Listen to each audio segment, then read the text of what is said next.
Sup, my fellas. Don't forget to leave feedback and enjoy the story. Of course, we have a world that is exactly different from the planet Earth, the Earth of Theranor. The prophecy there says that when the Emperor's heart is laid down, someone who has bypassed fate will arrive in these lands. It was this prophecy that spoke of a certain super being. The ruler of the Lasclan Empire, Lasclan even sacrificed many of his close friends, children, to summon this otherworldly deity.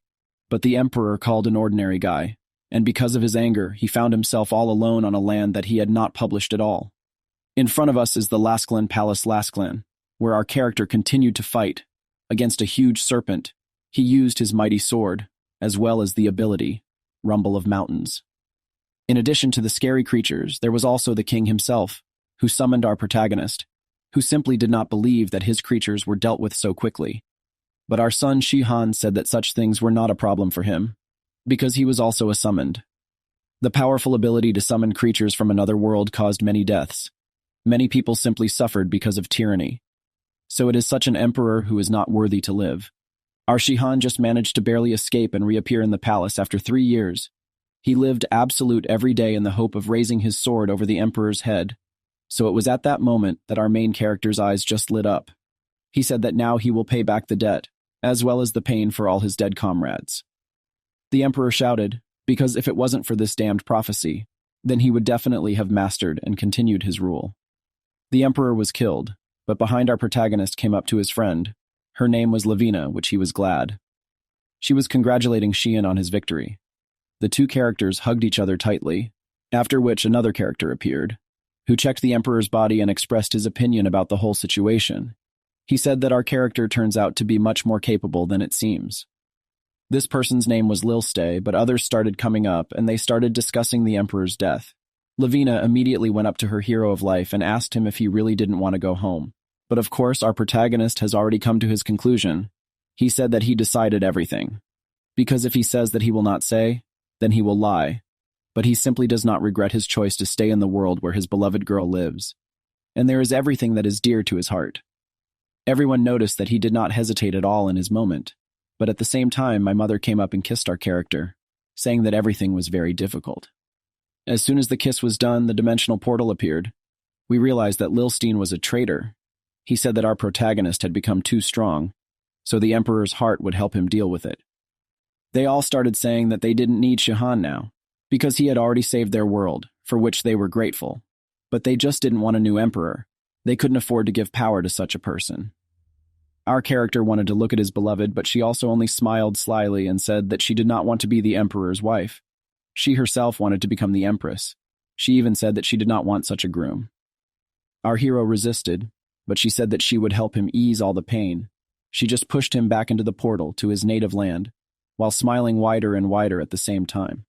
Once the portal disappeared, everyone assumed that the world was saved by a hero from another world and 6 of his allies. The savior fulfilled his role, that many accepted his desire to return to their homeland and are ready to take care of the future of the empire. They all proclaimed that Shihan would be proud of them, and also that the reign of the emperor was over. Now the empire could definitely rely on them, on the 6 emperors. In the empire, after this statement, taxes were raised, and people were released from hard work. 6 emperors were in harmony, and Maduro ruled the land of Theranor. It was a carefree time, until the next portal made itself felt again. In front of us is a certain village. The girl, as usual, went outside to hang up the laundry to dry. She hums something under her breath because the weather allows her to do this. She really likes that there are only beautiful clouds in the sky. She even thought it would be great to go out and plow the fields in this weather. As soon as she started, she noticed a fish in the side. It seemed very strange to her. Only after she was happy, she realized that there was definitely something strange here because there was no place for fish to come from. So she just decided to continue working. As soon as she turned around, she noticed that something strange was happening, because not only did flounder fly to her, but also fish. Do they fall from the sky? But as soon as she looked at the sky, she noticed that our protagonist, who was completely naked, was flying there. The girl couldn't believe it because what is it? But as soon as Shihan turned his head, he couldn't believe it. And he started laughing so hard that she didn't know what was going on. But Shihan himself was just thrilled. He realized that he finally returned to where he was taken from a little earlier. It was already evening. Our protagonist woke up in some kind of bed. He could not understand where he was. So it was at the same moment that the same girl who brought him a bowl of porridge came up to him. She was very concerned about the state of her guest, because she could not even believe that a person will fall from the sky. Our hero tried to lift his body, but at the same moment he felt that his body was incredibly sore. His body just ached with pain. Of course, the girl realized that this was a foreigner, because he spoke in the unofficial language of Theranor. Is he from any tribe? But as soon as she thought about it, our character immediately began to address her in her own language, which surprised her very much, and also proved that he was not from any tribe. The girl immediately said that they were about 12 hours away from Garan village, and then even said that they were in the Lilstein Empire, that they were on the territorial unit formed by Emperor Lilstein I after the Revolution of 7 Heroes. Our main character's face just changed beyond recognition. He just couldn't believe that Lilstein had become an emperor. He was probably a real bastard to be able to achieve this. But at the same time, while Shihan was coming up with his incredible revenge plan, he realized that he was completely naked, so he asked for at least a piece of cloth for him. After a while, he started chewing something again. It was porridge that had an unusual fishy smell. And then he thanked the hostess for her hospitality. Of course, the girl could not get enough of her guest, because he had an incredible physique, as well as sharp facial features. Was it really a man from the nobility in front of her? But as soon as Shihan finished another plate, he decided to ask the name of his savior. After which the girl called herself Alita, to which our hero said that he did not know that ordinary peasant women are now trained in swordsmanship. As soon as he said this, the girl was shocked, because how did he even understand this? After all, she is actually a swordsman, but is not part of any knight squad. She said that Atki saw her work as a kind of mercenary while fulfilling individual orders. But personally, she is engaged in crop production. Once he had asked all the questions he wanted, he decided to ask one thing, after which nothing normal could be expected. He asked who the girl was to Emperor Lustanad. As soon as this question was asked, the girl was just incredibly shocked even more. She knocked over the table that was in front of her and then completely took out a dagger. But just as she was preparing for her next attack, our protagonist was already standing behind her, saying that he didn't want to fight. The girl tried to throw blow after blow, but she couldn't hit it, because was there a swordsman standing in front of her too? But while she was throwing punches, Shihan was trying to get through to her that he didn't want to fight. She thought this was the right time to strike, but she hadn't considered the fact that the spoon could be used as a weapon to deflect an iron dagger. She fell to the floor and asked who was standing in front of her, to which our main character replied that he is Seong Shihan, he has arrived in the land. Of course, the girl was just in shock, because really in front of her is their savior from Earth. This surprised our hero, because really someone else remembers about him, and he understood that she attacked him for a reason, because even he would be offended by such a question about such a tyrant. But at the same time, the girl replied that in fact her full name is Alathers Bella Lustanad Lusklan. She is the daughter of the last emperor. We understand that the story of Alita was very difficult and complicated, because when the castle was stormed, her mother asked the bodyguard to take care of her daughter, that is, Alita, who taught her how to fight, as well as how to handle a sword. However, when Alita's identity was revealed, it was he who suffered a very sad fate. He fell, and Alita had to leave her own empire. So since then she has been living in such a small village, but still gets out to earn a little extra money. Of course, right now, Shihan felt a slight aftertaste of misunderstanding, because was this really the daughter of his enemy sitting in front of him? But of course, the girl said that it didn't really matter at the moment, because the emperor is already long dead, even though people are afraid that someone will take his place. Members of the imperial family are able to open a mortal from the dimensions, so they are being hunted. So Alita, I thought it was another killer.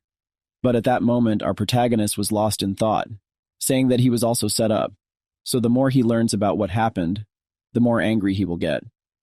But at the same time, he calmed down. Because you should not just be discouraged. Sometimes good people like him actually fall from the sky.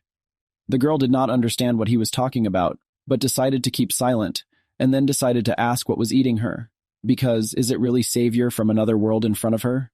She had even heard that he had simply returned to Earth after killing her father. So how had he managed to get back to Theranor, and why without his clothes on? But this all really upset our character, so he broke a mug, and then they said that such things are simply beyond his control, because the fact is that only a living organism can pass through the portal, and not things. So even when Theranor first got to Theranor, he was naked, right, and even returning to Earth 10 years ago in the middle of Kwangwamun Square. Alita didn't know what he was talking about, but she said that she didn't understand the reason for his new arrival, because did someone call him again? But at the same time, Shihan said that if you think about it like that, then it was him who summoned himself. He just went back with his powers. Alita was shocked, but our main character went on to say that it took him 10 years to do this, and he didn't do it all by himself. As soon as he started to speak, he stopped talking at one point. He told Alita that she was being persecuted. Was it because she could summon a creature from another world? Alita confirmed this information, after which Shihan pretended to be very screwed up. He said that to get to Theranor, you need to find a magical support for safe movement. And he used the power of the Emperor's relatives, who are able to open a spatial portal, and that's exactly what such blood flows in. The girl understood why he asked her at the very beginning about her belonging to the past Emperor. And then our character said that it turns out that he chose her as a summoner, which means that everyone will see that she summoned our hero using magic. Alita couldn't believe it, so at the same time, she looked at the street where the knights had come. At the head of a certain group was an old man who told the captain that they had detected magic signals from the hut in front of them, and everyone was ready, as was the knight Zeno. As soon as I told him that I was ready, the knight asked me to stay close to him during the encirclement. Of course, as soon as the squad surrounded the house and our heroes were preparing for battle in the house, Shihan noticed that Alita, she was already ready for such moments. Everything was read in her movements. But in our character's thoughts, it was as if he just took and ruined her life by simply breaking into her house.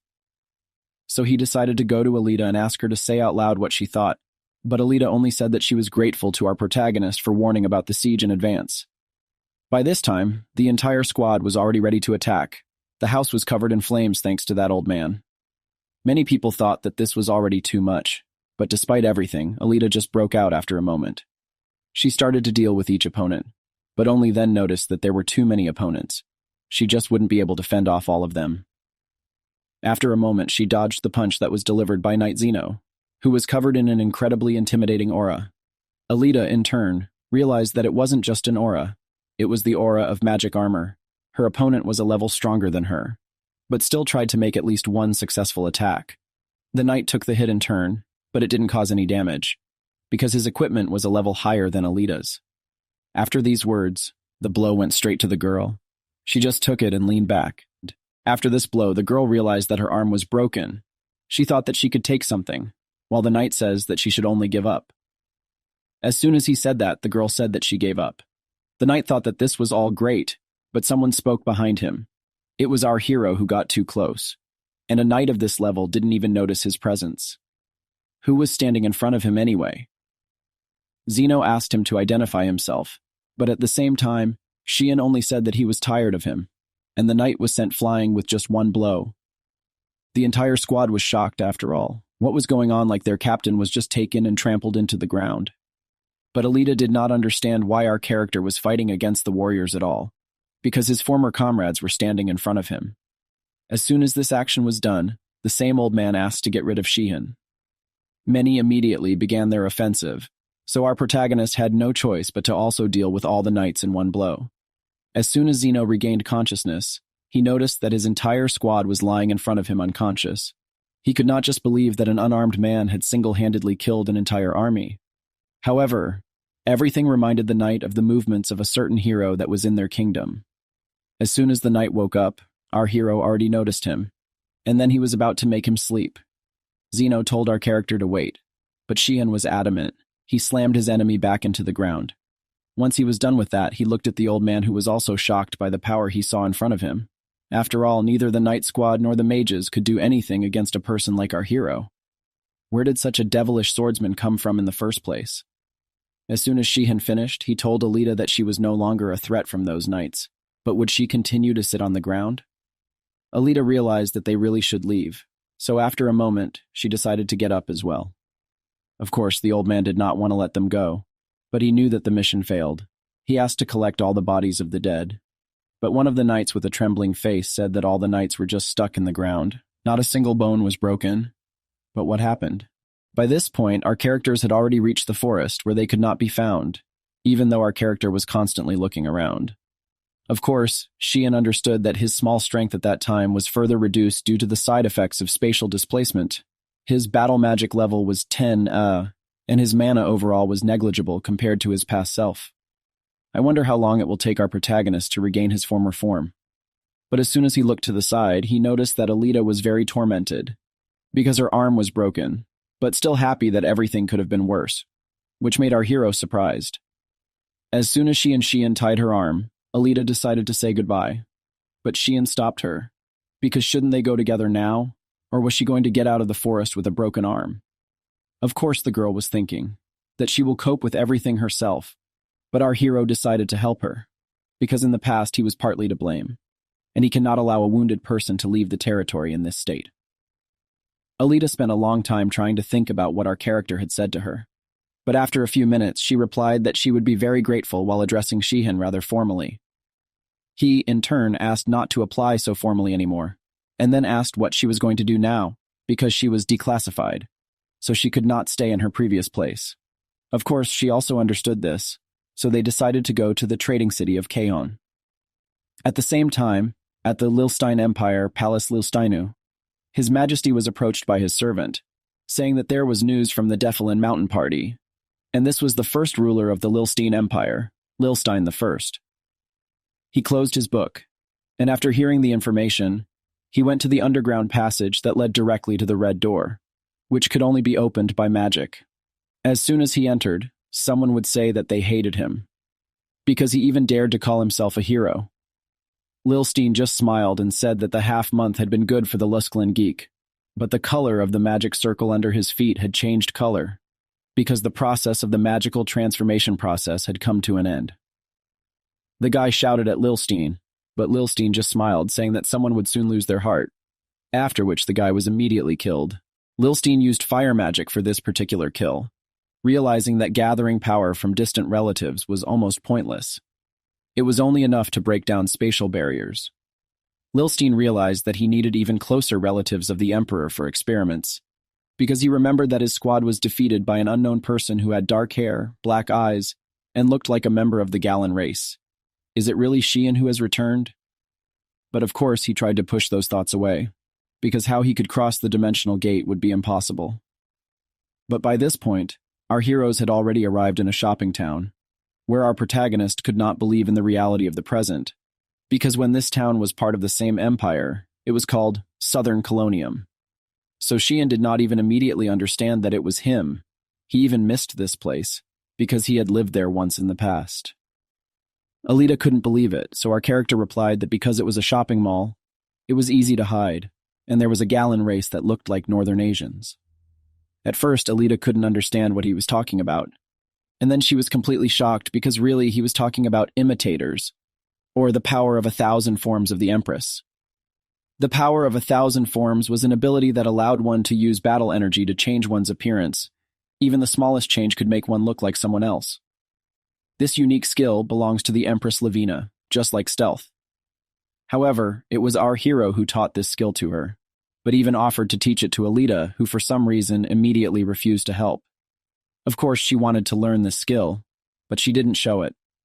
While our hero was choosing the place where they will live, then at one point he noticed a building that was not there before.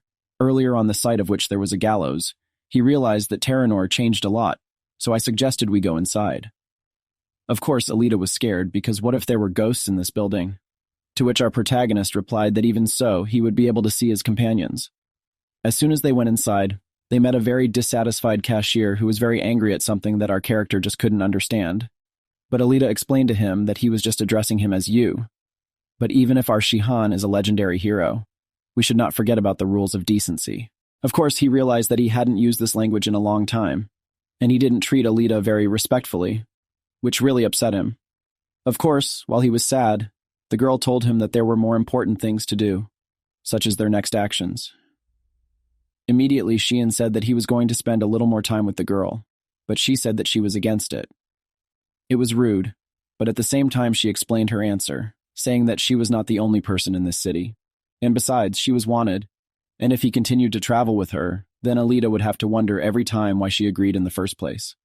This was all true, so our character said that he simply had no other choice, because without it, she would immediately be caught. He said that if you use magic to summon someone from another world, the energy of the transition will be felt, but no one called him, because he came himself. so most likely no one in this world knows about his appearance. But still the magic of summoning left a trace, so every time, when it moves, it causes even more vibration. They would still need to be careful. Alita was shocked, because what was the point of their escape that didn't make any sense? But at the same time, our hero said that there was no need to worry so much, because he arrived only yesterday, but already blocked the vibrations with magic. So while the magic works, they will not find them. But they need to update this enchantment every 2 or 3 days. Of course, Alita understood that she needed our main character, but why would Shihan need her? By this time, we were back in the Lustenad Empire, the capital of Delstri, where the same knight was asking for his honor to be returned, as well as to punish those who had been taken by the wicked at a high price. Of course, the old man in front of him said that everything didn't make sense, because even the emperor didn't punish those responsible for the failure of the mission, and the knight was going to return to the battlefield with an inexperienced army. Zeno kept shouting that a knight who obeyed an order couldn't be forgiven.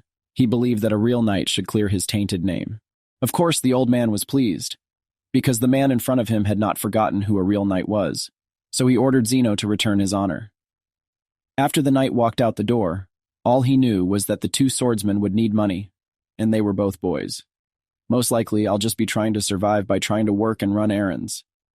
It all came down to the fact that they had to go to the trading city of Kargan, and there was only one way to find a job there.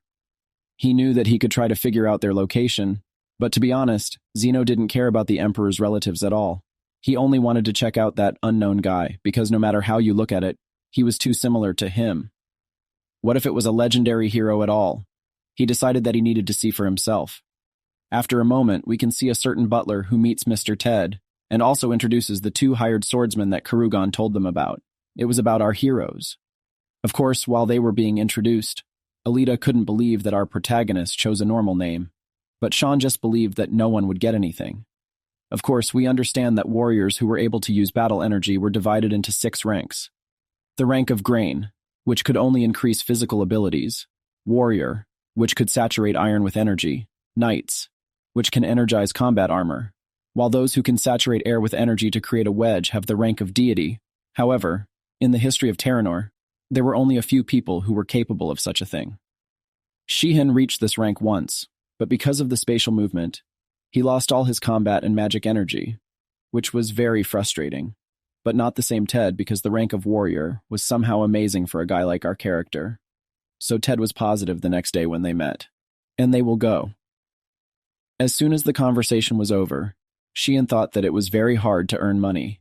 It was not easy to be a hired fighter, because if everything was like before, then he would just rob the nearest estate.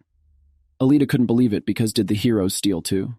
But as soon as our protagonist said that the girl he loved was a thief, and their act was not bad, because all the nobility of that time was pure evil. Alita was shocked, and then even more so when she heard that in fact our protagonist would have been ready to kill someone, or rob them. As soon as he was done, he asked about the monsters they would have to kill. So Alita replied that it seemed that Barceliana pack of Igneas had settled down near Barcelona. The wolves. The squad had already been assembled, but they had failed due to the lack of fighters, so it was decided to take independent swordsmen into the service. Of course, spitting wolves evoked memories of our hero because 13 years ago, when he had to face monsters for the first time, it was also wolves, so he had to drive them into the forest with his friends. As soon as Shihan thought about his friends, he remembered the words that were said to him. His ears and heart were very hurt by these words, so he decided that these errands would be just right for warming up. He would just gather combat experience. Alita was a Shoykroan after all. If there was a man sitting in front of her who stopped her sword with a spoon, but spoke of losing power. But if Shihan heard that, he probably said that he actually lost too much, because it took him something to stop the sword at all. It was driving Alita crazy, but our character just threw up his hands and said that despite the lack of energy, he still had experience, because even if the international champion is lower in level, it does not mean that he will lose in battle. As soon as morning came, Ted asked everyone to get up and go to battle. Of course, this whole picture raised questions for our protagonist, because did they really not change from his last visit and continue to use iron armor on a permanent basis? While they were walking forward, our hero continued to ask the girl about her condition, but at the same moment Alita felt a strange smell, after which the wolves began to climb on them. Ted was ready to take on these wolves, but they just knocked him out in one hit, and he definitely needed to take off that heavy armor to start dodging. Many knights continued to fight, but still this picture made it clear to our hero that the swordsmen are much weaker than he thought, because even he could deal with the entire pack alone. But this would attract too much attention. He heard that there was too much noise behind him. Did they really need help? But as soon as he turned around, he noticed the pack leader, so he decided to have some fun. Right at this moment, Shihan was facing danger, or rather the pack leader, while the rest of his squad fled in fear. Of course, Ted said that we should not give up, so he left all the work to our heroes, who were ready to fight, even despite Alita's surprise. Of course, our protagonist didn't want to run away, which is why he suggested this fight.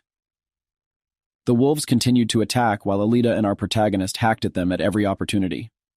Of course, Shihan noticed that Alita was strong, but he didn't notice that her sword got stuck in the pack leader's skull, and then the pack leader knocked her down completely. We're back to talking about why Sean needs a girlfriend, but he only said that he wanted to be honest. So he said that in the past he was summoned by sacrificing the hearts of nobles, which allowed him to stay in Theranor despite the Emperor's wishes. But this time he arrived in a way similar to a summoning ritual rather than a sacrifice. The summoner's connection is a guarantee of his existence in this world, so he will return to Earth again if Alita dies. By this time, he was still running towards the girl, but he couldn't make it in time because his skills were lacking. In all the 10 years that he had been away from Theranor, he had dreamed of coming back here. He had even been ready to fall out of the sky naked again. But the main thing was to be in Theranor. How can he even come back because of something like this? At the same time, he filled his sword with mana and tried to walk on the wolf for the next time, after which they were alive. Of course, as soon as it was over, our protagonist decided to ask how Chuvdvwed Alita feels, if she was bitten by animals. However, Alita said that everything was fine, even though she didn't expect the fire wolves to have a tradition of giving live humans to the leader. Of course, even with all of this, the protagonist was also very surprised when he first saw a firewolf that was striking with lightning. Or was it a mutation? But to this, the girl said that before she certainly did not need this foreign identity, but up now they are allies, so she asked why Sean hides his real identity.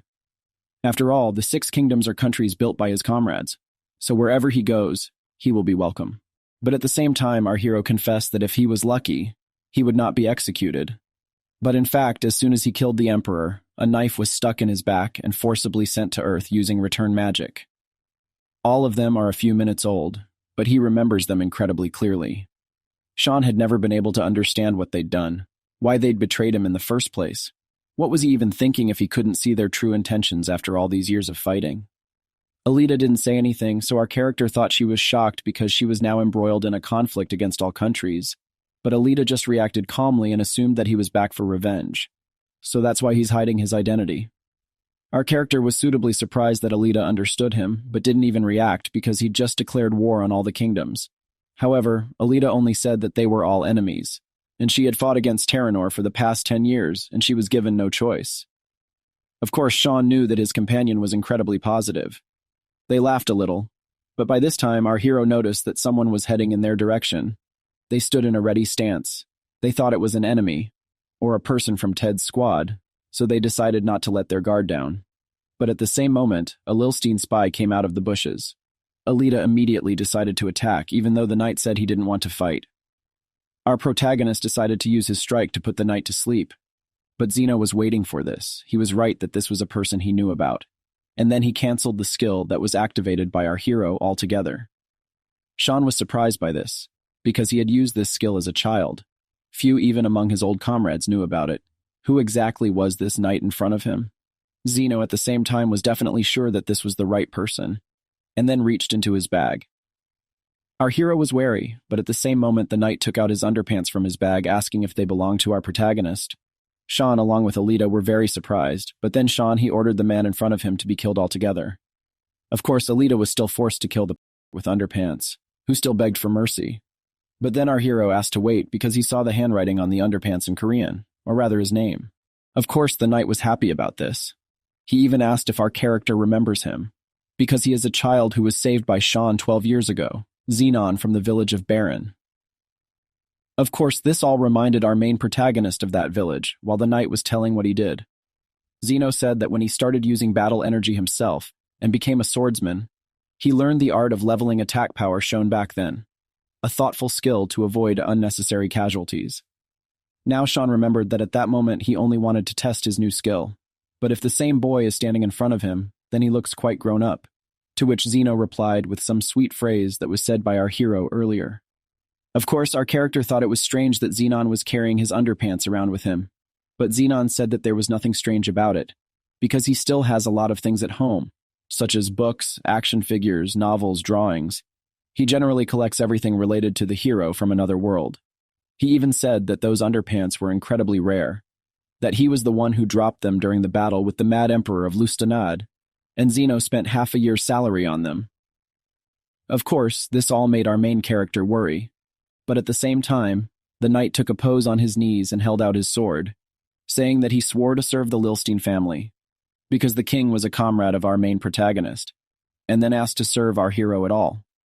As soon as our hero asked what would happen if he became an enemy of Lilstein, Zeno said that he would also fight against them. There was no doubt in Zeno's eyes, so Sean decided to accept Zenostride's sword, which made him very happy. Zeno said that he would deal with the rest of the wolves, but our character said that they had already been dealt with. Zeno did not understand anything, because does our protagonist not know that wolves always go in pairs? That basically the corpse of a male wolf attracts a female? As soon as all this was said, the female herself showed up. She was just an incredible size. Of course, Sean realized that he was very much mistaken when he did not take into account such an important detail, so even Alita began to laugh. While he and Alita were arguing, Zeno asked them to introduce everything to him, because this was what he had always wanted to do, and more precisely, to serve the hero that he looked up to. But what impression did he leave on Sean? Of course, to confirm his intentions, he decided to show everything he could against the wolf. Alita noticed that Zeno's skills were at an incredible level, which is exactly what our main character noticed. Alita said it was very strange to talk about talent when you're a genius yourself, and she was generally annoyed by geniuses like our character. However, to all her words, Sean said that he was not a genius, rather an exception, because he was an Earthman, but Lavina was a real genius. Alita said nothing, but the battle against the wolf continued. Most likely it was coming to an end, but at the same moment Zeno was struck by lightning and fell to the ground. Zeno just couldn't figure out where the fire wolf's electric magic came from.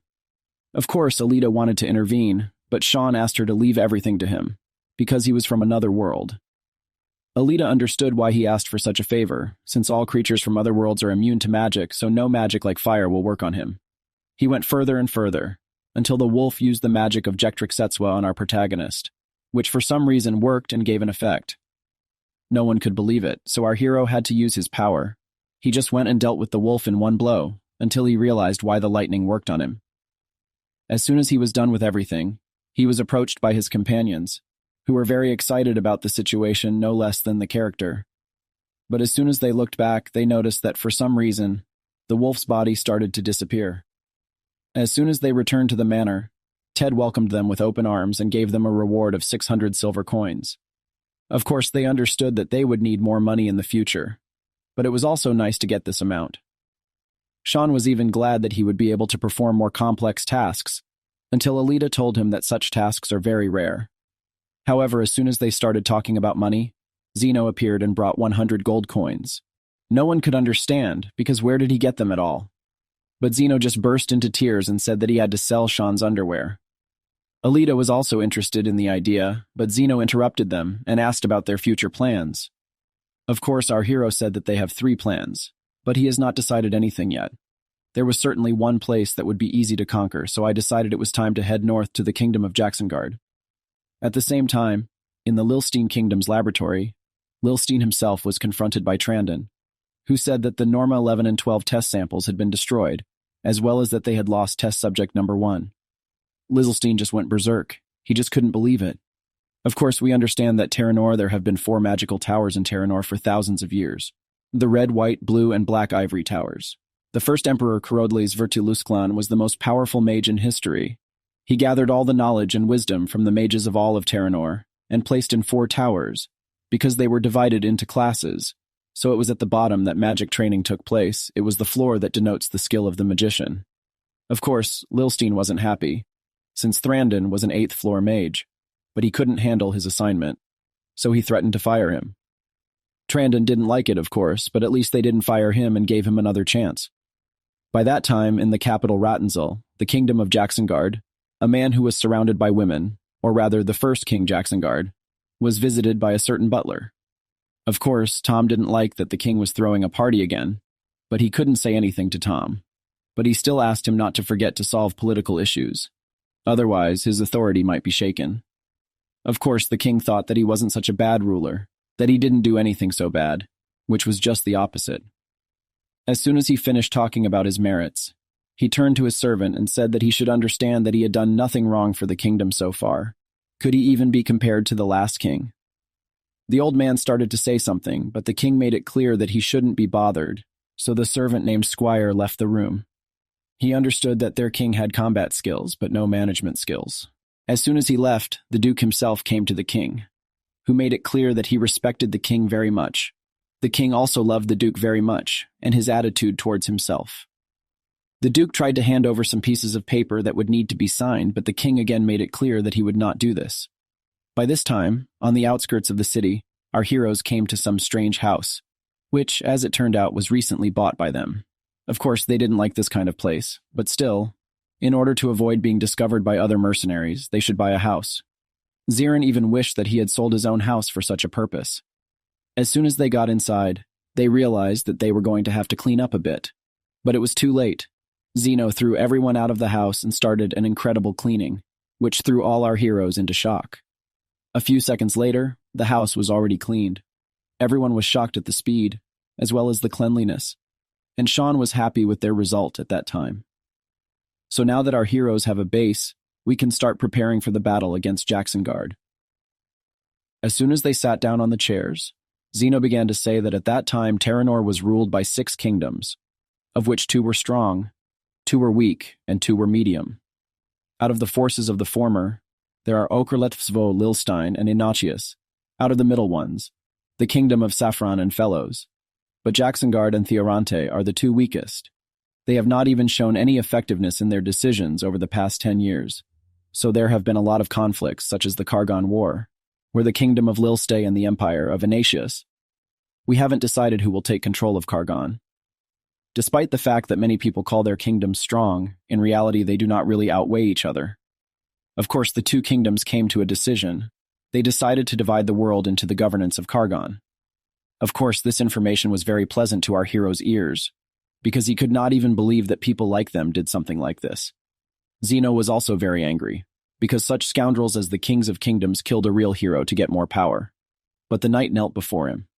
Sean made it clear that he was still alive and then looked at Alita, who was still training with a skill that would help her change her appearance. Of course, this was very funny for our character, which Alita herself did not understand. After our character has had a good laugh, he asks Alita to calm down and put her thoughts in order, and then just tries to imagine that she is using magic to cover her face with her hand. Alita listened to everything and then expressed everything that she thinks, or rather what our hero explains to her the same thing for the 3rd time, so she asked me to explain it differently. However, he only scratched his head and said that his method would not suit them, because he was an Earthman. Of course, you can say that Earthmen and Terran people have the same body structure, but they have significant differences in the way they fight and in magical energy. New energy is not born. For its development, you need to be highly spiritual developed, as if you are looking for something in a huge warehouse in complete darkness. But for Earthlings, for example, Shihan's warehouse was completely illuminated. In it, the combat energy was born by itself, along with magic, as a result of which he was able to achieve mastery in just 3 years. Of course, everyone knew it wasn't fair, but at this point, based on Lilstein's research, it all depended on consciousness. Of course, Alita realized once again that all this was unfair. But there was nothing to be done, because our hero forced her to try to study everything herself again. Alita interrupted the words of our character, and then asked what would happen if they tried to send the person back from the portals, and then return him. Would he really get the same powers? Sean didn't know the exact result, but he thought it would be like this. After a few seconds, they started to feel a strange earthquake. They didn't know what it was, but then only our hero realized that it was a monster that attacked a neighboring settlement. Immediately, our heroes went there, but they could not understand, because how did the monsters get to the city center in general? There was definitely something wrong with the city that was covered in forest. A moment later, squads of knights appeared and asked our characters to stop fighting and fight. As soon as our protagonist decided to ask what was going on, Sean felt a strange magic that he felt before. It was the king who asked his people not to worry. Of course, the king at the same moment began to shout that at this moment his squad would take care of everyone, and he himself armed himself with 2 axes at the ready, saying that his bones had long been stiffened. Of course, the audience noticed all this fervor in his eyes. Everyone was delighted that their king was fighting like this.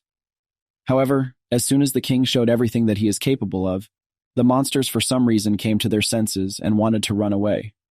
But the king did not leave a chance. Zeno also noticed that the king was using a battle seal that he was seeing for the first time. Alita was shocked, because what does that even mean? But at the same time, the knight explained that this item can only be used by a swordsman with the rank of master, and this is one of the magic seals that use combat magic. The king, of course, continued at the same time, feeding the interest of the audience, which exploded because in front of them was again the king who won. All our heroes thought because they were facing a real monster. But our Sean realized that Jacksonguard is a real scoundrel, because in order to gain the trust of citizens, he is engaged in dirty deeds. Or rather, what allows monsters to invade the territory of their city. It was all a show, because of which the squad of our protagonist did not I did it all by myself. Of course, this whole performance was a bluff, but our hero was sure that the king of Jacksonguard simply could not arrange everything like this, because in addition to dementia and cruelty, he had unshakable ideals. Because did he really fall so low for the sake of recognition of the people? As soon as our main character got a better look at the king's face, he noticed that he had an incredible face. He really liked that he was being praised. Isn't this all a joke? Most likely this is the work of his subordinates. They will just pull off such machinations while they arrange performances for the amusement of the king. This is much worse than just bribing because the king was never very smart. While our hero thought so, the king looked at him, who eclipsed Sean for the first time in his city. But of course he would not do anything, because it was already worth returning to the castle, where a variety of beauties and the like were waiting for him. Our character continued to think that the king of this kingdom was a complete fool, but Jax's condition simply didn't change. So all this made it clear that it was impossible to enter into an open game. You had to be careful about all the details and carefully prepare everything. It had already been 10 days since Shihan and his party had stopped in the capital city of Latincel. Alita learned the basics of the power of 1,000 shapes and can now change her shape, and Zeno learned more about the art of destroying mountains. Shihan himself focused on improving the state of his mana and magic energy, and increasing his resource by 3 times. While they were working on honing their abilities and quietly waiting for the right opportunity, the wise king found some culprits, or just pagans. The kingdom was simply crying out for the help of the Gyrioi. Of course, this announcement was noticed by our heroes who passed by, and Zeno said that these pagans are from the cult of the true god from another world, heroes. However, in fact, now this clan is called the Second Coming of Shihan, which is very upset, and then completely surprised. He started to say that he just couldn't believe it, but then Zeno went on to say that according to legend, Shihan is actually the son of the god heroes from another world, and he was summoned to punish the people who were destroying the empire. Of course, everything annoyed our main character, because there was a piece of truth in this whole story. But he said that this was their chance, because subjugating pagans who sow panic among innocent people is an incredible task for the king. And Jackson, of course, wants to build a team against them. But our protagonist will also participate in it. It was at that moment that they decided what they would do next. However, as soon as they came to the squad, they noticed that there was some kind of count in front of him, which made it clear that they were setting up without Jackson, but still participation would be useful. In turn, the Count himself was very happy, although you can't tell from him. But he was able to convince the king not to go on this task. But how did he get into all this turmoil in the first place? At the same time, we see that the Count himself was persuaded by the same magician from the ivory tower that his request would be rather strange. But still, the Count would fulfill it. The Count knew it was exhausting, but all he had to do was subdue a small group of pagans, so he asked them to move out. Of course, in the end, the pagans themselves appeared before us, who firmly believed in God every time they said his name and continued to participate in rituals. They even sacrificed each other, saying that the Dragon of Heroes himself would be honored to kill the righteous. As soon as they came forward, the dragon itself appeared, which came out of the cave. It immediately sat down those who came forward and went back. Of course, the chief himself understood that as long as he had Lan's special weasel pollen, he could do whatever he wanted, since the dragon continued to fulfill his requests. But how long would he be able to control the dragon at all? After all, the time will come and he will start to deny everything. So the head decided to have fun for the last time. Of course, in a moment, we are back to the same group that the Count has assembled. They have already arrived at the place where their camp will be located in order to spend the night. Zeno realized that it was all chaos, no order in contrast to the official army. How would they even fight if they didn't know anything? But to this, Alita only said that of course this is expected because this is just an expedition. However, of course, something went wrong, and Zeno got mad at Alita again after that. Our protagonist had to deal with their anger on his own. While they were talking, Shihan realized that he was very hungry, so he should have prepared something. Zeno, hearing all this, just lit up, so immediately went to prepare something. When he came to the cauldron, the girl offered stew, because when traveling, this is the most delicious and quick dish. Our protagonist thought that of course it was, but they didn't have the ingredients to make it taste good. Zeno, in turn, only remained silent, and in a second the stew was ready. It was just incredibly delicious. No one could believe that you can cook like this, even though for a night, cooking is just a hobby. As soon as Alita ate the first bowl, she didn't even deny herself another one. All this made our main character smile until it started raining. Of course, everyone was nervous because not only did they have to organize everything properly, but they also had to discuss the plan to destroy the demon cult. Alita said that their chief commander said that the cult of the second coming of Shihan receives from demons, so they definitely shouldn't worry about an attack, because that cult is demons, which means they keep animals and animals. But at the same time, our hero said that just because of this, everything is the opposite. Because even if you are an incredible master, it will be impossible to suppress the animal instinct. He was sure that nothing would happen. But again, as is usually the case, it was announced that the enemy was attacking. It was demons, which made our main protagonist think that Theranor has changed in 10 years. No one in the tents could believe that the demons were out in the rain either. They thought that they were being controlled by someone, but still one of the captains asked not to stand still. It was necessary to start acting before they all fell and were eaten. They thought that the mercenaries would definitely be able to handle it, but unfortunately, the small blades of the mercenaries simply couldn't handle it. The mercenaries were very scared, so our main character only had to take matters into his own hands and start taking command. He told everyone to focus on individual monsters. This is how the demon forces will fall into decline. Two captains at the same time noticed that Sean is incredibly useful. He commanded even during chaos, so if he is so smart, then they will definitely need it. Of course, after a while, the mercenaries had already defeated the last of the demons, and they were glad that they had succeeded. But our character only thought after the fight that all 44 animals appeared, and none of them tried to escape. How is it that such a strong magical mind control could exist? Our hero has never even encountered such a level of spell, even when he fought against the Empire many years ago. Sure enough, when he looked at the tents and noticed the mages who were discussing something very intensely, Sean knew that something was definitely going on, which made him smile. After a few hours, Grav was commanding no one to sleep. He was just commanding everyone and threatening punishments, which really annoyed every mercenary. Zeno and Alita also said that this wasn't some captain in front of them. He was just a complete egomaniac. Of course, our main character said that he behaves like this all the time, which surprised Zeno very much because does Sean really know him? But our protagonist only said that a little, because that person was called a man with the body of a sage and the mind of a beast. The knight thought for a while and at first wanted to think that he was not so useless, but then something in the words of our hero made him wonder if he had confused something. Of course, Sean just smiled and said that he had heard everything correctly, because in front of them was just a weakling.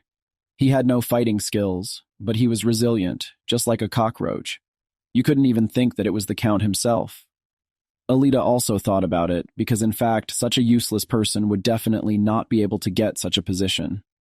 It was already evening, the action in the Zard villages. The Count himself said that everyone had performed well in yesterday's battle, so the official conquest of the cult would start tomorrow, so he asked everyone to rest as much as they could. Finally, people began to relax a little. They even paid for hotels, which surprised them very much. However, the only one who was not happy was our character, because no one could believe that all the people who were still complaining yesterday had just been persuaded to rent one hotel for the evening. Zeno laid out their beds on the floor so that our Sean just collapsed on the pillow. He wanted to rest, but at the same moment a certain girl came into the room and asked the mercenary Sean Stein to approach her. He held up his hand so that the girl noticed him and introduced herself as Dina Crumble, apprentice of the mercenary foreman of the Black Lion Knight Order, and said that the mage Haybark and Jaldaran were waiting for him. All our heroes looked at each other, but they had no choice but to just go ahead. The girl led them to a back room and told them that the Black Lion Knights and mages were resting in it, so since they were holding a confidential meeting, Dina would just leave. Of course, while Dina was leaving, she continued to nag Alita with her eyes, because Alita's rank was amazing for her age. Of course, at this point, our main character has already entered the building with the used skill to change his appearance. He was met by two people who showed him a map, as well as the exact location of the cultists. They also said that the cultists have the power to control monsters, and Sean should have noticed this. The mage was surprised by this because even the mercenaries noticed it, and since this was the case, it was only necessary to keep it a secret. Our character immediately made an incredibly strange face. He said that look at completing this task depending on the amount of benefit that he gets. The mage said that he liked this mood, so he immediately placed a few gold coins on the table. Of course, Zeno thought that this was a lot, but our hero could not believe that the knight thinks so, because recently he himself sold Sean's underpants for as much as 130 gold coins. Sean said that would be enough, so Mago explained that it would just be wise to keep this position going. So he said that they would just need to continue. He said that before, the Second Advent sect didn't have beast-subduing magic. They used dark magic based on sacrifices. Of course, magic is described as ordered and available for study, and the end result can be calculated, while black magic is completely disordered and unpredictable, because it requires sacrifice. Sean was shocked, because now cultists and cultists use monsters with dark magic. But the magician only said that this is not so, because those did not have such sorcery, because this is all a shameful story. In fact, it is a completely new development from the Blue Tower. They said that there used to be a man named Rakrin Proud, who was a well-respected magician and already lived on the 6th floor of the Blue Tower at 37. Thanks to his talent and skills, he got confessions and things like that, but he wanted too much. And because of his mistake, all the experimental beasts just ran away, resulting in him being sentenced to the assignment and losing absolutely everything. Zeno was surprised by all this, to which the magician replied that it was not just a punishment using the 4 elements, but most likely a death sentence. Zeno was incredibly shocked by everything, but the magician asked him to stop worrying so much. The knight realized that he needed to apologize, so the magician explained that what really happened was that the person in question just escaped from prison, taking with him the beasts, or rather the beast that has the ability to control other animals. Of course, this power shocked Sean, because controlling monsters is a terrible thing.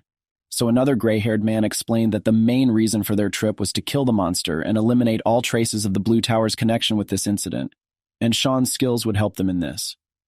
Our protagonist scratched his head and made a joke that with their powers they could even kill a dragon, to which the magician said that it was the dragon they should kill, the dragon of the earth. After this shock, our heroes had already woken up in the morning and went straight to the river, discussing all the information that they had heard yesterday. Of course, Sean knew that given his new state of mind after moving to this world, it wouldn't be an easy ordeal. Zeno was also surprised, because why would a swordsman need to subdue the cultists in the first place? Our protagonist wanted to refuse, but then he realized that since they had heard such a secret, they would now be in danger. After the mission, they would even want to get rid of them. All this upset our heroes very much, but then Sean decided that it was time not to think about it, because now it was a peaceful time and everything was fine around. Of course, Alita also tried to support everyone by saying that Zeno had made them confess everything. But instead of silencing them, the mage and archer started silencing them with important information. Of course, all this surprised Sean very much, but Zeno turned to him again and asked if they would help them at all now. But our character, as always, decided to get as much benefit from this situation as possible. So he said that first he needed to find out as much information as possible. A few seconds later, there were a lot of girls around them who were going to wash their clothes. All the girls started asking our heroes about their reasons, asking questions in all sorts of ways, so our heroes had no choice but to talk to them. As soon as our characters went home, they just thought that those old ladies were very nice, but in fact, those old men only wanted to kill our protagonist, because they attacked from behind with a knife. Alita sensed it, and Sean knew that the fanatics' ambush had failed. Of course, Alita said that she was ready, because she is always in this state.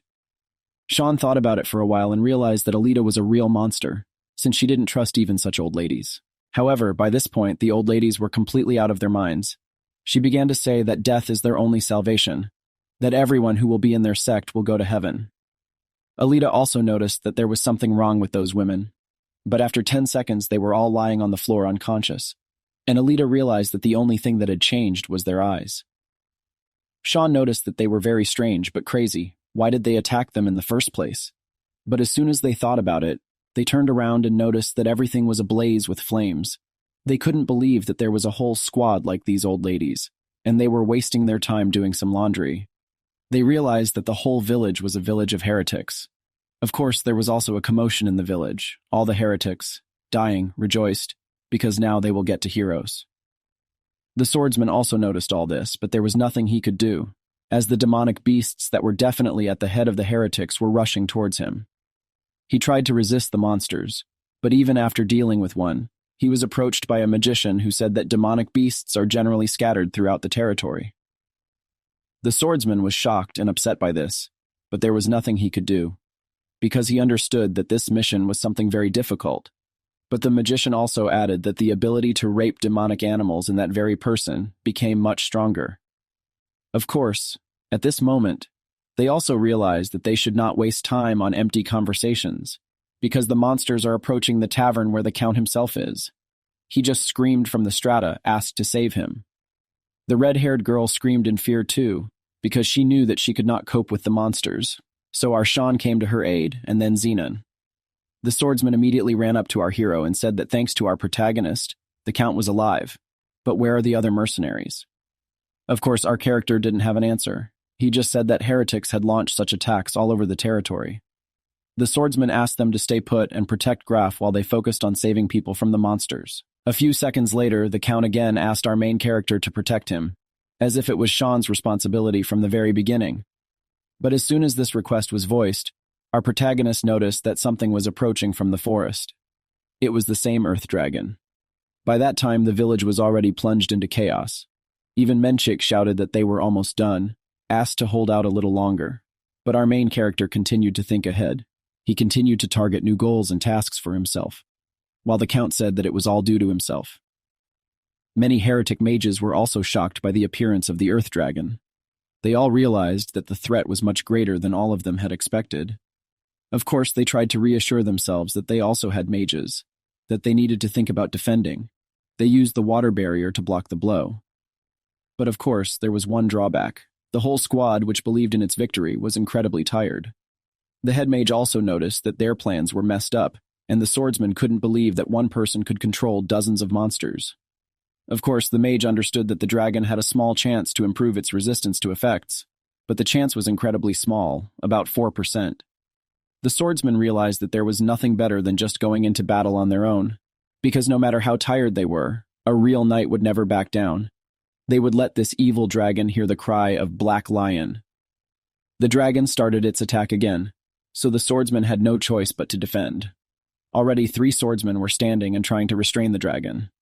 Of course, Zeno also noticed this amazing iron wall-out technique, because the knights did not move a millimeter from the dragon's attack. But Sean saw it as his old comrade Jax, who was just eager to fight. This is the reckless method of fighting that his knights used. At first, our protagonist thought a little and noticed a few more similarities, such as the character, or the style of battle, which all remained unchanged for such a long period of time. He realized that if this was the case, they had a weakness. Sean realized that if they didn't join now, the knights wouldn't be able to defeat the dragon. Of course, the Count didn't like the idea, because who would defend him anyway? But our protagonist just said that if they don't join, they'll get it too, which he really doesn't want. The Count shouted that first we should have taken him to a safe place, which made Sean's entire squad very angry. But our hero only ignored the Count's request and went towards the dragon. But the Count again did not want to do this. The squad even considered knocking him out, but he noticed it again. Of course, they were upset, but the same girl with red hair appeared. She was holding something in her hands, which made our protagonist very happy. By this point, the knights were also running low, unable to dodge the dragon's attacks. The dragon threw one knight up to make it easier to eat, but unfortunately, it didn't work out, because our hero's squad appeared. Menchik was glad to see Sean, who said that the Count had accidentally lost consciousness. As soon as they were done, our character noticed the wound on Alita. He thought she was injured, but she admitted that she was fine, just didn't mind that the dragon's body was so tough. Our Sean just got up and said that normal attacks just wouldn't work on dragons. They needed to strip off his scales first. But as soon as our character said this, the dragon just started running away from them. All this made our protagonist stand up in a stupor. Sure enough, after everyone left puzzled, the attack of the second coming cult of Shihan came to an end. All the heretics were tied up. They were very unhappy, but the knights tried to calm them down. Of course, our protagonist also noticed that they should have finished long ago. So even Alita read out that their side had taken a lot of damage from the ambush, but there were only about 600 people left in the squad. They were even lucky that the Count didn't remember anything. Alita noticed that it had been 3 days since they left the village. Didn't that mean that the suppression of the cultists was over? Sean only said that they had achieved some results, so the operation could be considered a success, but that was not their main goal, because now somewhere the dragon is hiding and licking its wounds. At the same time, we can notice that the dragon is sleeping in its cave and has stopped obeying the orders of the very head of the cult. The head was shouting at him, asking what had happened 4 days ago. Is it really impossible for this person to avenge his punishment now? Of course, he knew that if he had the ability of a dragon, he would definitely have gotten rid of the pursuers long ago. He would even be able to get rid of the scoundrels from the Blue Tower, and then he would live a luxurious life with the money of the Shihan Church. He approached the dragon and told him to wake up because he took out another heart, which for some reason caught fire in the hands of this heretic. He was shocked, but for some reason the dragon was already ready to eat the person in front of him. The dragon had somehow destroyed the mind control magic altogether, which made the man worry, but it was too late because he was cornered and was eaten by the dragon. By the time the swordsman and the mage continued to move forward through the forest, they noticed a certain cave, in which the heretic was sitting with the dragon until a certain moment. The swordsman had said that they had done well, because now there were no beasts left in the area to control. But still, the mage was worried about something else. Why was the Count standing behind them? The swordsman and the mage immediately started talking in whispers, saying that the existence of the Earth Dragon and Lakran was incredibly secret information. But at the same time, the Count interrupted them and said something that he had wanted to say for a very long time. He asked why he only had 2 knights in his guard at all, and 4 magicians. Of course, Menchik began to say that you cannot just take mercenaries, because if this happens, they simply will not have the strength to cope with the monsters. The swordsman started shouting that if he wasn't happy with the guards, he should tell them. The Count started whining again, saying that he just wanted more security. However, as soon as the Count calmed down a little, he weighed everything and realized that it would be safer with strong people. So he said that he would take the risk and go together with the swordsman and mage squad, rather than mercenaries. This was all very annoying to the swordsman, but there was nothing he could do, as the time to find the mage as well as Darkon was running out. Our protagonist was also in their squad. He was still in shock, because now in this world they used some strange kind of powders, with which you could get all the information, and people began to use some magic in a different way. Alita, as well as our hero, approaching the cave, noticed that something was wrong. There was definitely someone in the cave. The entire Black Lion squad prepared for battle, but as soon as the dragon came out, everyone noticed that the dragon had gotten bigger. The swordsman thought that it was nothing. Even though he didn't know what had happened, he would still be able to show the true strength of their squad. The swordsman went into battle, but the mage who was standing behind him knew that in the last battle, he didn't have a chance to show off his own magic because they were facing a bunch of monsters. So now was just the perfect time to accumulate as much energy as possible and release everything in one go. Now, many mages as well as swordsmen were rushing towards the Earth Dragon. Zeno knew that this was a well-coordinated team effort, since they were using the knights to defend and the mages to attack, and that interference would be unnecessary. But at the same time, I noticed something strange. They noticed that the monster seemed to be from another world, because all the magic that flew at it just evaporated in the air next to it. It was at this moment that the dragon once again began its attack on all the people below. They were very scared, but the swordsman did not even understand what was happening. The Count was also terrified, and our protagonist was feeling the heat of battle, which could only mean that now the dragon could also injure him, just like the fire wolf. Looking back at the field, he noticed that many had fallen, as the mages had stopped working and turned into useless dummies. The only remaining force is the 3 knights from the Black Lion, so I realized that they might die. He even decided that now was definitely not the time to try to hide something, so he went ahead and filled his sword with mana. Of course, Alita was shocked by this performance, and Zeno knew that they were looking at the technique of fighting saviors from another world, conquering the heavens. Everyone was shocked by such power, but Zeno did not see anything wrong with it, because this technique was invented by saviors from another world to defeat the monsters of the Berserk Emperor. This power was clearly not inferior to others. Our Sean, even in spite of such a performance, understood that his strength was still not enough, that to use the attack in full force, but the only way to win was to break through the dragon's scales. Of course, the Black Lion Knights also couldn't believe that an ordinary mercenary was fighting at the same level as the dragon itself. The swordsman didn't know what to say, but he was sure that there was a person in front of them who was definitely stronger than them, the knights.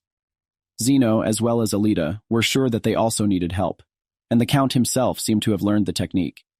The dragon, of course, was also not one of the timid 10, which our hero noticed.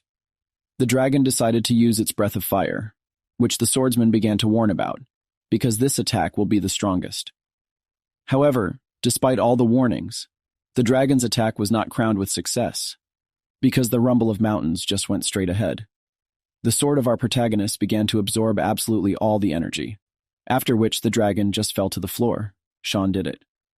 Of course, there were also consequences in the form of the fact that now everyone is looking at him, that everyone recognized him. But the only thing they said was that they couldn't believe that our protagonist could win the dragon. Everyone was just impressed by the good skills, not by meeting someone who was legendary. Of course, earlier our hero would have killed a dragon in one hit, so he would have already wanted to leave. But as soon as he went a little further, the swordsman asked him if our main character had hidden his skills. After all, the energy, skills, and swordsmanship are on par with the Order of Knights, probably even stronger than them. Sean didn't understand anything, but Zeno had to intervene. He said that his friend just before becoming a mercenary trained only in the mountains, and even more so, it's normal to hide abilities for someone who is older. Everyone just couldn't believe that Zeno was younger than our character. So after saying that, the swordsman just said that he understood now, but Sean was so worried, and he asked for a bigger reward. The swordsman just turned around and said that once everyone returned to the city, everyone would get what they deserved. As soon as the swordsman left, our protagonist thanked Zeno because he saved him. Of course, Zeno at this point asked you not to worry. Your character has contributed too much to his image, so it's not for nothing that he intervened. As Zeno continued to rant, Alita asked Sean if Zeno even knew that our protagonist had lost his power. But our hero only said that when her friends betray her to a very big one, she also won't tell everyone around her, and he told her, because there was no other choice. In any case, Sean breathed a sigh of relief, because everything had gone pretty well. But as soon as he said that, Alita pointed into the distance at the Count who was not himself. Of course, that's when our hero realized that he was in deep. That's how the suppression of the second coming of Shihan cult ended. In the process of taming the dragon, 4 top-ranked magicians lost their lives and 2 knights were in critical condition, but Lachran's body was found in a cave. The mages burned the earth dragon and body with magic to finally erase their existence from the face of the earth. But Sean couldn't figure out how to tell the difference between monsters that disappear after death and those that don't. He realized that something was wrong at that moment, and after all the events, Joldarin's party returned to the village of Zard to join the main group, where they spent the night in the villages and then returned to Jax's kingdom. It was on that night that he, our hero, came to the Count's house. Of course, the Earl didn't really want to let Sean in at first, and it was clear from the look in his eyes that Sean was scared. Our character immediately started yelling at him, and the Count confessed that he saw him as a hero from another world. At this point, our character was just incredibly happy. As soon as they sat down at one table, our protagonist confessed that of course he is not as strong as before. The Count also went on to say that they had run into each other a couple of times, and he remembers very well how he fought during the revolution. So he had doubts, because Sean had less energy. He didn't even know that our character was back in Theranor. Why hide it all? They all knew that they had emerged victorious in this war. There was no longer a need. Or is it just that our hero doesn't want to draw attention to himself anymore? Of course, there was a man sitting in front of him who either didn't want to appear in public, or there were simply enemies left in Theranor. Of course, Sean was very interested in this assumption, so the Count admitted that there were a lot of rumors, for example, that other heroes envied the savior's strength and sent him home by force. But everyone was sure that this was pure fiction. Of course, everything impressed our main character, because just from the fact that he hides his identity, the Count almost completely built up a picture of what was happening. And why would such a smart person be credited with the mind of a beast? So it was at this point that our character decided to ask, what would the Count do if all these rumors turned out to be true? Of course, the Count understood that Jackson and Shihan were allies. Nothing would happen if he remained on the side of his king. But if our hero was really betrayed, then he would take revenge at all costs. But why is our Sean hiding at all? Is it really beyond the power of even a savior from another world to cope with 6 heroes? What will happen to the one who revealed his identity? All these thoughts made the Count incredibly intimidated. He begged for mercy, fell to his knees, which surprised Sean very much. But the Count continued to talk about how he had people to take care of. However, it was at this moment that our hero understood why the person in front of him was called with an animal mind, because the Count's brain simply turns off at the sight of danger, and the talent is activated when it is completely safe. So he sat in his pants while they fought with the Empire. It was at this point that our hero told him to get up because he wasn't even going to kill him. The Count was absolutely delighted with this information. He cried tears of joy, even said that if he was left alive, it would serve very well. No one would know anything. Of course, our character understood that you can't just let go of the Count, so he charged his attack and immediately hit the Count in the stomach. The Count started to scream at first, but only then realized that he couldn't feel anything, so what had Sean done to him? However, the only thing our protagonist said was that it was an explosive aura. The Count was shocked because when using the explosive aura, the combat energy is implanted in the body, and you can blow up the person on whom it was used at any time. This was a unique skill of the savior from another world. Of course, Sean admitted that it has its drawbacks, but it was still an incredibly good skill, because now the Count's life is in the hands of our main character. He even warned that this spell removes only when the Count can be trusted. The Count immediately let out a sigh of relief, which immediately made our protagonist wonder, after all, did the Count not hear anything? But the Count only smiled and said that he had heard everything. But as long as he obeyed, nothing would happen. He would do whatever Shihan ordered.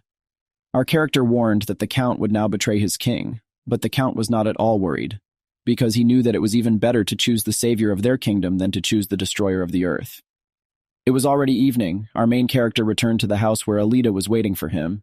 She noticed that most likely the conversation was successful. Of course, she was shocked to hear that Sean was able to use the explosive aura spell, but our character just smiled and said that it doesn't matter if you are weak or not, because there is no such ability as explosive aura. It would be too much for a savior from another world. Alita shouted that she had read about it in books, to which Sean replied that he had deliberately spread this rumor. Alita felt deceived, but at the same moment our hero asked that there were still some questions that needed to be solved. For example, what kind of dragon was this earth, because it was like the same firewolf? Where did Theranor so many special monsters from other worlds come from in Theranor? Everyone understood that there was something wrong, but Alita said that she was also worried about something, or rather the black powder that was used during the interrogation, to which Sean said that he also did not understand anything. But Alita admitted that she was also talking about something else, because when using the powder made her feel strange, as if dozens of insects were crawling in her body, and she could barely hold back her tears. At the same time, we see Lilstein, who continues to conduct experiments on people with the same powder. He makes them kill themselves or kill their neighbors. But after the experience has passed, he realized that even with suppressed instincts, people cannot commit suicide. This was the maximum amount of powder reached, so at the same time I just took and burned the bodies. At this point, we are once again transported to the capital city of Latincell, where Jackson listened to reports that everyone met the Dragon of Earth, that he was so strong that even some knights of the Order of the Black Lion were simply killed. Of course, the Count concealed several factors about the Ivory Tower, or our protagonist.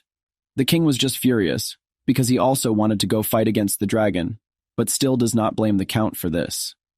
The same knights who were standing behind the king also discussed everything they saw with their own eyes. They discussed our protagonist's squad that they would like to call them to the order, but it seems that they have already become knights of the Count. Of course, the knights were upset, because it was like our heroes loved money more than honor. Once again, we have the capital city of Latincell, the Count's mansion. The Count said that he did everything that was asked of him, so now our protagonist has a position, money, and also a house. Our hero asked if he should do something to make everything work out, maybe take a knee. But the Count said that it was enough for him to be their leader in public, but also asked if Sean was going to kill their king. Of course, Sean laughed at this and said that even if he had devalued the friendship and everything they had been through, he was still a friend to the end, without sending him home unassembled, so our character was sure that he would not kill him. We see that Jackson approached Saffron during some battle, saying that the battle was over. They discussed what had happened, that the berserker they were fighting against was not happy with such a knife in the back, that in fact everyone was using them. But Jackson only calmed Saffron down, saying that no one cares about blood anymore when power is at stake. Jackson only asked his comrade to take life more simply. Of course, Saffron wanted to say something, but Jackson said at the same time that he never thought about anything great, because it was Saffron who thinks with his head, and Jackson only waves his sword. Of course, what Saffron wanted to ask next was what would happen if Berserk fell. Then who would rule Theranor, because they would need a new king. But it was Jackson who thought that Shihan should become the new ruler, because he is excellent but does not even think about returning to Earth. However, as soon as Jackson said that, Saffron asked if they would still be friends. Jackson he was shocked, and Saffron continued, saying that even the patriotic Grand Duke Groose was betrayed by his brother and lost his head. But will everything change if Shihan comes to rule? Isn't this the one who was lying naked in Gwangwaman Square? Apparently he got drunk even in a police car, couldn't control himself 3 years ago. He was accused of missing. It seems that he just ran away from home, apparently rebelled because of his parents' divorce and low academic performance. They asked him what he was doing, where he was, but he doesn't remember. How can he not remember? Let him not lie. Apparently amnesia. He needs to go to the doctor. Magic doesn't work on Earth, but it would be better if no one knew about it. He needs to get out of here somehow. When he left the station, he saw his father. In the apartment in Daejeon, Shihan's house, the father scolded the guy, where he disappeared. For 3 whole years he didn't hear a word. Didn't show up at school, his son, even didn't finish high school, already a disgrace. And what else did he do in the square? He ruined their entire reputation. The father was still the same. The guy did not expect a warm welcome, but it's strange to shout at the son who disappeared about 3 years ago. During all the time he had spent on Theranor, he had missed the Earth, but the reason for his longing was not appliances, heating and air conditioning, not a home and not a family.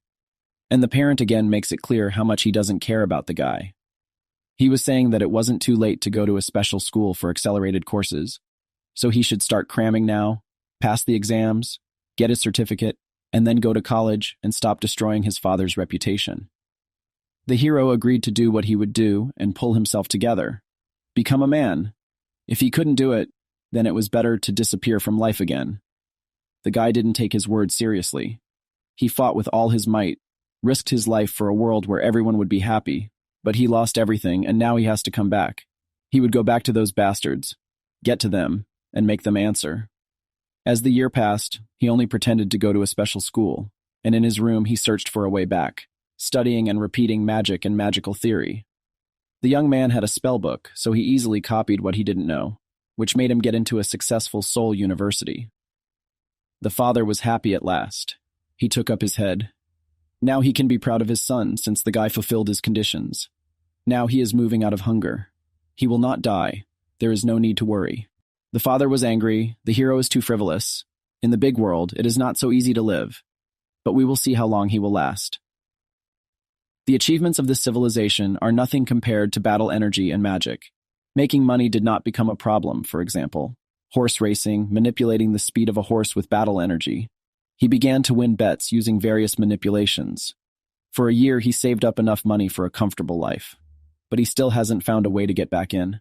He can barely make a hole in the dimensional surface, and even if he passes through it, he doesn't know where he will end up. Finding a Theranor in the midst of an infinity of dimensions is as difficult as an oasis in the desert. It doesn't even matter if you can get through. There is not a single clue where to find it. Not a single one at all. It will take 10 years, or rather his whole life. His iron will is covered with the rust of harsh reality. Is he so angry? They didn't kill him, just sent him home, and he begins to compromise with himself. The relationship between a man and a woman is hard to predict. Of course they betrayed him. But the excuse is an excuse. He can understand it, can't he? The ocean of seemingly endless anger has begun to dry up. The sweet poison called forgiveness has run through his veins. He can't go back to Theranor. 7 years later, he decided to get used to reality. Although he denied himself a close relationship, he still made a couple of friends in college. After the service, nightmares about that place became rare. He began to have nightmares about returning to the army. Sometimes he thought about using his powers to make the world a better place, like the hero from the movies. But last time he had already burned himself after such an impulse. There was no strength or will to do it. He saw the new relationship through a murky glass, as if it were a dream with each passing day. Reality was losing its meaning. He could get anything but the joy of life. In this pitch darkness, he groped for a way out, and one day, it lit up his life like a ray of light. When he was in the gym, he felt a familiar energy.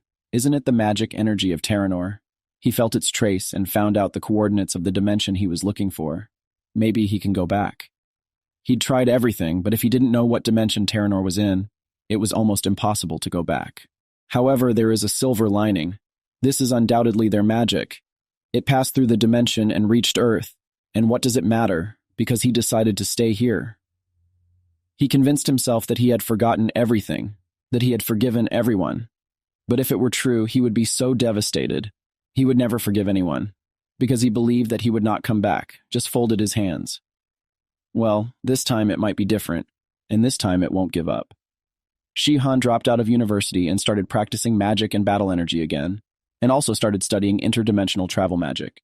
If he finds out the coordinates, then opening the portal will not be a big problem for the first time since returning to Earth. He feels alive again. After a while, a miracle happened, and a bridge appeared between Theranor and Earth. 10 years have passed since the guy arrived on Earth. He finally succeeded.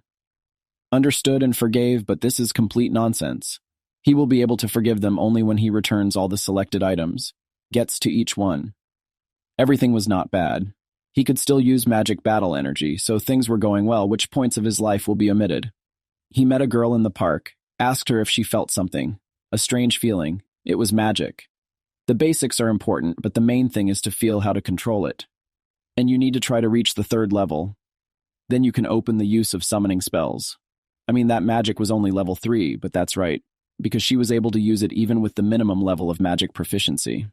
Tracks don't disappear, she just hides them. It's not so difficult. Once she learns to cover them, he won't have to follow her around. More precisely, as soon as she learns this, she will be able to travel alone, of course, as long as her strength is enough. And why should he hang around? But only if she promises to live quietly, peacefully, and not cross the road to anyone. Although he doesn't think you need to worry about it. But if she stays, will it be useful to him? Of course, she is the only one he can trust. Her help will be invaluable. Once he gets his revenge, what will he do afterward? Just like he planned 10 years ago, he wants to settle down here. A lot has changed since then. That place is no longer so dear to him. He has returned because he has unfinished business after solving them. He will be able to move on, so most likely he will return to Korea. She asks not to say that to return. He will have to live in someone's heart. That he will return in the same way as last time moving the Earth there is akin. But returning to Earth is much easier. He can open an interdimensional door. But he doesn't know where it leads, however, since he is a native of Earth. If you don't set the coordinates, he will return to Korea. Although no one knows exactly where he will go, he will never forget the square where he lay naked. But this is not a problem. He has already made a door for returning. Striptease with his participation on the square will no longer happen. It looks like he has an injury. She will follow him. The cursed daughter of the Berserk Emperor on Theranor has no future, but that if she didn't stop at this world, she would help him get revenge in return. When it's all over, he should take her back to Earth. On a midday walk all alone, the girl saw Prince Ates. He greeted Queen Layla. It's just that the sky is so beautiful. Even the maids are not with her. It's dangerous to walk alone. It's okay, even though she is called the Queen. She is just a beautiful decoration without power and influence. What can happen to her? It would have been different if His Majesty had loved her. But with beautiful young concubines walking around, who needs a wife from a marriage of convenience? The fact that her father is not interested in her. He is happy about it, but they can't if someone sees. But there is no one there. He was back in the building and told someone not to hide. He's apparently following him, Kalterin. He has some very interesting information for the guy. Everyone was sitting at the tables. It was a wonderful medicine. The girl had only used it for a day. She already felt changes in her body. A pill that increases combat energy, used by ballmasters to make training more effective, is very useful but also very expensive. Thanks to him, access to them is not limited to money. Legs decide. Recovery is much faster than he expected. Combat energy is almost at the master's level at this rate. The hero will soon be able to fight with Jacksonguard. Later, the Lord was informed that Master Shihan had arrived. It was late, too late. He had summoned him a long time ago. Why was it taking so long? The man got down on his knees and bowed to greet the man. He is an amazing actor, might have believed it if he didn't know how to match the situation. Anyway, what about his request? Yes, he has prepared a list of names. These people have enough power to move against Jacksonguard. It was unlikely that anyone would stay by his side when he appeared, but when the other kings had time to prepare, it would be difficult for even him to fight back against 5 of them at once. To overthrow the tyrant Jacksonguard by the townspeople, just a great idea, and he had recently been his ally. But the opposition is not very strong. He thought there would be more people. If you take into account the methods of Jacksonguard's rule, it seems that he is still perceived as a hero of the revolution.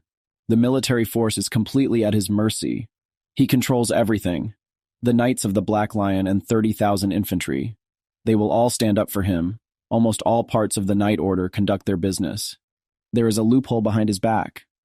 Some aristocrats are loyal to the authorities. They are the center of power. They have the administrative apparatus in their hands. Then you should first deal with them. Who is at their head? Led by this man like this, he has a 50% success rate. You can do it, but it's not easy. It looks like he's a great fit. He treats him like an insect. What did he just say? Would he betray his father and want him to believe it? I don't think he would have been able to even make it sound funny, of course, if it wasn't for Shihan. He wouldn't have thought of such a thing, but he can't tell the whole truth about it yet.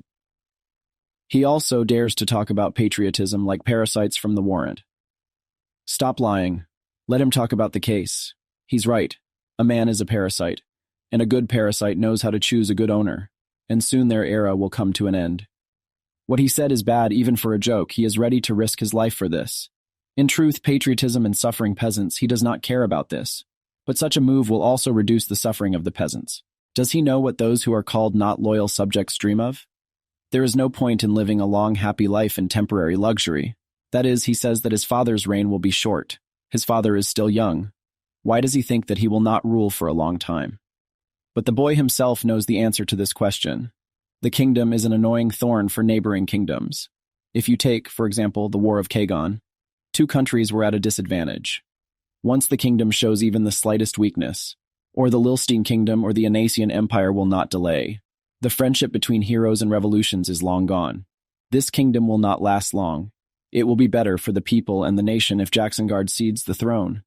He would easily betray this country and hide in a safe place.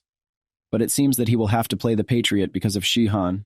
If everything works out, it's better to be a patriot, not just a traitor. If the state goes, then the guy will be in danger.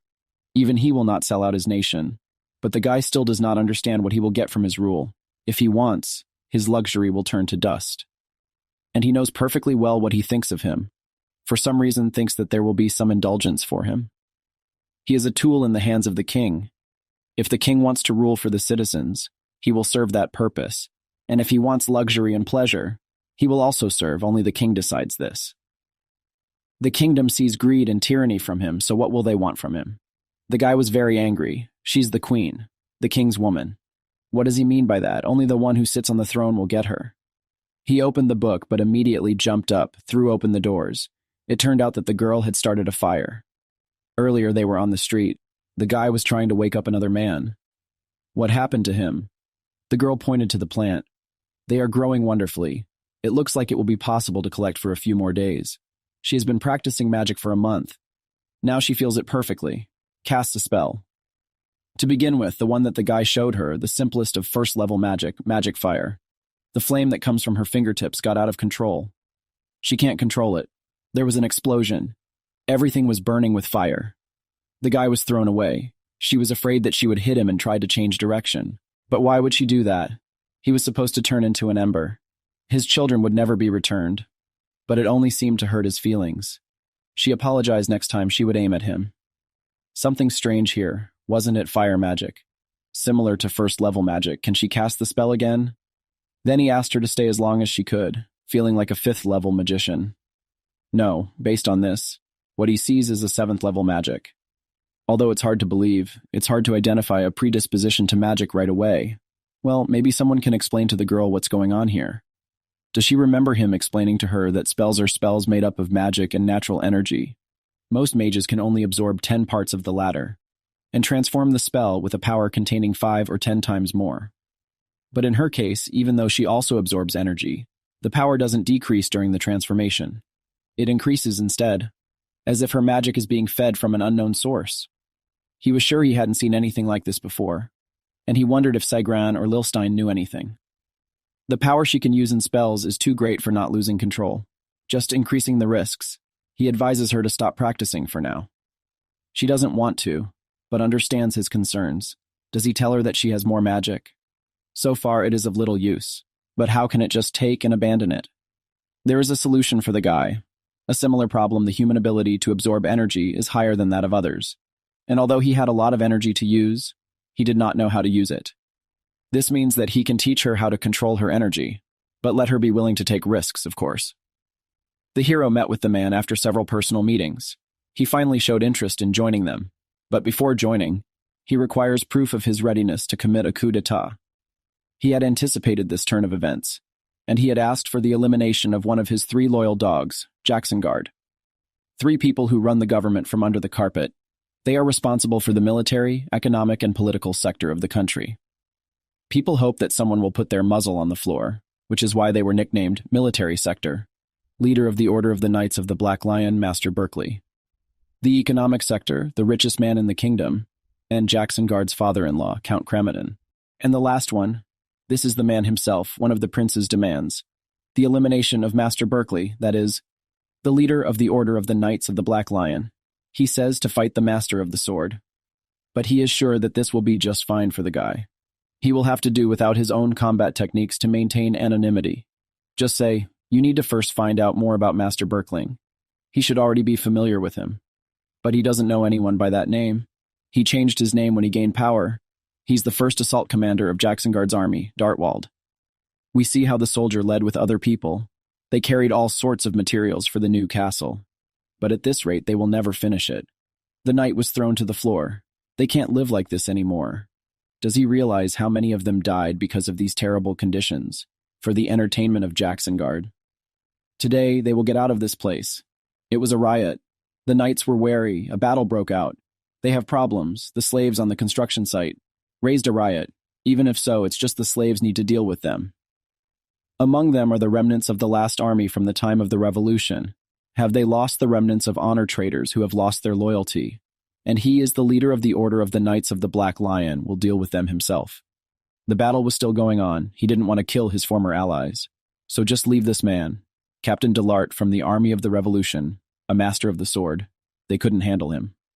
Revolution. They've decided to obey the king's orders. They're traitors. He won't let it go. It's been a long time since the men met, Grumps Delarth and Dartwald. Now he's Master Berkeley, by the way. What's he doing here? He thought he'd become a farmer or something and moved on. That's right, he laid down his sword. I think that time has changed. He will not need it anymore, but I was wrong. They should fight for the poor and destitute. Even though he is now retired from the army, he used to be a knight. Does he want to throw away the honor and betray? He is a farmer without chivalrous pride and honor. Well, let the man see for himself. These people are impoverished and socialized, all because of their greed. Is this pride and honor? What business is it for a knight to be loyal to his king? Is that what they fought for, Dartwald? The man was furious and asked not to be named, as his name was Berkeley von Rashmit, a name bestowed on him by the king. The man rushed at the opponent, closing the ball, but then repelled the attack. Such a force, this one has become stronger than before. He recently received the same rank, but feels his level is much higher. The man wounded his old friend. He was bleeding. Familiar faces. They must be a swordmaster from the Revolutionary Army. The lion doesn't care how many rats are around. He took out the enemy leader. The Black Lions will deal with the rest. How stupid that man was, and he could have avoided it. Why ruin himself for these simpletons? He broke his oath of allegiance. How can he talk about pride and chivalry when he doesn't even understand why he's doing it? He's not a real knight, just a killer and always has been. But the man said not to call himself by that name. It's in the past. The captain was informed that the guys dealt with the swordmasters. The rest were captured. But the punishment for treachery is lower for a traitor death on the spot, or will he refuse the order? Then the prince appeared. He forbids killing them. He will not allow any more bullying of workers. This is a direct order of the heir. He definitely has the power. Give such orders. If he kills everyone, then who will build a palace for his father? It is necessary not to punish, but to return to work. Curse it, so be it. Who is he to obey the prince? Let him send them back to the line. The guy is too kind. You need to cut off the heads of those who are not loyal to the king without pity. Prin is too weak in spirit, too soft. How could a tiger like the king breed a puppy like that? What does he think about this, Master Sean? A male captain of the Order of the Black Lion, what did the hero who led the revolution to victory turn into? He was always like this before. And now he was just killing anyone who got in the way on orders. He would get rid of any enemy. It's the only truth he lives by, that he knows Captain Berkeley personally. And he's heard it from the Duke of Kelteron. And it's strange to hear it from him. Why did he get involved in this? He thought that the prince would be a better king than the current one. Better, no one told him that. People whisper that the lion gave birth to a puppy. The dog is the best friend of man. They are loyal, help in hunting. They perfectly protect property and owners at night. The best companions for a person in history cannot be found. The king rules like a tiger, but it's better to serve the dog than him. Master Sean is a curious man. The more he talks, the more he inspires confidence. Is this the world they wanted? For traitors to pay for a crime, you need to sacrifice comfort and a peaceful life. He was afraid to destroy this world with his personal accounts. But thank you, Jackson Guard, for teaching you not to doubt. The captain came to the bars. Did the guys there hear anything about the people on the construction site? No, nothing. Something happened. A similar prince demanded new housing for them and asked for more building materials. Although the man was against rewarding them for committing sins, of course, what is the point? Then they will all rebel all the time. It is necessary to bring a firm order with a hard hand. What do these beggars simpletons think they are? The arrow flew straight into the captain's forehead, but he broke it with his forehead. Curiously, at the end of the arrow, there was a significant amount of combat energy. Probably aiming at such a narrow gap is not easy. We need to check who did it. The fog on the street is like milk. No one would even notice the corpse on the street. It was Sean and Zeno. Whose tricks were these, if not the cowards of Kelteron? Maybe it's the prince, but he can think whatever he wants alive. They won't leave here. He's gone over his head. Not a bad mood for such a tomboy. It's a pity that he's a fool. How can the two of them be Black Lion generals? Let the guys take it easy on them. They need to take them alive and interrogate them. A fight broke out. His skill matches the confidence to fight on equal terms with two generals. We need reinforcements. When trying to kill, you don't need to swear about honesty. Why is he talking to him? Iron wall surround, said Nicky of the person. The walls have grown. This is not enough iron walls. Not enough. You need annihilation. Then one of them will direct the attacks.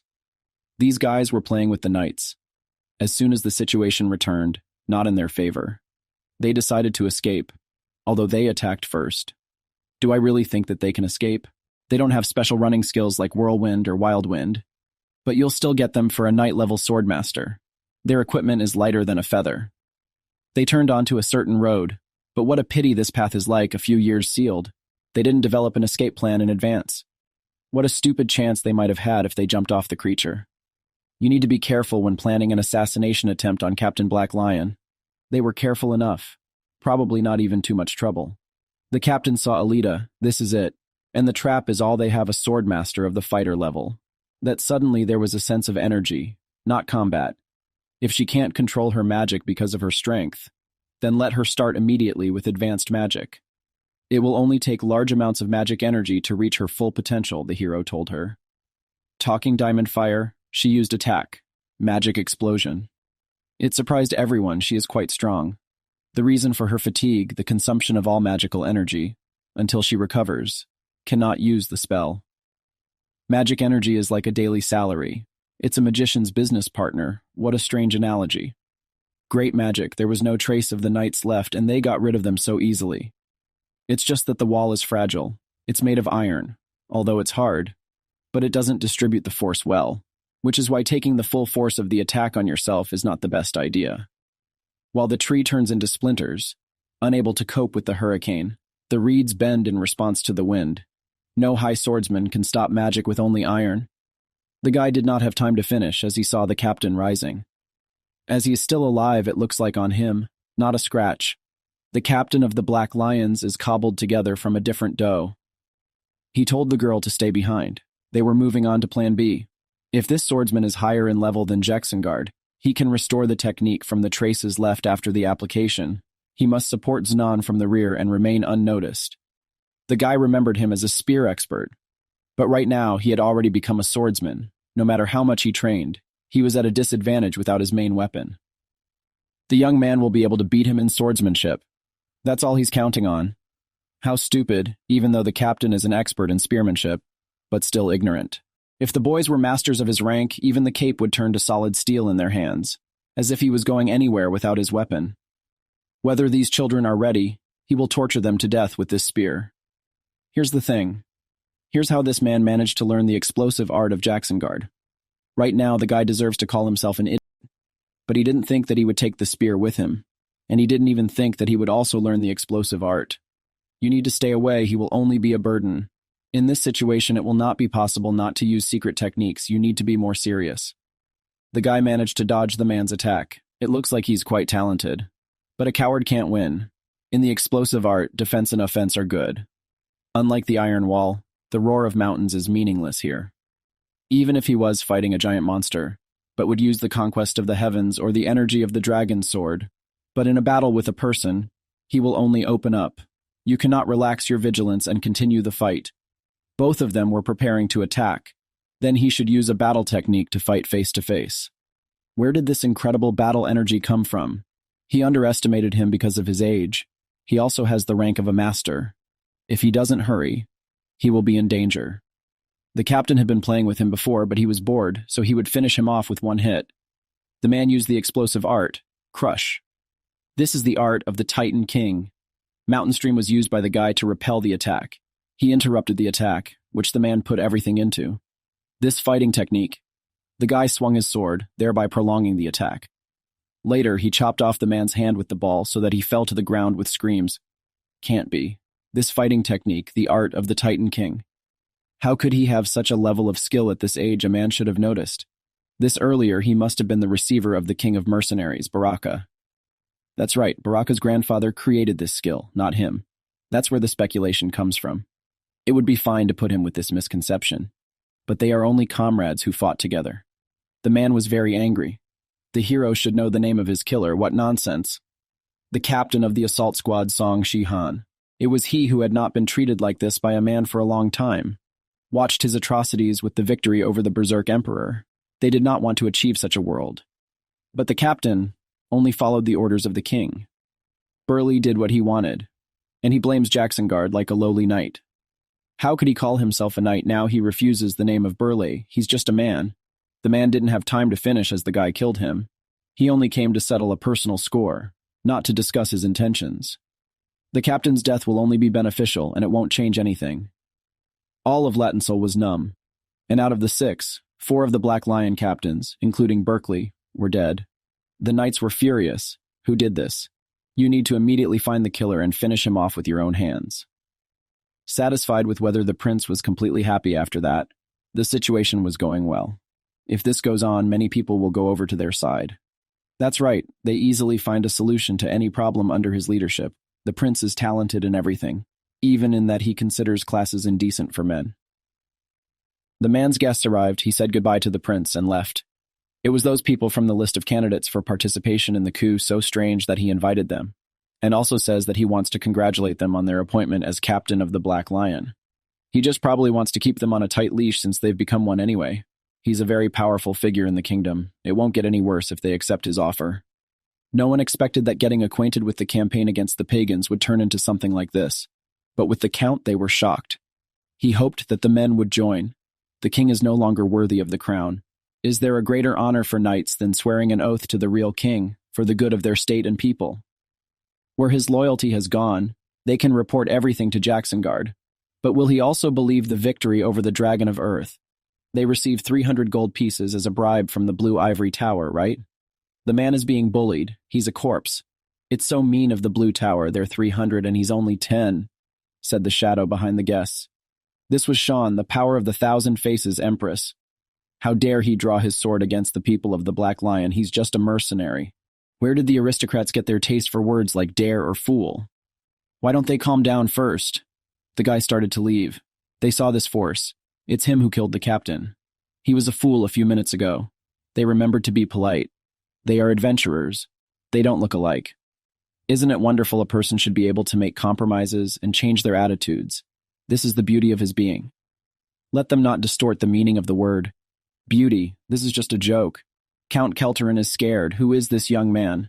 The successor of the mercenary King Barak. He has an idea. He used the Titan King's art against Dartwald. He mistook him for King Barak's successor.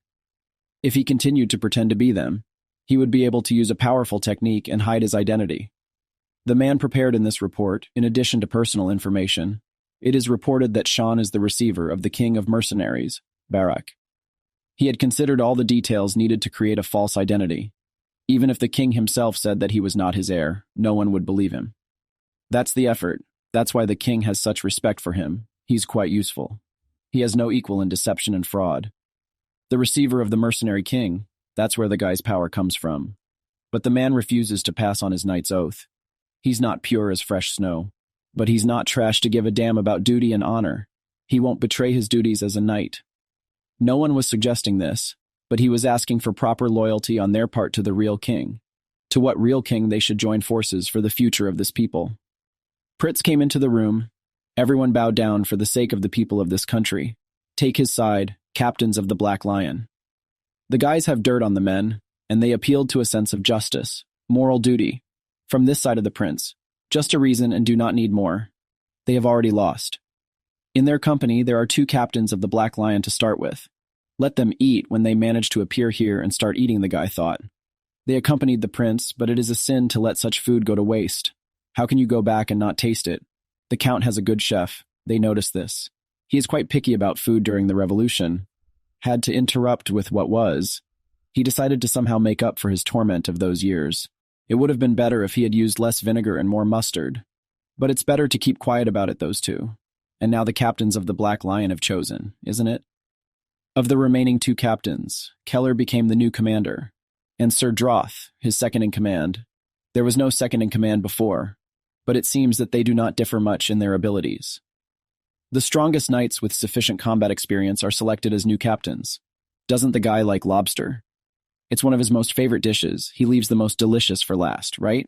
The main dish should be savored slowly. Thanks to the assistance of citizens affected by corruption and Prince Eights, the coup is proceeding like clockwork. Events are moving fast, and there are many who do not benefit from the king's policies. But they definitely need Viscount Crumble for a successful coup. He is called the second man in the state. He is obscenely rich. But more importantly, he owns businesses all over the kingdom. They need connections with merchants in order to ensure uninterrupted communication during a coup d'etat. It's hard to change his mind. Not at all. He's already involved in this, but there is one small condition. It's more a personal request than a condition. He wants to hire Alida as a teacher for the youngest daughter of the family. A girl as a teacher, how is that possible with her skill level? It's impressive that she was able to reach the rank of a fighter at her age. The youngest daughter doesn't have a master to help her overcome the plateau. If women hire a mentor from outside the family, then they usually look for someone of the same sex. He was just looking for such a thing and noticed that the girl is in his guard. There are not so many female knights, but apparently he was completely desperate. Since he was allowed to hire her, the youngest of the family, he has a feeling of déjà vu. They met her earlier, does not remember the student of Forum in Togo, who participated in the suppression of pagans. Just like the one who got hit on the head, the girl wondered how it was her master and what would come out of it. It's like appointing a high school girl as a junior tutor. She might very well refuse. Viscount Crumble has already joined them. Isn't there no benefit at all from this? Dina's mother seems to come from a very powerful family. A noble family. The kingdom of Lilstein. The count's family of Sellet. If Viscount Crumble only has influence in the kingdom, their family's business spans all of Theranor. Such familiarity solves all problems with transportation and housing in any part of the place, and you can establish connections with other noble families. But what are the risks? They can be exposed. He as saviors from another world, and she as a member of the Lasklin family. To be honest, there are more risks for her. Reveal his identity. But if they find the heir to the empire, you will not have any problems. If that's all, then she agrees. She remembers his father telling him to be careful and careful no matter what she encountered or something. Doubting doesn't mean not trusting. Doubt is the best way to recognize other people. and reckless trust is no different from total distrust. You have to try to learn something new, even about your allies. That's what her father always said. She would like to at least meet Dina. Memories came flooding back to him. He trusted his friends as much as they trusted him. He believed that he had friends and love who could rely on him. Well, was this faith justified? Really, there were no signs of impending betrayal. Perhaps he didn't even try to understand his friends, hiding behind trust. They might be disappointed in his actions or be offended by something, but he didn't even try to see it.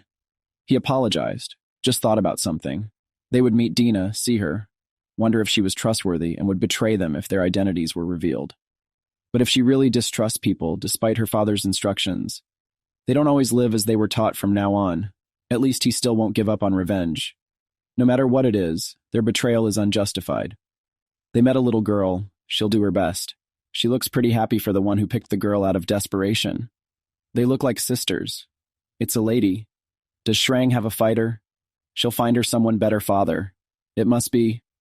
She begged her daddy. She wants to learn from this girl. She finally made it. Dina became Alina's student. The girl taught her different blows on a dummy. The girl was a fan of her movement and appearance. She heard that armor is useless at the level of a fighter, and above it is cool. She wants to get rid of this metal chest as soon as possible to become a master. Those who have reached the level of a knight, according to rumors, can make metal stronger with the help of combat energy. She wants to wear metal armor like Zeno. Those who have reached the master rank can strengthen any materials, not just metal. She would like Master Shihan to get rid of the metal armor. Wouldn't a transcendent rank be better? But they seem to be wearing armor. Why is she asking? Just curious. She heard that at the master level, it doesn't matter what her armor is made of. But the 7 heroes of the revolution reached the transcendent level and still wore different types of armor, didn't they? It all depends on the situation, in particular on the fighting style of the learned martial arts. Let's assume that she has normal clothing with the 1st level of protection, metal armor with the 10th. The knight's rank allows you to strengthen metal so that it is more profitable to wear metal armor with the 10th level. But at the master level, it can improve any equipment to the same level. The amount of combat energy expended is the same, so it doesn't matter what you wear. As soon as you reach the transcendent rank, you combine combat energy with the material, increasing the level of defense depending on the initial characteristics. If ordinary clothing with the 1st level gets the 21st, then from the 10th it rises to the 30th. Up to the master rank, the gain does not depend on the weight of the armor, but on the transcendent it is so.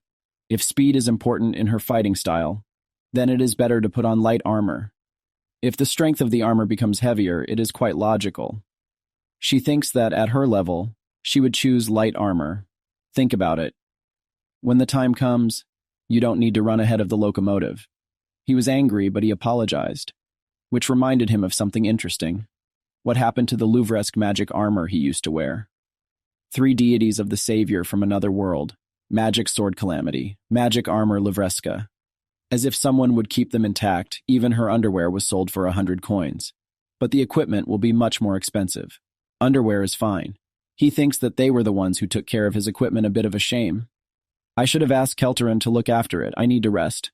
But did his combat ability recover energy? Of course, his feelings are slowly coming back.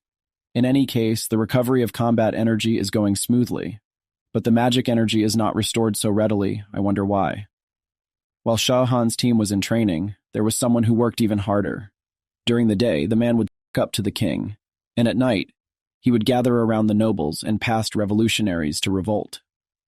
There were those who watched everything from afar, looking for benefits for themselves instead of directly participating in the coup. If they didn't participate, everyone would know about their corruption. There is no point in denying it. Who the king will believe him or them because of the experienced conviction that they agreed to participate in the coup. Evil attracts evil. He was able to attract comrades from justice. They will even give their lives for the future of this people is too far. They are from justice to mention them together. The taste of the bribe is divine, but in my stomach it turns into a poison that slowly tears through my flesh. How ironic to hear it from him. He has a couple of plans in case something comes up about him, and he has no equal in giving bribes. But here's what you need to remember. Once the coup is over and the prince becomes king, it's better for him not to invent new plans. He did not forget about the explosive aura in his body. Of course, he didn't think to disobey. He did his best to serve the king flawlessly. But under the power of the savior from another world, he was able to dream of more. No matter if there is an explosive fool in his body or not, he will not think to betray him. He is going to change this state and start a good life, which he will spend on ensuring that the inhabitants can have the same benefits as him. It was the right thing to do from the very beginning, and he said it was impossible under the king. Everyone was in favor. He was too dangerous to be left alive. Once the emperor went, no one would be able to stop him. Some didn't like it, but he didn't deny it. Others were in favor too. Although the man hated him, on the contrary, he likes them all. They didn't make this decision out of hatred for him, but he has friends besides Sean. He trusts their verdict like a magician. When he's not sure, it's better to follow the majority. It was fine, but the problem couldn't be ignored. How were they going to defeat a powerful savior from another world? She underestimated them against the 6 of them. He couldn't stand it no matter how strong he was. That's right. Even if Shihan couldn't escape death, it would be lucky if half of them were still alive. Wasn't it that the 6 little rats gathered together to have a nice chat? But they still didn't decide who would tie the bell on the cat's neck.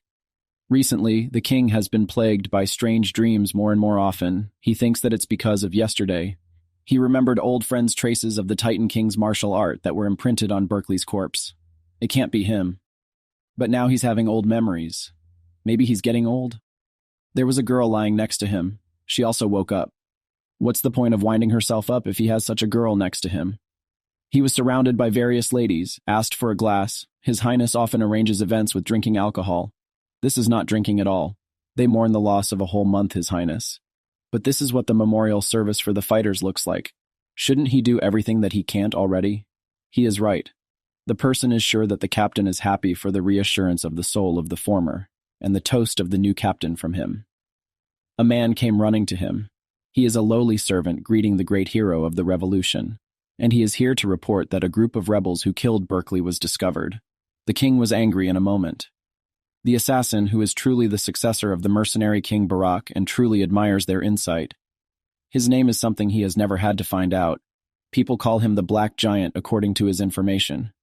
There are about 800 rebels hiding with him in an old castle in the west. The king praised him for his good work. He should punish them right now. He will gather 100 soldiers from the Black Lion and a 3,000th. This is even more than the man expected. This is the entire combat power of the army. This fool decided to use all his strength for the first battle. You need to calm down in this situation.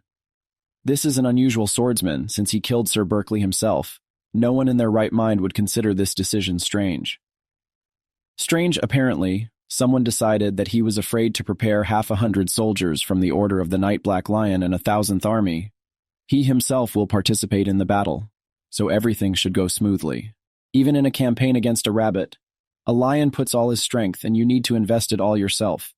Not all soldiers, 1 or 2 lions, are enough to capture 1 rabbit. The man apologized. He didn't want to harm the king's reputation at all. They had to finish building a new palace, so gathering 3,000 troops would be unnecessarily costly. No big deal, he's just overexcited, glad that he understands it. He'll be by His Highness's side as captains, the 2 of them following behind him. How can you attack one of the 6 captains? The hero was surprised there are already 2 of them on their side. They should infiltrate the king's elite squad. If so, shouldn't he immediately attack 4? There are only 6 of them, but 3 of them were Keller's servants before they became captains. It would be ridiculous to kill one of his servants. They would use that fact against them exactly as soon as he did. Should he disable their legs, cripple their fighting power? No, they can't. They'll reselect a new captain and it'll be harder to get their people in. So it's like he's got a lot of experience in this sort of thing. Like there's someone from the royal family who specializes in stealth attacks. This guy isn't really smart, but right now he's handing over his master. He doesn't feel guilty at all. You need to be careful with him so you don't get stabbed in the back. The old Grand Castle, the knights arrived there. They surrounded the castle and told the culprit to lay down their arms. But they are not traitors to the fallen hero. He can no longer be called king. This people is against his power. The Black Giant is a very conspicuous individual. They will fight to the end, which will make His Highness attack head-on once again, of course. 2 were to cover the captain from behind, and he would be with His Highness, of course. You need to leave the soldiers to them. He used the giant rune battle seal. How can a human use such a skill? He shouted for the Black Giant to come out. He was taking revenge on him for Berkeley's death. That was the end of his work. They did not hesitate to rush forward as he thought, it's time to start hunting the tiger. Of course, Jackson was just incredibly furious. He asked the Black Giant to show himself. But at the same time, while he was not clear, He stepped on a certain magic seal, which made it clear that he was trapped. Were there really that many people gathered? Of course, his men started saying that it wasn't as the Count had told them. But Jackson was mad, and he asked everyone to calm down, because he had often encountered such traps in the past, and they had many in their squad who could handle them. They looked back and saw that Livell and Gildarin were not behind them, and they knew that they had been traitors from the start, and that the Count himself was just sitting on the tower. Jackson was so enraged that even this feeling reached the Count himself. Of course, the Count was scared, so all our protagonist had to do was tell Tom that he was much safer, but he still couldn't deny himself the pleasure of looking at the Count in the face of danger, because otherwise he simply wouldn't be able to trust him. Of course, Sean was grateful to the Countess for luring Jackson into a trap, for setting up an incredible plan.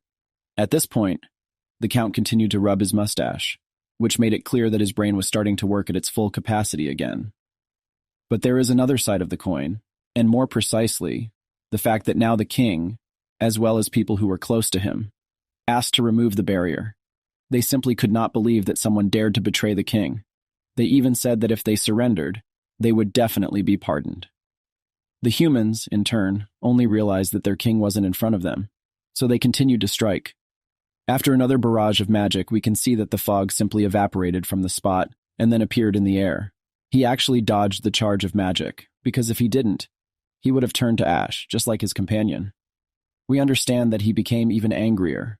He thought that it was all the tricks of the man from the Iron Tower, but at the same time, the people who rebelled began to say that Jackson himself was to blame for what happened, because people were just tired of all the tyranny, because it was for the same reason that Jackson arranged a riot 10 years ago.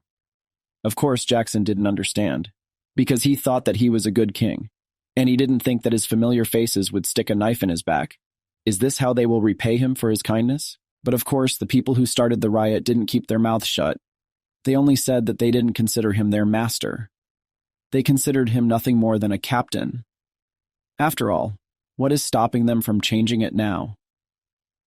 After saying that, the people started fighting fiercely again, but Jackson wasn't doing so well now that he was under the barrier. Of course, our protagonist was happy. He liked what he saw at that moment. What he saw was that the barrier was simply unbelievable. Did they hire so many high-class mages? The Count, in turn, said that surprisingly Trandon was very cooperative, because even in Ream against the Earth Dragon, he was stronger than any high mage.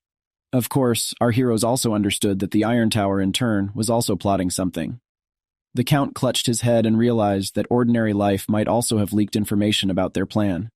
Our hero understood that there was nothing to be done about it, especially if it was an event of this magnitude, and the Iron Ivory Tower is generally very sensitive to this kind of information. Of course, Sean thought that Jackson was just stupid, because all the outsiders noticed and the king did not, but even at this moment the Count had something to say. He said that he was responsible for everything. As soon as he surprised our character, he asked us to look at the king again, because now they have the opportunity to overthrow him. By this point, absolutely the entire city was in chaos. Everyone was trying to prove that they were worth something just against the background of the fact that they were related to Jackson Jackson. But as soon as they started saying something about the future of the country, they were clearly given to understand that they had had enough, drawing their swords at the same time.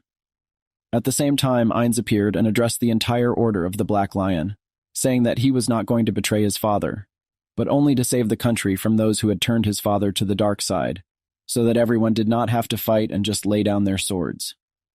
Of course, at the same time, the people said that they would wait then, to which Ainz said that it was fine if they didn't want to fight. Looking out the window, he thought that he was doing fine, because he was able to capture the castle. But he also knew that it was only half the battle, because now everything depended on the Count and his group. He just hoped that everything would go well. By this point, Jackson had dealt with many who came within his range.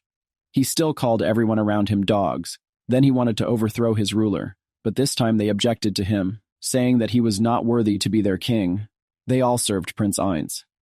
Of course, Jackson was surprised by this, because did his own son really want to throw him out? He realized that this was not just his son, but everyone else in the area, even the Count, whom he completely trusted. Since everyone had betrayed him, he would just finish them off. His eyes were filled with rage. Everyone was just horrified, but not our main protagonist. He only asked him to try as hard as possible because Sean wouldn't have returned to Theranor if he was going to do it with his own hands. And now, here was a man who wouldn't just give up. Many of the rebels now started saying that Jackson would be the only one to die today, which made Jackson even angrier. The ground under his feet just started to crack. This ability was called Giant's Hand. No one could even believe that this was an ordinary person and not a monster. Of course, the people in the squad knew that this hand had a weakness. It was only necessary to hit the wrist. As soon as the black giant hit it, the arm fell apart, but at the same time, Jackson himself appeared behind it and got out of the barrier. He asked everyone to prepare for death, but he actually felt ashamed, because he didn't think that his plan would be to cheat first and then just run away. Yes, that's what happened. And Jackson himself, who recently became the king, just started running away into the forest. Of course, the mages were worried because how is it that their barriers just stopped working? But the count only asked them to calm down, because everything was going exactly according to their plan. Because the death of the king would lead to serious consequences, and the successor of the king of mercenaries had already gone after him. Everyone thought it would probably be Sean of the double swords, but the count only said that Jacksonguard disappears halfway through the journey without killing anyone, and Theranor will remember all his evil deeds, and all his good deeds will be forgotten. Everyone realized that a coward like the count wouldn't say this kind of information without a reason. All the count's words gave them hope, so they decided to turn to the real king. It was at this point that Jackson and I met those people who were sitting in the forest. He asked who was standing in front of him, but all we could see was that there was now a small argument between our hero and his companion. His companion wasn't entirely sure that they would succeed at all, since there were only two of them, to which Sean said that there was no need to worry about a bunch of robbers. Of course, Jackson himself couldn't believe that in a foreign territory, some squad could continue to argue. What was wrong with them at all? But as soon as he realized that there was no time, he said that the bandits from his group were simply not bandits, because somehow they managed not to notice the tail that was following them, even though they were facing a fairly high-level opponent, a high swordsman. At the same time, Sean said that Jackson's subordinates took some things from them. Does he want to return them at all? But Jackson didn't see anything wrong with it, because he wouldn't steal them if he was going to give them back later. So if someone wants it that way, they can just take it and return it.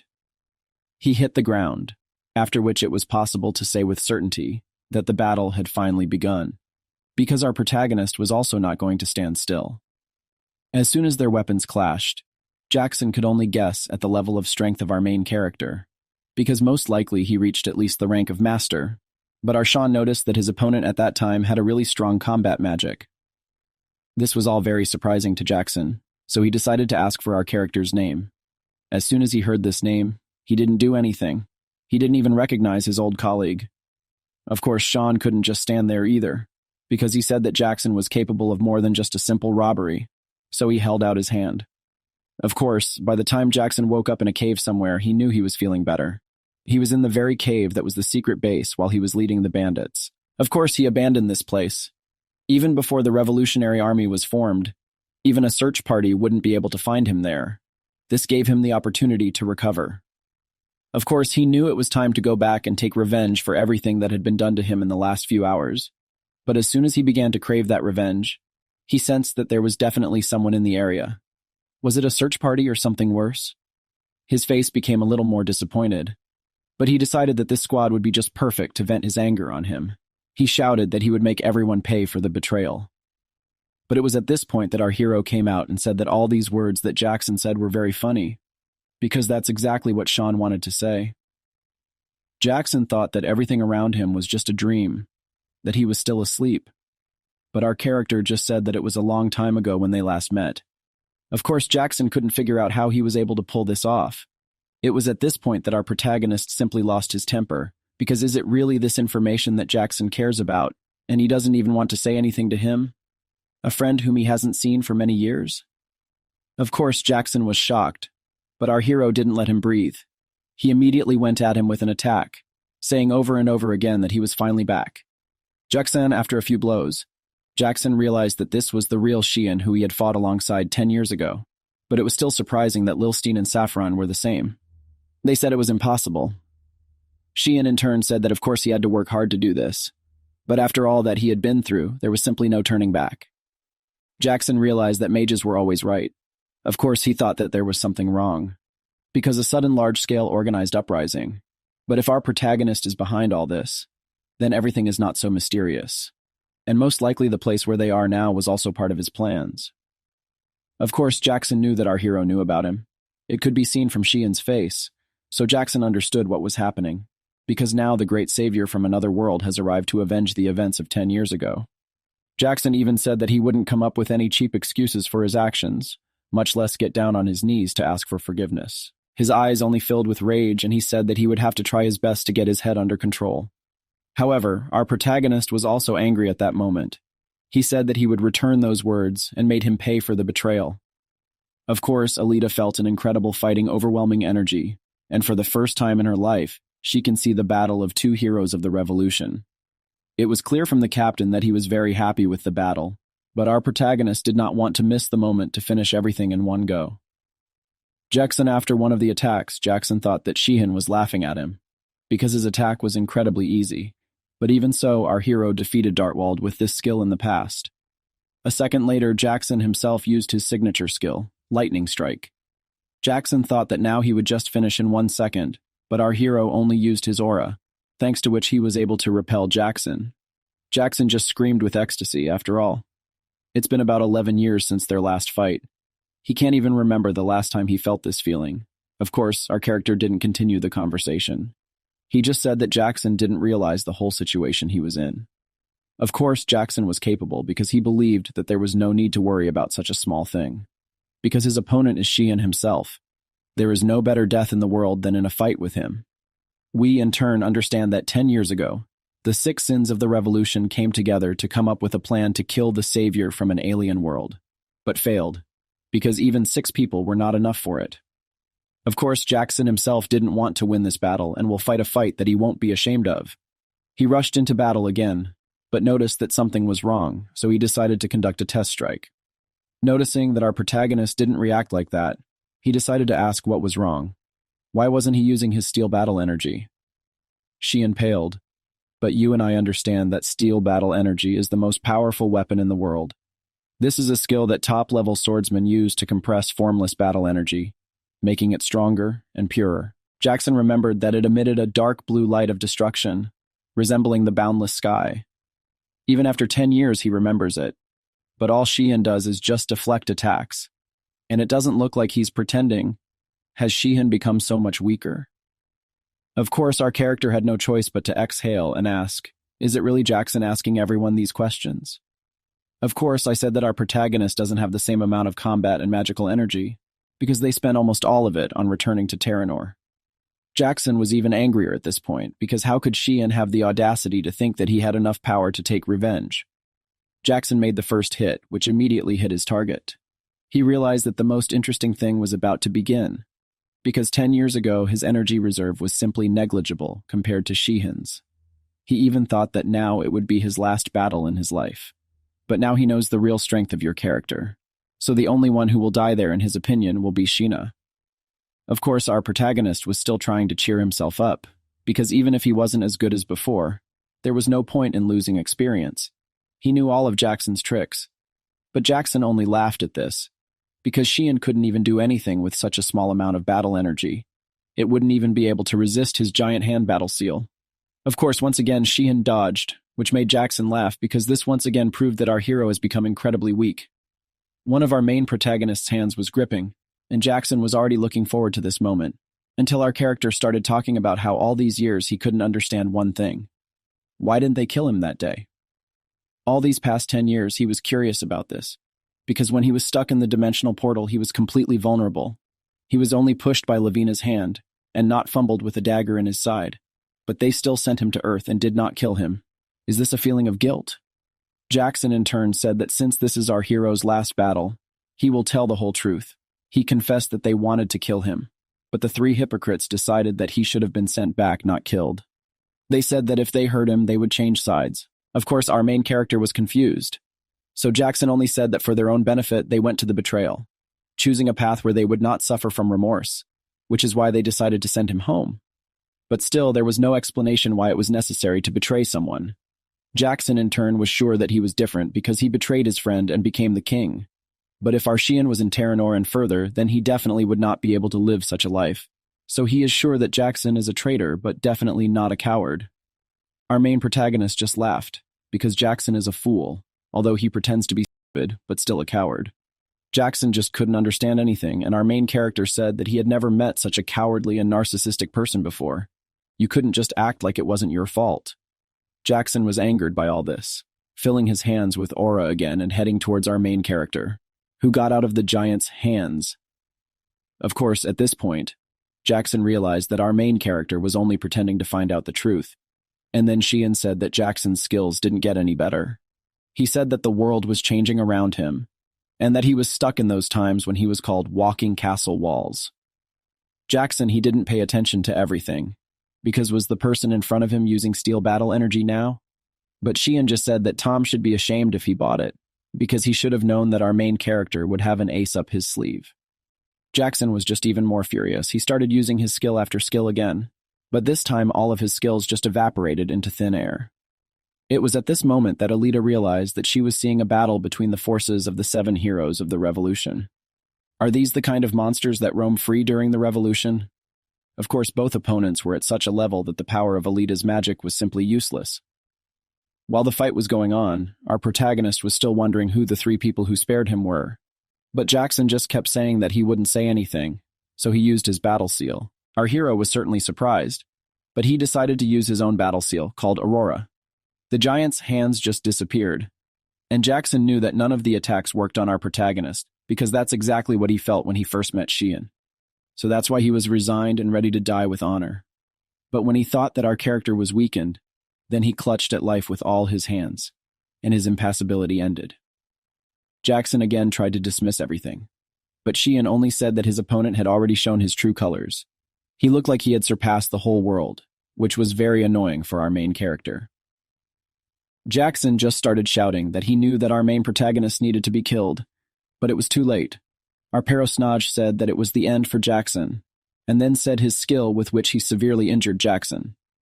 Jackson was thrown very hard to the side and thought that his end had come, but still, while he was lying on the ground, he only thought that Shihan had become weaker. After all, Shihan had survived after his heaven-conquering skill.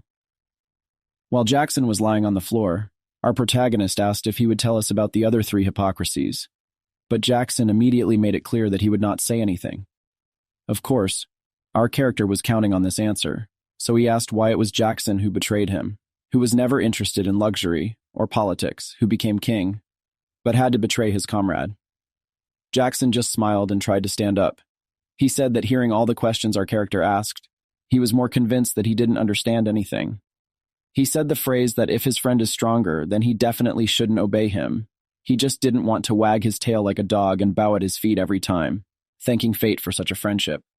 But as soon as he said this, our character only said that he would never have thought that Jackson has a penchant for eloquence. Because if so, then the time has come to pay the debt of friendship and trust. Jackson was scared. He pretended that he was ready to die and shouted about it to our main character. But Shihan just spread his hands and asked why he should do this, because the latter sent him home out of the kindness of his heart. At the same time, Jackson I asked him to kill him while our protagonist was calling Alita to him. He told Jackson that even if he planned to kill Shihan back then, he still didn't do it. Just threw him out of Theranor, which is why there's no way he can kill him. Our main character's body was filled with a strange energy, and then he said that he only uses the saying from Earth, an eye for an eye, a tooth for a tooth. Of course, Jackson knew that this was a real because now a portal to another world was opening up. Alita was shocked because she noticed that the grateful No Shihan was able to summon a portal, because borrowing someone's magic or stamina sounded stupid, but that's exactly what a monster summoned from another world could do. Shihan at this point said that he didn't intend to bring her along in the first place, but the recovery rate of his magic energy is slower than he expected. Of course, Alita understood why it was needed at all, because it was not just an ordinary revenge. Our main character wanted to send Jackson to another dimension. Our character said that it was also hard for him 10 years ago, and a purely technical person was exiled to his native world. But he will go to the unknown because 10 years of debt still accumulated interest. Jackson was very scared because he knew that behind this portal would be the home of the hideous monsters, the monsters of the Tyrant King, which he had already fought against. Jackson only knew that he was going to get his revenge soon, but our character wasn't listening to him anymore. He said that's where he belongs. Jackson was sucked into the portal, leaving only his clothes in place. Alita couldn't tell if everything would be all right, since the 4 ivory towers would notice this magic. But our main character didn't care anymore, because they were about to leave. As he spoke, he noticed that there were underpants on the floor, or rather the underwear of a legendary hero, and he even wanted to sell them. Alita knew it was an abomination, but she asked what would happen to Jackson. Our protagonist just said that he doesn't know. He doesn't even know what kind of world Jackson will end up in. Alita thought it would have been better to kill him, but Shihan just said that the bully wasn't a mage, so he probably wouldn't even come back. But even if he did, our main protagonist would finally be able to see the result of his revenge. Of course, at this time, Ainz spoke to the people, saying that now he will change all the mistakes of his father, who went down the wrong path. Of course, Ainz reorganized the royal council after his coronation. Viscount Crumble, who made a huge contribution, became an earl and head of administration, taking over the previous position of Kelteran. Joldarin and Lionel are commanders and vice-commanders of the Order of the Black Lion, but Kelteran himself is a marquis, took the place of prime minister and also received the title of hero. The nobles, seeing how happy they were to erase the traces of the past, were ready to completely destroy their families. But Ainz said that he was not a villain, and the sins committed by another duke could not be washed away, so the families should not pay for it. So as proof of his favor, the former queen, the daughter of Duke Kramaton Lilia Ren Lattenberg, will be his wife. Of course, everyone was shocked by this decision and immediately decided to encroach on loyalty. Ainz, in turn, expressed a huge expression of Kelteran, because everything happened exactly as he predicted, and the new wife of Ainz was incredibly happy. As soon as it was over, our main character entered Kelteran's room and asked how the treasury was doing in his hands. But Kelterona just turned around and began to say slowly that he would not encroach on the money of the state, because even the money that Jackson used for entertainment would be enough for him to double his fortune. Kelterona was incredibly happy. Of course, Shihan believed that now people would bless the new king, because under the last king there was utter chaos. But Kelterona only said that not everything would be so positive, because Jackson was the main poison that poisoned their city, but also protected it. Since the revolution hero lived in the kingdom, no one dared to attack him, so now the kingdom has every chance of becoming a small and weak country. Even so, our hero said that he doesn't see much to worry about. Kelteran began to rejoice, saying that it was likely that other countries would also be waiting for this, because it would also benefit his kingdom. But Shihan only asked him to stop talking nonsense and say what Kelterona wanted to say. Kelterona was a little different. His mood changed, and he said that other heroes of the revolution would not be as easy to deal with as Jackson, because Jackson's rule was disorderly, and his skills were preserved because he was far from fighting. Compared to him, Lilstein and Safranari in charge of the 4 ivory towers, just as Shihan has achieved Master Motok in the past. Of course, our hero understood that they are real magicians, which means that they are also stronger in the basics. Tyrant and Kiran Anashius also became much stronger. They were constantly training, but the most powerful of them was she. Our main protagonist asked Kelteran not to be silent and asked him to continue. Kelteran only hesitated a little and said that if you have to choose who will win, the Earth Destroyer or the Savior from another world, then only a madman does not bet on the latter. But if there is a choice between the current Queen of Thieves and the Savior from another world, then the person will think about it before. Our Shihan was just in shock, because did Lavina really become so strong? But Kelteran only said that he only knew of 3 people who could go up against the Savior from another world. The Empire's guardian knight, General Rondark, who was killed. The mercenary king, Barak, who simply disappeared after the attack on the Empire, or died of old age.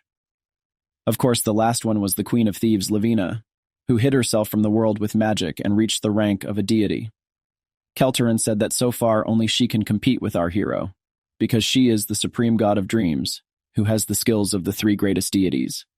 Of course, this was surprising, but not unexpected, because 10 years ago, Lavina was in her late teens and is a genius. A genius could have reached the highest stage. Kelteran just paused and then said that it was his guess, but sort of like a Theranor was close with Lavina, because the fact that the ruthlessly ambitious Queen of Thieves left a neighboring state untouched proved that even the rank of a deity on guarantees absolute victory. Of course, Shihan was shocked because he did not understand the latter, because Lavina could be greedy, but she never went over her head to satisfy her insatiability. Kelteran said that he was going to say something that he didn't want to be punished for, but he still said that Lavina was always like this. It was known to everyone. But the only one who didn't know was our main character. As soon as Kelteran looked ahead, he noticed that our main character was emitting an incredibly terrifying aura, after which Kelteran immediately fell at his feet. Of course, Shihan immediately asked Kelteran to get up, because our character was just suffering from abdominal pain. Kelteran couldn't believe it, because was he really that sick? Of course, our hero heard everything he wanted to hear, so he decided that he would go rest. Kelteran asked for a proper rest, but Shihan, who had just come out, knew that the other person was right, because he was probably the only one who didn't know the whole truth, and that cold look from 10 years ago was a manifestation of her real personality. He realized that it was all terrible. As soon as morning came, our character was already going somewhere, which Alita noticed, to which he replied that he only wanted to walk a little and would do something else, and not destroy his enemies. Alita was fired up with this idea, because she too had not been distracted for a very long time, and she was already able to master the skill 1,000 Faces of the Empress. Then the red-haired girl also wanted to go with our heroes, but Zeno stopped her, because they still had a lesson. Of course, Zeno only knew that he didn't want to let the redhead spoil the romantic atmosphere. But even that girl didn't want to think that the class was today, but actually wanted to interfere, because she couldn't leave her friend alone with our hero. But of course we can understand that Zeno's strength could not be taken. He simply grabbed his wayward student and dragged her by the scruff of the neck. Our characters just turned to look at them and thought they were getting really close. Of course, after our protagonists went outside, they noticed that the atmosphere in the city had changed. Now it was much more lively. Although our hero pursued personal goals, he's still proud of his work. As soon as Alita noticed the library sign, she decided to go there. Of course, when he went to the library, Shihan could see that all the books were either familiar to him or he understood what they would say. And then he found a book called The Savior's Love from Another World. Is this book really about them and Lavina? If a new edition has been published, then it turns out that even after 10 years this story is relevant. However, when he opened it, he couldn't understand why Lilstein was embracing him and not someone else. Because didn't the author know that his love was Lavina? And Lilstein was a man in general. Alita just smiled, but Alita probably bought this book. As soon as they finished shopping, they decided to go to the square, where there were statues of heroes. Even the statue of our protagonist, which was, to put it mildly, terrible. Alita said that the image of Shihan has changed a lot over time. He has achieved a lot. But what is he going to do next, since Jackson Jexonome it was over? Who was the next target? Of course, our character knew that he could defeat Safran or Lilstein with ease right now, since magic doesn't work on him. But it wouldn't be easy to create a situation where they would fight one-on-one. So he even thought about coming for the Tyrant at first. Everyone should have known that he would be the easiest person to challenge, but the words that he was close to Lavina just couldn't leave him alone. So right now he just wasn't sure of his victory over the enemy. It was still too early. He needed to accumulate more energy. Alita asked if they would train until Shihan recovered strongly. Of course, our character knew that he couldn't wait that long, so he decided that his next target would be Karen Inatius, the immortal witch. Of course, everyone thought that it was impossible to have such different powers at the same time, which Karen possessed. But still her talent was enough because her strength was not in combat skills, but in the ability to kill enemies en masse with prayers. The latter gave her the reputation of being the one who can infect others with all sorts of diseases, a terrible ability that everyone is weak before. Of course Alita was scared because would everything be all right? But our Shihan just said that everything will be fine because Theranor's diseases don't work on him, so Karen's power just doesn't work on him. Of course, Alita was shocked that nothing worked on him, but he still understood that there was no such magic, because Earth diseases also do not affect the inhabitants of Theranor, because with him came bacteria that survived the battle with antibiotics, and Shihan himself is a carrier of all sorts of diseases. Of course, all of these words were unknown to Alita, so she was wondering what level of cultivation a creature would need to reach in order to cross the portal. One of Lilstein's goals, Lilsteina, was to find out all of this. He had said in the past that the dimensional portal could only allow living beings to pass through, but what did fall under the definition of living being? Our protagonist wasn't sure, because is it really only something that has a soul? So it was at these words that Lilstein became uneasy, and he began to ask, what happens if a living dead person passes through the portal? And what if there is a dead woman with a living child in it? All this scared our main character, so Lilstein calmed down and said that this is how magic is researched. So he even asked him a very strange question about our main character about his bowel movements. While they were talking about this, Karen came over and hit them on the head and told them not to have such conversations before eating. By the time dinner was ready, everyone was in a small hut. Karen said it was hard to get food out these days, but there was nothing wrong with it. Lilstein invited Karen to join him, but she had already eaten while she was cooking. Lilstein, of course, and our characters decided to give her their spoons to try. Both of them were like children. They even offered to do it to the theorist, who was not happy with this, because even in the face of death, he would not do such a thing. At the same time, he put the spoon back down and decided that he didn't want to eat anymore. Because he was full, he even said that anyone can finish it for him. Everyone thought he was rude, and as soon as Shihan had already set out on his own journey, Karen gave him the same scarf that she had caused him. He knew that Karen was like a mother or a sister to them. Despite the fact that Tyrant and Lilstein were both older than her, he had always wondered what his sister would be like and what she would look like. But it was Karna who was a very kind-hearted person. No matter what difficulties they encountered, she always had a smile on her face, even when killing Imperial ones. Alita thought it was a little scary, but our main character just said that they were all close together. He thought that this happens in families, but now he has learned a lesson from all this. Alita wanted to say something because she was touched by this conversation, but Shihan only said that it was time to go home, because it was already too late everywhere. It was impossible to go back to those days. As night fell, we could see the capital of Venatius Lysaterium, which was the city of the goddess on top of which Karen sat. She was told that Jackson had been deposed by his own son, as well as a close associate of Kelteran. Of course, Karen thought that this was unexpected for a coward, but since he couldn't have been behind everything alone, she asked to investigate everything that happened there.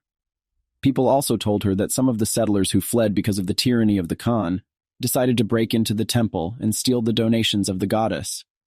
Of course, Karen asked them why they had done this, since they were supposed to provide them with food. However, the old man only said that the person in charge of the project was caught embezzling money. The refugees just didn't get enough support, but stealing the goddess a donation was a grave sin, so they just didn't know how to punish people. Of course, the old man was thinking that it was wrong to punish people who just wanted to save their family from starvation so much.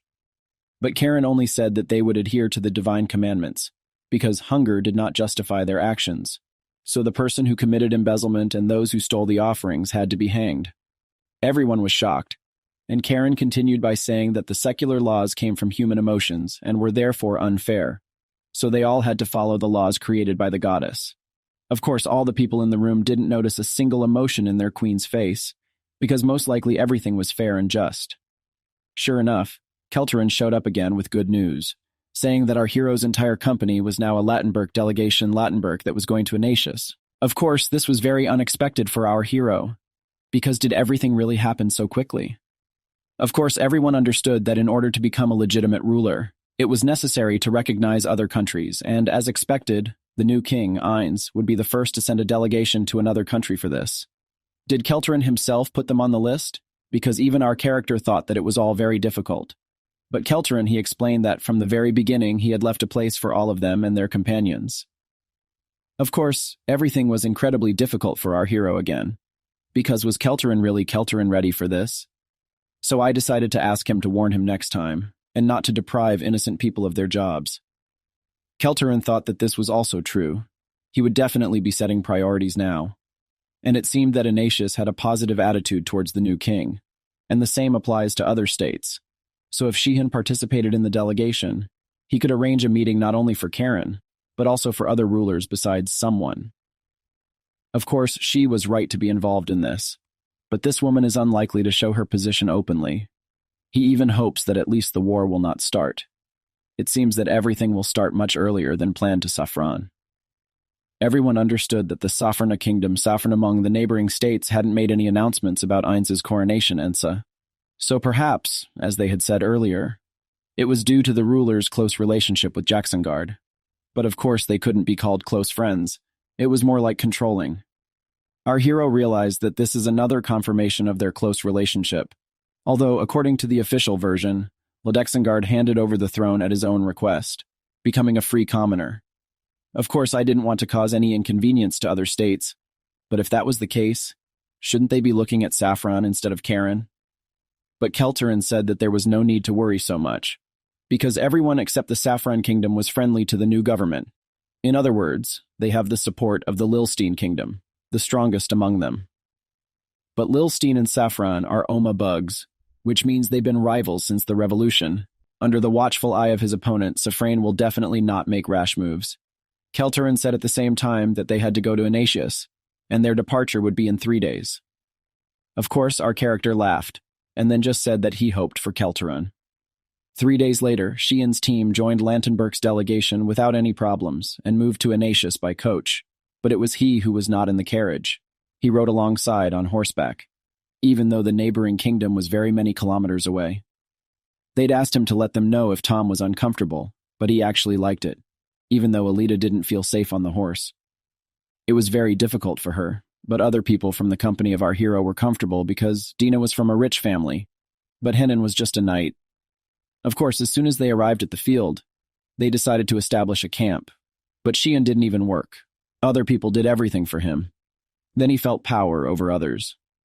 Of course, they had to sleep in the open air, because their country is not so developed and much depleted.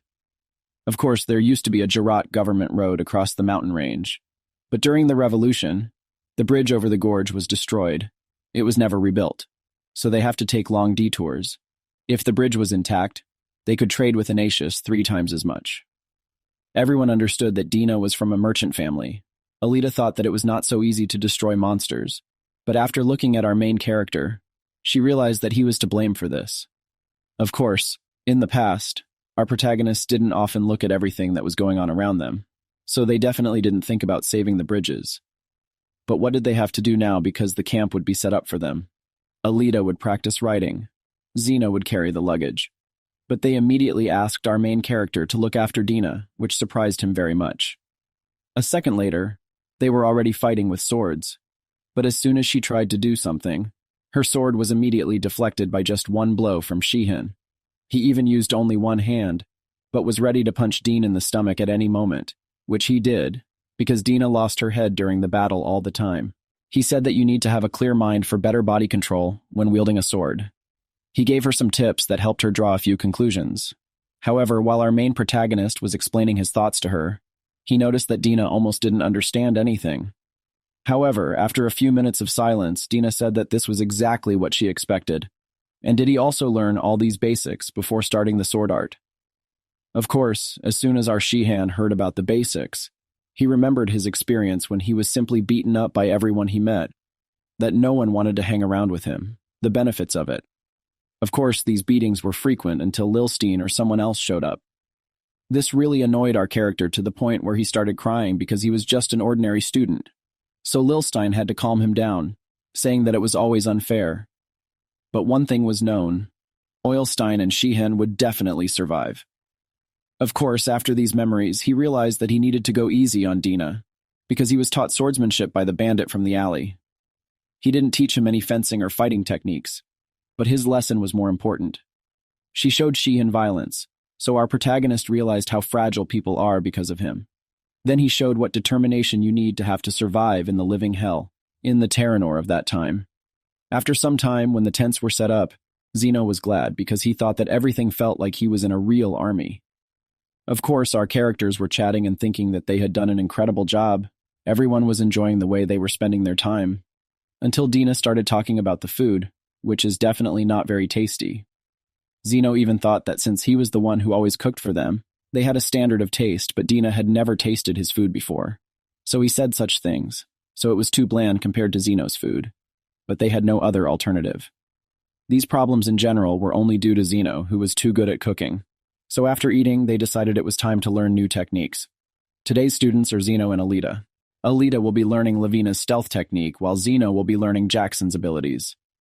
Of course, Alita wasn't sure that they would succeed, because these techniques were complex. But even if they didn't work out, he would just go ahead and demonstrate everything. Every time they fail, it will continue to show everything again and again. Alita thought so, but Zeno was just thrilled. Of course, Alita was still sure that everything would be suspicious if such unique techniques were theirs. But Shihan only said that everything will be fine, because you can just say that all these skills were obtained from the elders. Alita, of course, didn't believe this, So our protagonist had to tell us that Jackson himself also received this skill from another person. So the main thing was that they must learn everything that he wants to teach them. However, the most interesting thing was that it was our character who was tired the most, despite the fact that his allies were training. Of course, Alita said it was because every time they didn't do something right, he showed them all the techniques again. Of course, after all, our main character was very hungry, which Zeno noticed. He even decided to get some meat. However, as soon as our hero asked how Zeno would get the meat, Zeno came out with 2 hares at the same time. Everyone was surprised by this, because Zeno is incredibly lucky, because the world feels that they are all hungry. Our character thought something was wrong, so he asked Zeno to go hunting again.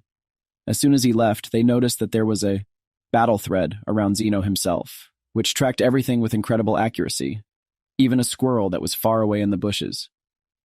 Shihan realized that his flair and accuracy were at a completely high level, so how could he use it in battle? Our protagonist has seen too many high swordsmen, but he has never seen such a technique, so he approached Zeno and asked where he learned this technique. Zeno didn't understand anything, but this made it clear to our hero that he was using this technique on a subconscious level. Could Zeno become a knight just because he couldn't awaken his true abilities, and his cultivation was slowed down? Our character decided to test the level of Zeno's abilities, so he asked to count how many grains of salt he had in his hands. Zeno immediately gave the number, but he couldn't understand why he was asking such questions. But at the same time, Shihan interrupted him and said that it was a mistake to teach him the Jackson skill, because what he needed to learn was the art of the tyrant king. Zeno was shocked because this is really one of the 4 outstanding techniques of the savior from another world. But how to learn it? Of course, our main character understood that the course of this art is quite complex and sophisticated, so only talent for studying will not be enough. However, with his incredible potential, he will be able to compete against the rest of the heroes of the revolution. Our protagonist realized that he was blind, because looking at the size of Zeno, he is sure that he will be a power engine, but given the behavior, we can confidently say that he is much more delicate. By morning, everyone was so tired that Dina could only guess, but at one point they noticed that they had seen the capital, Lysatherium. In the Empire of Anatius, Lysatherium, a man greeted you with guests. A few of the heroes' faces were familiar here. They must have stayed with Karen since the modern revolution. None of them should recognize him, for how long he has applied the energy of 1,000 changes. Later the mistress appeared. She is one of the 7 heroes of the revolution, Karen Anatius. The girl heard that she is over 30, but only Zeno looks older than her. Our hero froze and later asked who this woman is. What is he talking about? I mean, it wasn't the mistress. He doesn't fully understand what's going on yet. But it's definitely not her. They look exactly the same on the outside. But inside, she's completely different. How can I explain it? Seeing her immediately made him realize that something wasn't clean here. She must have changed over time. Perhaps it would be strange if it was the same person as 10 years ago. But why not check again, since he could get a closer look at her tomorrow? And there was a reception scheduled for Digel Lattenberg's arrival. The girl got clothes for tomorrow's event, and so did the 2 of them. These are the ceremonial robes of the people of Galen. They prepared them specifically for the degellation of Lattenberg. They might have to be changed, so he needed to try them on right now, so that the girl looked amazing. Unless they wear such clothes here. He hadn't seen something like this before. All other cultures were ignored during the Berserk King's manifestation, and they only began to revive again after they were divided into 6 states. Didn't she look strange in a dress? The girl didn't wear them for a long time, not at all. That's all she can answer. The girl was angry. After all, she can already take it off from all these layers of clothing is very convenient. She cannot walk in it for a long time, so you need to wear it until you get used to it. The reception program also includes a point. It will be hard to dance if she is wearing clothes that interfere. Everyone has not been to the ball for a long time and was glad that such an event was finally expected. The only one who didn't know how to dance is our hero, when it comes time to face the enemy with swords in battle. That's what he calls dancing. What should he do? He didn't think they would have a ball and he would need to dance to get close to Karen, but he doesn't know how to dance. The hike is still something that cannot do. You need to focus on breathing to walk with her. Later turn your wrist and do not push, she screamed. It was an instinct. You think it became a habit. Will he cope tomorrow?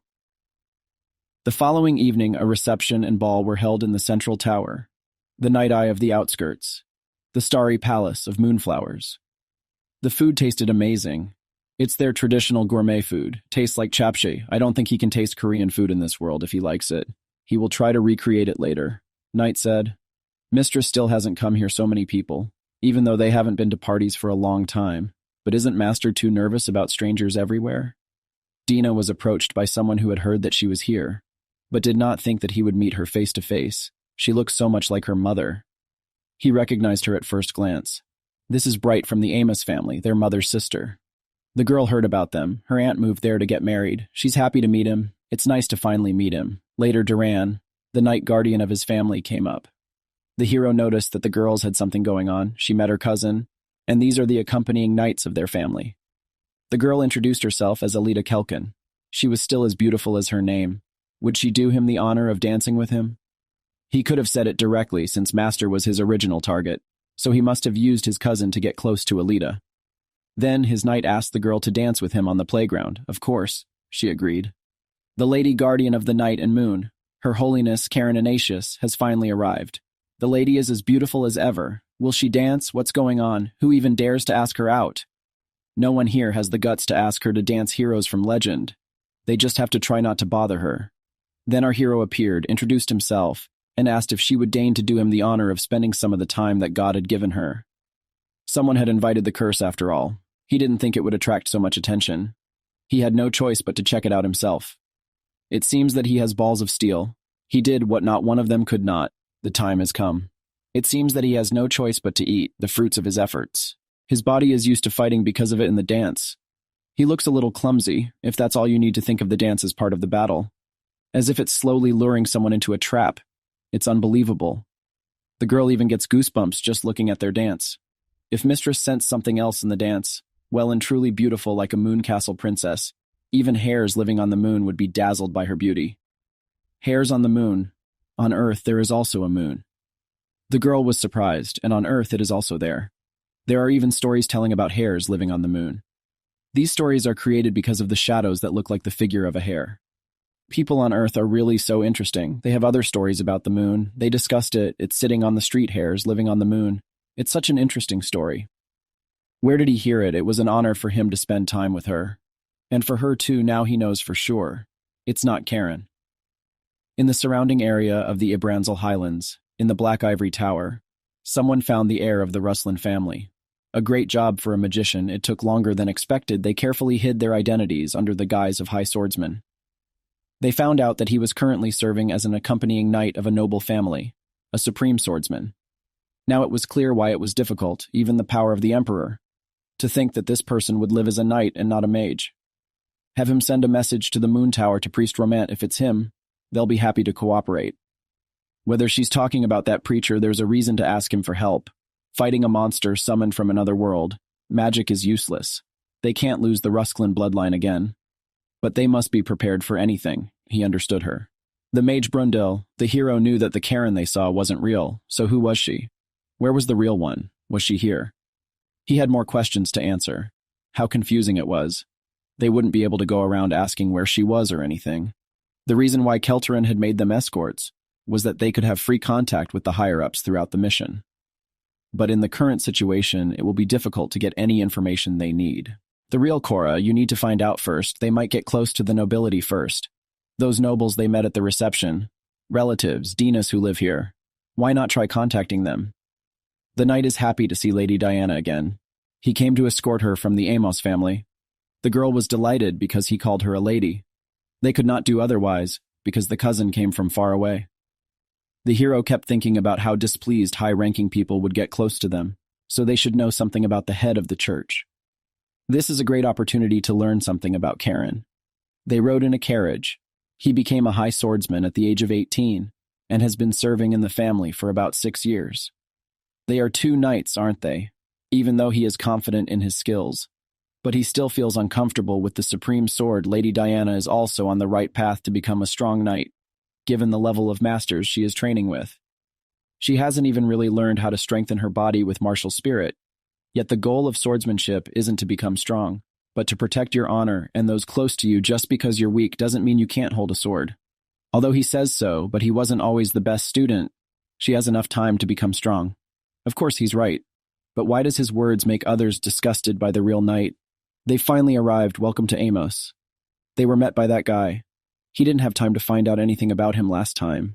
How is the girl's mother? She's very busy again. But it's definitely great to be there now. Everyone is very busy. She probably works hard. The guy is already bored with all this. He came only to find out who the Karen is, but he can't ask about it directly. This is not a topic that should be discussed with a stranger. You need to get closer. She told the girl that she couldn't sleep well since he first saw her and gave her a bouquet, and whether she would give him a chance to get to know her better. Just not again, he confesses to every girl that he likes and really wants to get closer. The girl was scared if she would become his lover. She is very happy but asks to forgive her for refusing, but she already has a lover. Then she took the hero's hand, which surprised everyone. She asked him why it was so awkward, since the guy was so sorry, he was so upset. He was going to leave for a while. Now the guy feels terrible. The knight apologized. He had no idea something, so hurry up. It's too late. It's better to rest. They will talk tomorrow. This is an amazing bed. The young master specially prepared it for both of them. He confessed to her without knowing that her lover was standing behind, so he decided to apologize for the misunderstanding. He's too generous. Let the moonlight shine on their dreams. So now what is he talking about? It's time to go to bed. She's so calm. It's nothing. She was more nervous when she saw him without clothes. Did you have to say that? That's right. This isn't the first time they've shared a room in Keihan City, so there's no need to react violently. She said goodnight. It looks like she's nervous too. So why was she pretending? They ended up lying with their backs to each other the last time they slept together. He was sleeping soundly. So what's the big deal now with this scenery? They're here to learn more about Karen, so they need to get closer to the family, don't they? She hopes that didn't get in the way of their plan. He thinks that everything will be fine for him. He didn't seem so petty.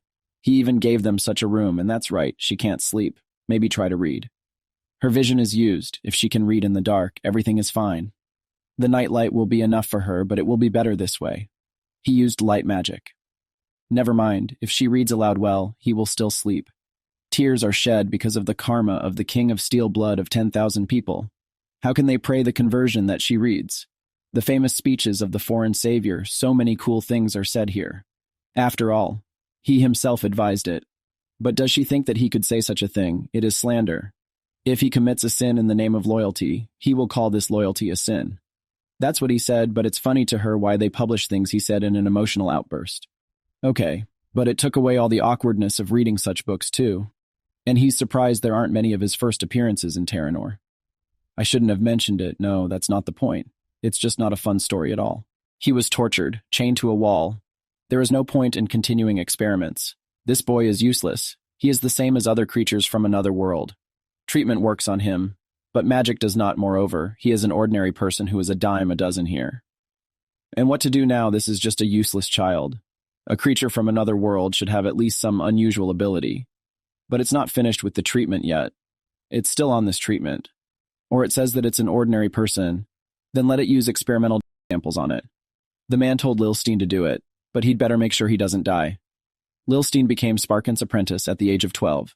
At that time, he hired talented children, and one of them happened to be a boy. By the time he was 20, he only managed to master second-grade magic. Not because he lacked talent, but because his teacher didn't teach him anything.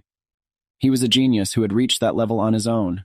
If he had been a direct teacher, he would not have let his talent go to waste. He had acquired a pretty good copy in the first place. He saw the boy as an object for his research, so he used it accordingly. Instead of developing his potential, he experienced various things on him, and the boy had to suffer from the pain of endless vomiting and other negative consequences. He had no choice but to adapt to this reality, because he had nowhere else to go. For them, this world became hell on earth.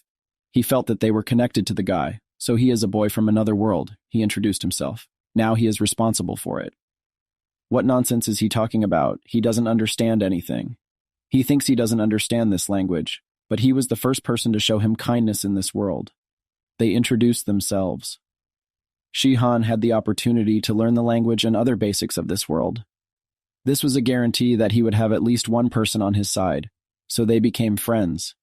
Their stories were very similar to the fate of a weak person, the same everywhere. So today, they will try not to die. 3 months after the boy's arrival here, their lives had changed dramatically. The guy had a lot of mana, probably due to the fact that he came from another world. But finally, the man got at least some useful result. If they didn't do anything now, this specimen's life might be in danger. He had a plan to finally find a use for this trash and now wouldn't let it die. His ward brought the sword he asked for, but instead of saving it, he told him that he should cut off all his limbs. His friend. This flow of mana was draining out of his arms and legs anyway. If they cut it off, they would be able to control it. His limbs wouldn't be needed for their experiments. He can't obey, but he can't do that. So what is he worth? This is just an experimental sample. If his body and head are in place, he will not die. But instead, the guy pierced through the man. How dare he? The man fell to the floor. He shouted to his friend not to try to control the mana, just shoot it and get free. She didn't know he'd been through this. Maybe they didn't see each other as friends, but as saviors. How then could he betray his friend? I think she can understand why it hurts so much to betray him. He's definitely asleep. She's a girl, he doesn't care at all. What she's thinking, it would be worse if he cared. You need to try to sleep. As soon as she lay down, the guy opened his eyes, bent down to her and said that it was not time to sleep. He said 1 priest, 2 swordsmen and 4 magicians. This estate is surrounded. They all looked like they were ready to rush in at any second. But why are they here? They need to prepare for battle. The girl took off her clothes, started changing clothes. Why did she do it so suddenly? But she can't fight in pajamas. He also needs to change into his armor. Just recently, the girl was confused about being in one bed. He doesn't understand her at all. Is it really necessary to have all these soldiers? Priest Lumen, a man called out to him. And the blood is diluted. There was no one who could properly use the summoning spell from another world. He really doesn't think it's worth such a big effort. What if the opponent is dealing with a monster from another world? There's nothing wrong with being well prepared. The Blue Ivory Tower is paying for all the preparation costs, but it's too late now. So he thinks there won't be any problems if they stumble upon an otherworldly beast. This is the residence of Count Amos, a place where the temples of the moon worship and the crown lick. The prince went to the gate. They understand how rude the soldier is at such a late hour. How dare he talk about the temple of the moon when he's hiding a descendant of Lusclan? What was he talking about? The guys didn't understand it was revealed. They're definitely here because of the girl. Those disgusting blonde hair. There's no mistake, there's nowhere else to run. When the attacker said about the blonde hair, the girl thought that she was revealed, but they pointed to the knights and let her ask in peace. Everyone was startled. It's not her, their target, Duran. It looks like he's also a descendant. What are they talking about? He's from the same clan as the Emperor. There's definitely some misunderstanding here. They say that Lucilene had blonde hair, but not everyone is blonde Lusclan. They still want to deny it, don't they? If the truth wants to prove their innocence, then let them surrender. The truth will be revealed during the interrogation. The knight grabbed the prince and pressed his sword to his neck. They don't want to see the heir's head fall to the ground, don't they? He managed to fool that stupid aristocrat. He can't get caught here. Finally showed his true colors, brat. He really thinks he'll be embarrassed by playing with hostages. He apologized to the young master, but it wouldn't lead to doubts in the Amos family or anything like that. He let go of the prince and thanked him for everything, jumping over the wall and running away. The commander-in-chief immediately sent a chase after him. So as not to lose sight of him, Dina was shocked such a kind person turned out to be him. It's pointless to run away. He really thinks he can escape. His identity has already been revealed. He says he didn't do anything. The boy will be sent for questioning. Even a Lusclan blood criminal has the right to a trial. The goddess will decide if he is truly sinless. Obviously, the result will be death through promotion. There is no other way. Well, he didn't want to do this, but where did the girl go? What's the matter? She didn't think Duran's real name Durant. It's familiar to her. She doesn't remember. But maybe they met when they were children. It's him summoned an otherworldly demon. He didn't plan to summon such a monster. And now he has no choice. Go ahead, they are the blades of the great goddess. Cronus Lysath is protecting them. What are they afraid of? This city will be destroyed if they don't stay to fight. He can't let his family go through this again, said one of the knights. They attacked, threw various blows at the monster. He did not know that he was really capable of a summoning spell from another world. The man had to take more swordsmen and priests. He would regret it later, Mage Halan. They had things to do, even if the magic wasn't working. King Terrastalb magic blocked the monster's escape route. Now they can kill him. The guy was very strong, a swordsman of the master rank and a divine warrior, the same strength as the first. Swordsmen of the warrior and knight ranks, hundreds of elite soldiers, and a black ivory tower mage. All their attacks only prevent the monster from moving. It's a monster from another world. Whether all of the Emperor's monsters were so strong, of course not. If the Emperor's monsters were so weak, they wouldn't have to work so hard. Jaxagard can handle something like this on his own. Zeno was late. And besides, why he was also with the baby. They said to look after Dina.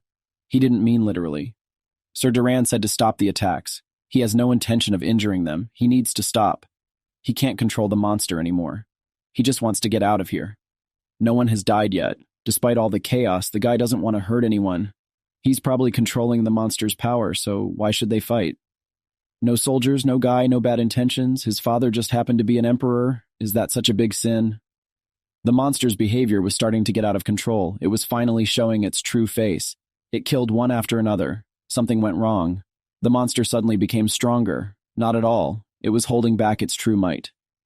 This is a mistake. The man should have called for backup, but underestimated. The guy is a disgusting demon receiver. The knight shouted for the monster to stop, but he was able to grab the man. Then the hero helped. He freed the man from evil spirits. Zeno evacuates the girl to a safe place. Returns. Asked to be careful. He will do everything as quickly as possible. The guy won't be able to stand here and watch anymore. The girl asked if they can let the guy escape. He understands how she feels right now. But there are too many people here. If they protect him for her, it will be dangerous. Then they just need no one to look. Isn't that what she can do? Maybe there is a way to block everyone's view for a while. Garbage continued to attack the battle energy. Now it was unearthly. He told the hero he is a disciple of the mercenary king Baraka. The guy will take care of this place, and let him take the soldiers away. He can't do that. It's a debt fight. As servants of God, they can't stay. No matter how important their honor is, they won't be able to compare to a human's life, will they? He's right. It's probably dishonorable to insist on this battle. The man ran away and asked to buy some time for them. Well, it had been 10 years since he'd had to fight the Lusklin monsters. The knight on top of the monster shouted that it was dangerous. He would attack it. It was out of its control. But the hero was not afraid. He used the Tyrant King's art, their waves. What kind of skill is this? Wasn't he a knight-rank swordsman? The monster continues to regenerate even when it is cut down. It would be convenient if it could use heaven-conquering or dragon sword energy. The Tyrant King's art is not suitable for fighting monsters. It is difficult to fight, trying to hide your identity, moments like this. Zeno is back. He will help. Even though the guy is a little late, he needed his help to take care of these tentacles. Finally, he will be able to use the art of the Titan King in a real battle. The guy ran and flew, is beginning to get used to this skill. The young man was shocked. Is this the art of the Tyrant King, not the skill of conquering mountains? His swordsmanship had become strange due to the fighting technique. He thought that a technique like the Tyrant King art was actually not very suitable for someone like him. His personal version of the Tyrant King art isn't a problem anyway. As long as he can fight well, many monsters are bound, and his focus is on the knight. The escapees are fine, and the unnecessary witnesses are also gone. Then, with the monster's back being the perfect blind spot, he will first take care of this soft part by freezing its dragon sword energy. 8 honors. He stopped the monster. Now it's her turn. The girl used magic on the ground, destroying the road, which raised smoke, and the knights could not see anything because of the smoke. The monster is defeated. They defeated the otherworldly monster, now good luck in escaping Duran. The girl So can no longer run out of stamina because she used magic. But why is she helping the guy? He's luscious, like they said. She'll be in danger if she helps him. He just needs to run away before they start chasing. He recognized her as Alatiris, Seraphina's daughter, who was also alive. But there was no time to be happy about being reunited. He spilled something in her ear and asked her to keep it a secret because he trusted her. But someone behind him stabbed him with a sword from the back. It was that warrior, the man. He almost missed that pathetic guy, Priest Lament. He asked if the girl was okay because she looked tired. He was glad that she was safe now. It seems that the villain tried to escape with her as a hostage. Fortunately, everyone was safe. So many victims because of one guy. Did he think that he could get away with it? He owed the knights of other lands a favor. How would he pay for their service? There was no need. The girl almost missed him because of her carelessness. Destroying the brat is their responsibility. Defeating a monster from another world is amazing. They say he is a student of Barak. No one could have imagined that he could have 2 students. You also took part, he points to Zeno. The man doesn't know how much he would have sacrificed if it hadn't cost him to thank the guy properly. But the monster is so big that it's not easy to clean up the whole thing. So he understands everything. No need to worry, they will send a messenger later. The Moon Temple will be very grateful to him. I mean, why clean up the otherworldly monster after it disappears themselves if the summoner's heart lives? Don't they know that? Touching a dead body isn't polite, even if it's a descendant of the Emperor. No, doesn't think these knights care. It turns out that the hero is worried about what will happen to the body of that guy heard the soldiers talking about it. They froze the body and moved it to the ivory tower. Why is this? Zeno doesn't know. He doesn't know anything else. It's very suspicious. Why did they take the body? The mages of the ivory tower were also involved in the plot. Monsters with otherworldly powers and the corpses of those who control them. The Ignian wolves, the serpent dragons, and Duran, he thinks, are all connected in some way. Theolanthe had spoken of it. The first time an accident, the second a coincidence, and the third an inevitability.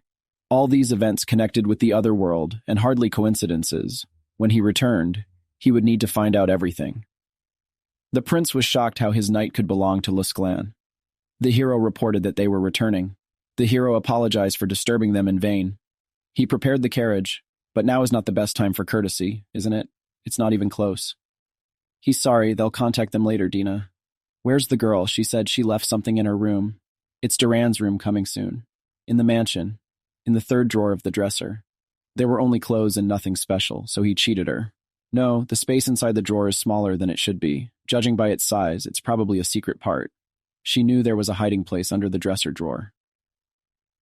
At the bottom of the cache was a book of Lusclan wisdom, a study on otherworldly summoning, a cursed thing. The girl wanted to throw it, but remembered the guy in childhood. She can't do that.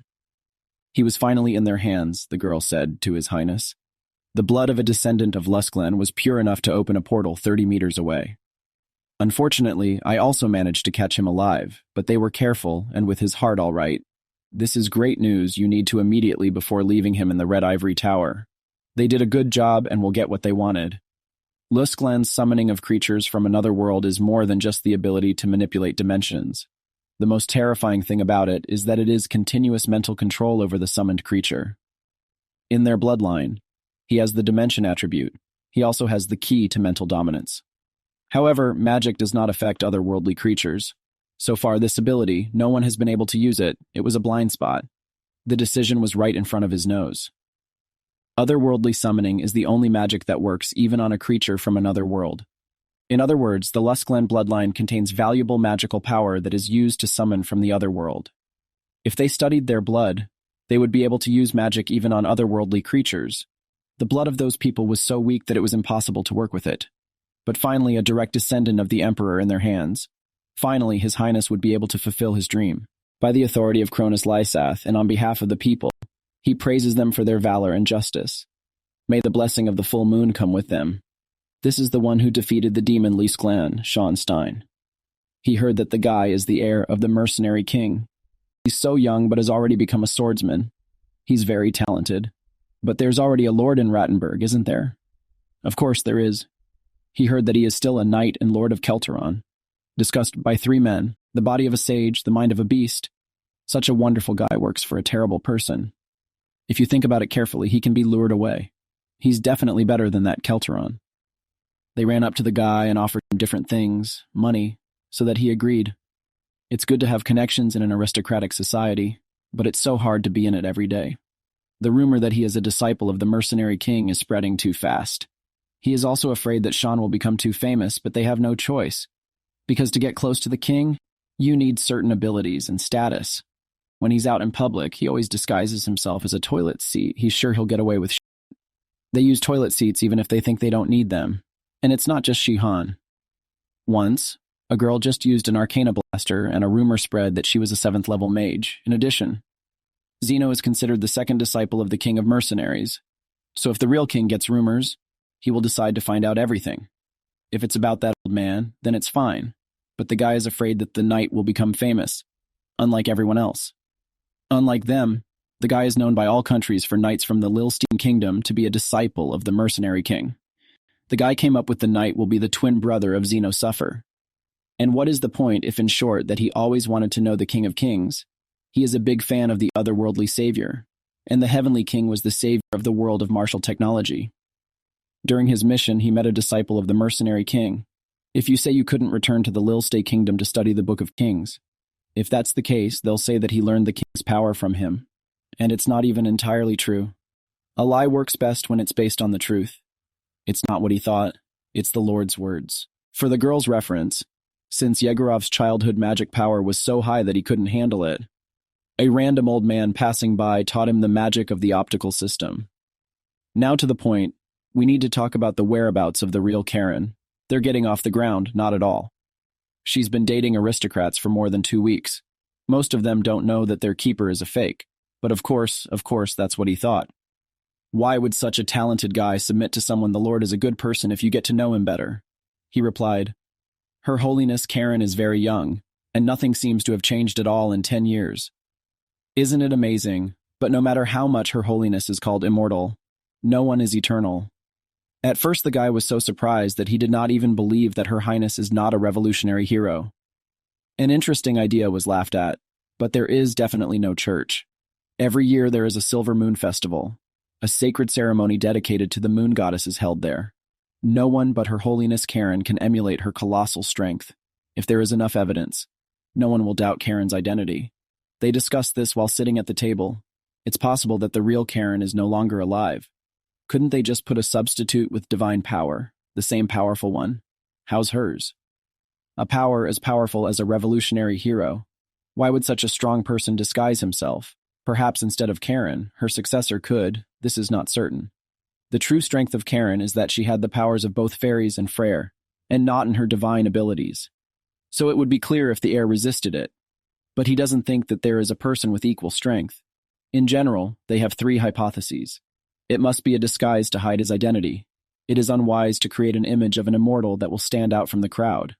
But in fact, even a royal, the nobility is interested in this. However, the reason why the fake Karaya stays young is because, who would have thought it? The real Karen keeps her face for all the years. Sounds plausible. The fake usually dominates. And the real Karen only intervenes when she regains consciousness. Most likely the real Karen is alive and well. Then where is it now? Finally they have a lead. And now here's what to use extreme methods. You need to contact high-ranking officials who know what's going on and interrogate them. How they will go about it? Kidnapping and trying is too risky morally. He said they will interrogate. They will torture. He plans to use the magic of confession. If their opponent K. Lyric did well, would confessional magic work without torture? He had heard that even better magic had difficulty with mental magic, but he would understand when he saw it with his own eyes. However, the problem is that this method can only be used once or twice. You can be sure that the interrogated person knows the secret. They already know someone who knows Karen's secret. Fake Karen herself, and she also said something against kidnapping. Let's immediately kidnap the king of the strongest countries. It might be possible to get into some aristocratic mansion, but there's no way they can infiltrate an entire kingdom. It's true that he thinks it can be done by stealth. If he catches them, he will never know their identity. It's true that Lavina may suspect something, but this is no longer his business. So it's worth a try. They have no other choice. They have to try. They will call this operation the abduction of the fake Karen. In the Empire, Eye of the Night, while other royal palaces consist of a large main palace and smaller buildings surrounding it, the Eye of the Night has an atypical structure. The entire palace consists of only one huge tower. If you draw a parallel, rather, it looks more like a high-rise residential complex. They made it so huge, high, and majestic tower, built by Jacksonguard, which cannot even be compared with the palace. How many bloody tears must be shed by the people to build a tower of this size? Still, he'd thought Karen would be different, which meant different. He'd just suffered. But he still couldn't get the crap out of his head. However, there is a reason why the palace was built in such a way that the churches view the approach to heaven as communion with the gods. So the higher the building, the higher the authority and dignity of the church. Well, whatever the purpose, it will not change the fact that the building was built at the expense of overwork of people. Thanks to this system, it will be easier to search for a fake Kaya. It is said that only those whom the moon goddess loves most have the right to live in the place closest to the moon, respectively. The place where the high priestess's rest is located is the very top of the tower. It is convenient to know the location of the target in advance. When he tried to kill the emperor, he changed the place of sleep from time to time. The hero tried to infiltrate him several times, but failed. Also, the security was getting more and more serious every time. So in the end, he gave up, tried to kill the emperor several times. The girl was outraged. It turns out that the criminal was him. The imperial palace was turned upside down because of the assassins who invaded one after another. Because of this, she had to become much more careful. She lived in her room for months, and it turns out that it was all because of him. He apologized. Come to think of it, she should have been in the imperial palace at that time. Clouds have covered the moon. They can start slowly. At this pace, everything is likely to work out. She really will go there. Let him be careful. This is a temporary invisibility. Well, that he will return soon. So far, everything is smooth after all. There is nothing more effective than walking under invisibility. This is the light metal grid. Here is the royal palace. They are definitely ready for the invasion of the named guests. Light metal, a magical material that studies light and rumble when encountering combat magic or sacred arts. A crime prevention tool created as part of a standoff by hired swordsmen. However, before invisibility, it is powerless, and the darkness of invisibility hides not only the external, visible, so it blocks out the light and sounds of the guy sneaking into the palace. Maybe it was his imagination. He was definitely here for the first time, but everything is somehow familiar. It didn't seem to him, it's the layout. He was definitely here before, there is no doubt, because of the different interior. I didn't immediately understand, but now when I looked at the palace, it has the same structure as the central palace capitals of the empire. This is not a new building, but just an extension to the original one. Then it wasn't too much of a burden for people to bear. Wasn't it a luxury and pleasure for her? If so, why did she betray him? Care woke up. He told her to sit still. If she moved, he would cut her throat and put a knife to him. Who is he? He wants to ask her something. Who is she? He knows that she is not the real Karen. She doesn't understand what the real one is talking about. What kind of nonsense is that? He wondered if she would continue to pretend, and why she cared about that blade. If it was real, such threats would be ridiculous. The immortal's regeneration power. Severed carotid artery. It's easy to recover, isn't it? As the hero of this craft, there can be no such power. If he doesn't want to talk, then he has nothing else to do here. He is a little busy. God's plan is a unique fighting technique of the otherworldly savior, suppressing divine power. How much spiritual power they say that under the influence of this magic, he feels abandoned by God. This technique is designed specifically to deal with those who don't have the neutralization spell working on them, and if they use it often, their presence can be detected so that they save this trick. But it works great on lyrics with more intent. You can easily weaken the consciousness and magic of confession. Why is she already passed out? It was impossible for her to lose consciousness. How can she pretend to be Karen? Has such a weak divine power, so he came back. Shihan. The girl spoke Korean. The guy was amazed. If she knows Korean, then is this really the real Karen? There is only one savior from the other world who can use God's plan, then the one who listens to this message is Shihan. This Karen is definitely a fake, and the real one, with the help of a divine technique, left messages in her subconscious. When he used God's plan, the message came to the surface of her consciousness. Using Korean at the beginning of the message, Karen not only proved that it was her who left the message, but she knows that he will return. The girl he should not have touched. She still won't say anything to his questions. She doesn't answer. It seems that she just sends a ready message, and you can't communicate through her. She's probably looking for a guy. If so, he'll be waiting for her in a village on the outskirts of Lysotherium. Well, let him come to Glam, she'll be waiting for him. The nights passed. The people were for the revolution of the army. Long live the 7 heroes of the revolutionaries. Everyone must be so happy. The citizens of North Clanium suffered from the tyranny of the emperor. Now only Claddle is left. This is the final battle they must win. If they win, then the war will end. Karen will become Bishop of Crown Lick, which is for the expression on her face, as if she doesn't like many people following her, so she can't give up this rank. But in fact, she doesn't really want to become a bishop. Isn't that the highest rank in the clergy, make her a bishop? She won't be able to get married. Why is he so surprised? It's just not like her. In truth, she wants to have a baby with the man she loves, and she wants to have more babies like her lover. 12, he wants to build a whole football team. Football, what it is, it's a popular sport on Earth. A game in which you compete for victory, kick the ball with your feet, and score it into the opponent's goal. Is this an imitation of Cats? He's afraid to imagine what Earth's soccer fans will say. It doesn't matter. He doesn't know who will become her husband, but it seems that he will have a hard time. Her chosen one must be able to do this, of course. This person must be able to make her happy. Let her not worry in the end. What she's worried about will not happen anyway. For the sake of the church, its many subjects, she should become a bishop. She knows that this is a pipe dream, but it is not harmful to dream. On the outskirts of Lysotherium, the glam settlement, the girl was in such a wilderness. The hero really wants to say that the queen is hiding here. Probably in some sense this place suits Karen. She really liked the kids. When the kids playing football saw the knight, they were very scared and rushed out of there. The children are afraid of him. I should have been more restrained. But what did he do? Just walk over. The children came running to the teacher and told Lee that there were scary people there. A huge man, there is no need to worry. Everything is fine. It looks like guests have come. She will be out for a while. The girl came out to the guests. The guy immediately recognized her as Karen. She explained to the children that these were her good friends, and there was no need to worry, and now they can go and play inside. She also does not want to create a lot of noise. She left a trap on that girl just in case, but he really came back.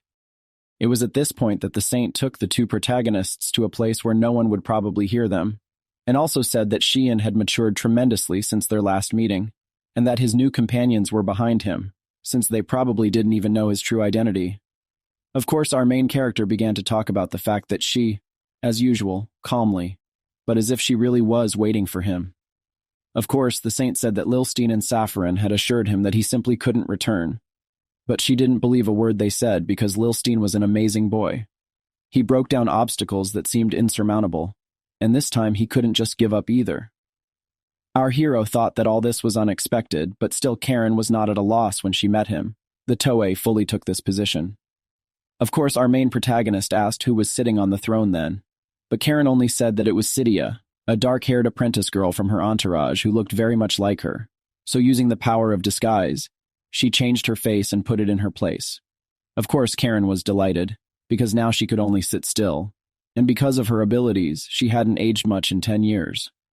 Our main character also thought that it must have been a disguise to hide his identity. It was unwise to create an image of an immortal that would make you stand out from the crowd, so Alita's reasoning was definitely correct. Our hero began to say that most likely everything is as Karen said, that she did not age at all, did not change on the outside, but very much changed inside, to the point of unrecognizability. Karen, of course, almost gave herself away, but then she couldn't understand, because was this really all that our main character wanted to know and say? Did he really return to Theranor just for this? Shihan said that was probably true, and then suggested that they return to their unfinished business altogether, asking why she had betrayed him. Karen tried to hide her gaze and then smiled, saying that she understood that he had come back for revenge. So the reason would be important to him, but at the same time, she let out an incredible energy and immediately changed, saying that in any case, one of them would die today, so no information was needed. She immediately used the red moon chain that was definitely committed to kill Shihan. Did Karen really change that much? After all, Jackson also shared a sincere friendship about 10 years ago. Karen just couldn't change. After 1 second, another circuit was activated, which was resolved in a second. Of course, Karen noticed that our character wanted to close the distance, so she decided to dodge with incredible speed. She was so incredibly fast that even our Shihan was shocked. But after that, Karen simply did not stop throwing her punches, saying that our protagonist simply could not hit her at all, because close combat is her element. Our main character realized that she was strong, as before, but even became stronger. Of course, Karen herself said that his movements also improved, but it seems that he lost a lot when he returned. Our protagonist asked us to explain once again why he was betrayed, but all Karen said was that it was through treachery that she owned the country and became its queen. Could there be a more obvious reason? She asked if that was what he wanted to hear, and did he really just hope that the reason for her pleading would be more dramatic? She began to move with renewed vigor, saying that betrayal did not need a special reason, or even a reason, and that he probably did not come to have such conversations. Our hero looked at Karen and said that Tom was wondering why she betrayed him, and most likely he is now her enemy, because if Karen, who is always polite to everyone, suddenly switches to you, it means that she perceives her opponent as a personal enemy, and the fact that they had betrayed him would never change. And right now, Shihan wanted to make them pay for their betrayal. Of course, everyone understood that Freya knew a lot of different combat skills, and was also very good with high-class swords. But as for hand-to-hand combat, it was more designed for weak Prin and was mainly used for self-defense, but not for real battle. However, Karen still chose the hand-to-hand combat skills. While not learning any particular weapon skills instead, she completely immersed herself in learning the hand-to-hand combat techniques of the Temple of the Moon, Lizataran. That was why she didn't need the weapon itself. She could use her fists, which were as sharp as blades. Of course, at first glance, everyone thought that she was only using ordinary kicks. But in reality, there was an incredible divine energy. So all our protagonist needed was just not to be exposed to the attack. He wanted to increase the dragon's energy in order to increase his distance, but only now Karen read everything and decided to dodge. Because she understood that this is a common technique of Shihan, she also decided to act from afar. Of course, this was another trap, so in a second our protagonist was already flying away from the blow. Of course, he also knew that it would not be easy, because you can't just increase the distance because of the chains. These chains were created with the help of a lysate crown, which means that they were comparable to the power of incredible energy. They can not only move freely, as if they are part of the owner, but can also be endowed with various properties. Time after time, Sveta continued to throw her punches at the body of our main character, causing Zeno and Alita to stand in complete shock. Because how long would it take them to reach such a level of skill? And compared to Jackson, the scale of the battle seems smaller. Is it because they aren't fighting at full strength? Of course, Karen continued to make jokes and say that in the past, our protagonist could not be called anything but a little bit of magic. But now the skill has definitely increased. Our character in turn said that this is true, because he definitely would not have wasted his 10 years in vain. Crane just smiled and just tore off the outer clothing that was in her way.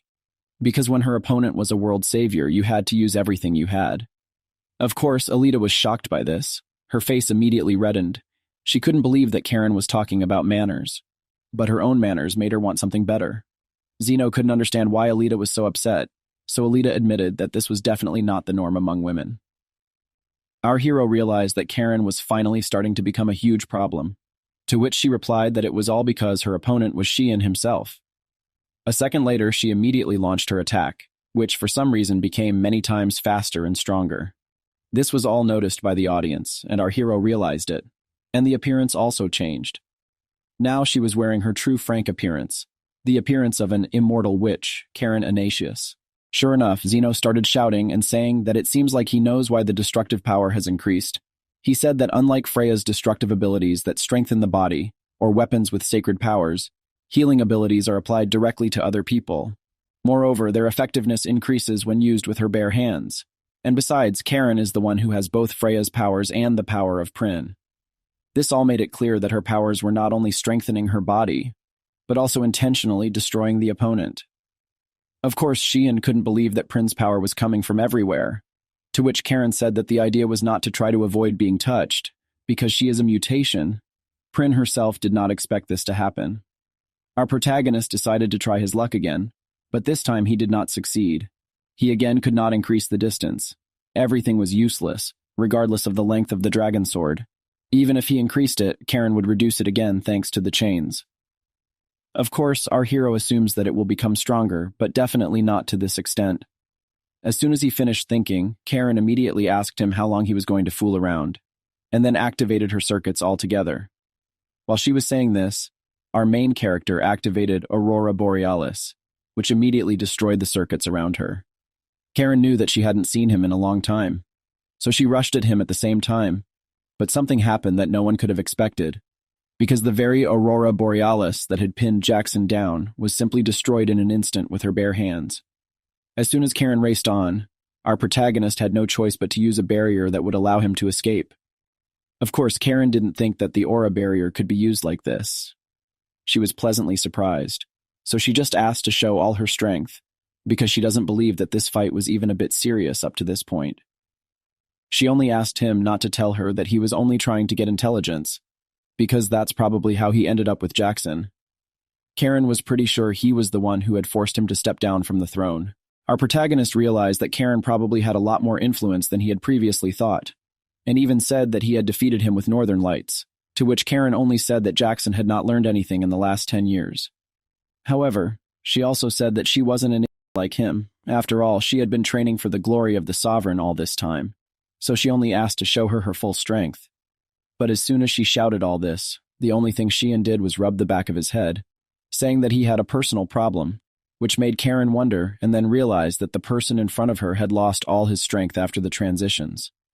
He noticed that Karen's face had changed a little, and he started to make excuses, saying that he was still strong.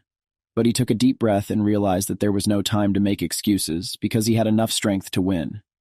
He immediately plucked up the courage to think ahead because if his opponent was Karen, then he should use Soul Shift. Of course, this was his unique skill that suppressed divine light. It didn't matter how much difference there was between the powers, because with the Soul Shift, the divine powers become useless. Even if the enemy is a cleric, the Soul Shift can reverse the outcome of the battle. At first, Karen only asked if it was the right skill, and did he want to kill her like that? She asked me not to make her laugh, so at the same time she used pure moon chains. She only said that if there was no direct contact, then soul shifting was just useless.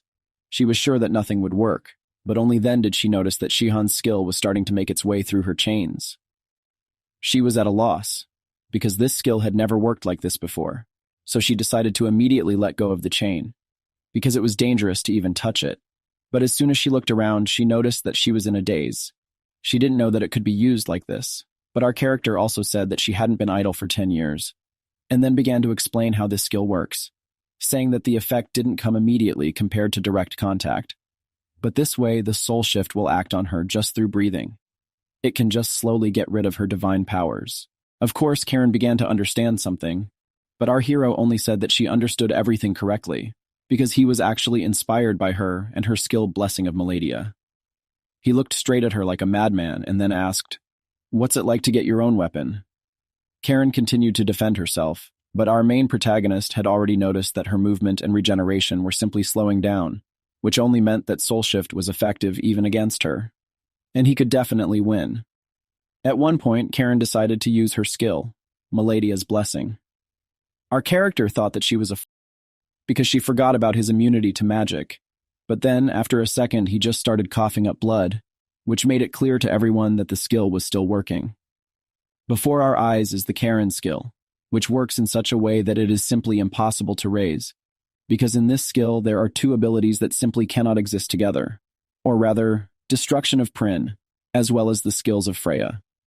Of course, many people tried to resist the curses, which they continued to do year after year, but they never thought about how to dispel the blessings. Of course, Karen's blessing was the ability to inflict illness on someone, so it was this ability that made her reach the rank of master.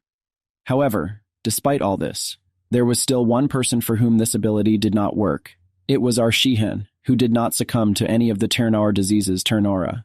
It was for this reason that he was sure that even without regaining all his strength, he would be able to resist Kara. But at the same time, he realized that Theranora, for some reason, the diseases of Theranor were working on him. He couldn't understand, because how did this happen in the first place? Karen just smiled and said that a certain mage tower in Theranor had come up with something very interesting, such as black pollen. She said that thanks to this bag and the pollen in it, you can work the magic of Theranor on other creatures, and also that most likely these studies have borne fruit.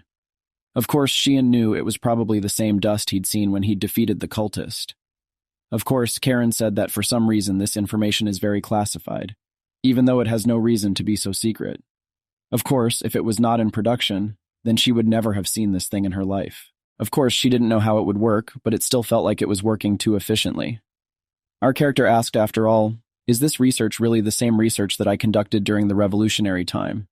Because if this is all the tricks of the Tower of Magicians, then it means that Lilstein was involved in this, which could be obvious, because he became the heir to this tower.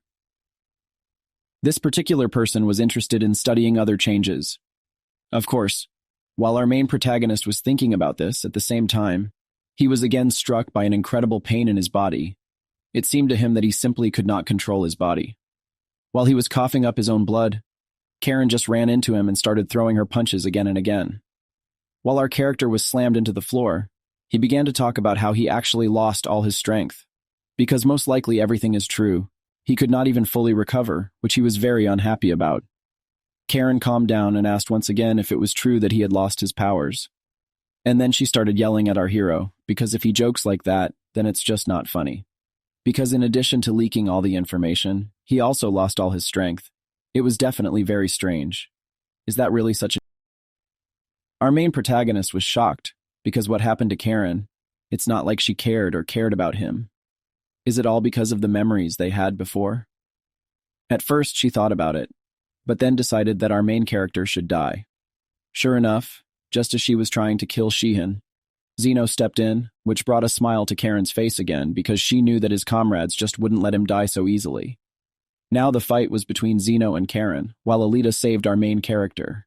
Karen only said that they should not have thought that she would weaken after our protagonist uses her unique ability on her. She once again used Melody's Blessing Soul. Now both Zeno and Alita have started coughing up blood, which means they are under attack. Zeno was immediately slammed into the floor, but Alita didn't pass out immediately, which made Karen wonder if she was using her aura to defend herself, but surely Shihan had taught her. Karen thought it was empty, because even if he had taught her that, he was probably going to die from diseases that he hadn't even experienced before.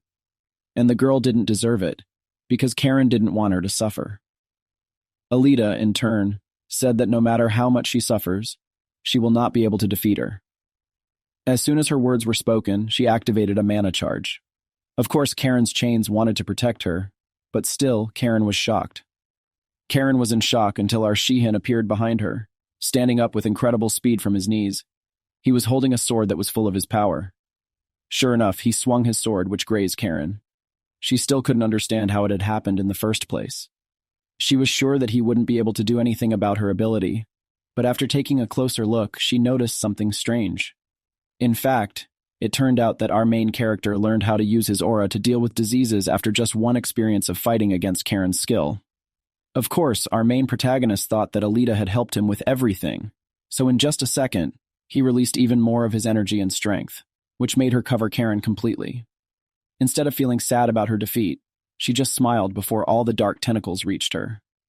After a moment, Shihan noticed that all the pain was gone. Was it because Karen had passed out? But as soon as I looked ahead, I noticed Alita, who made it clear that the disease had stopped spreading, but it definitely hadn't gone away, so our Shihan had no choice but to pick up Alita. She said that most likely he does not feel anything, because the effect of black pollen is over, which means that the immunity has returned. As they walked, Zeno was still in the ground.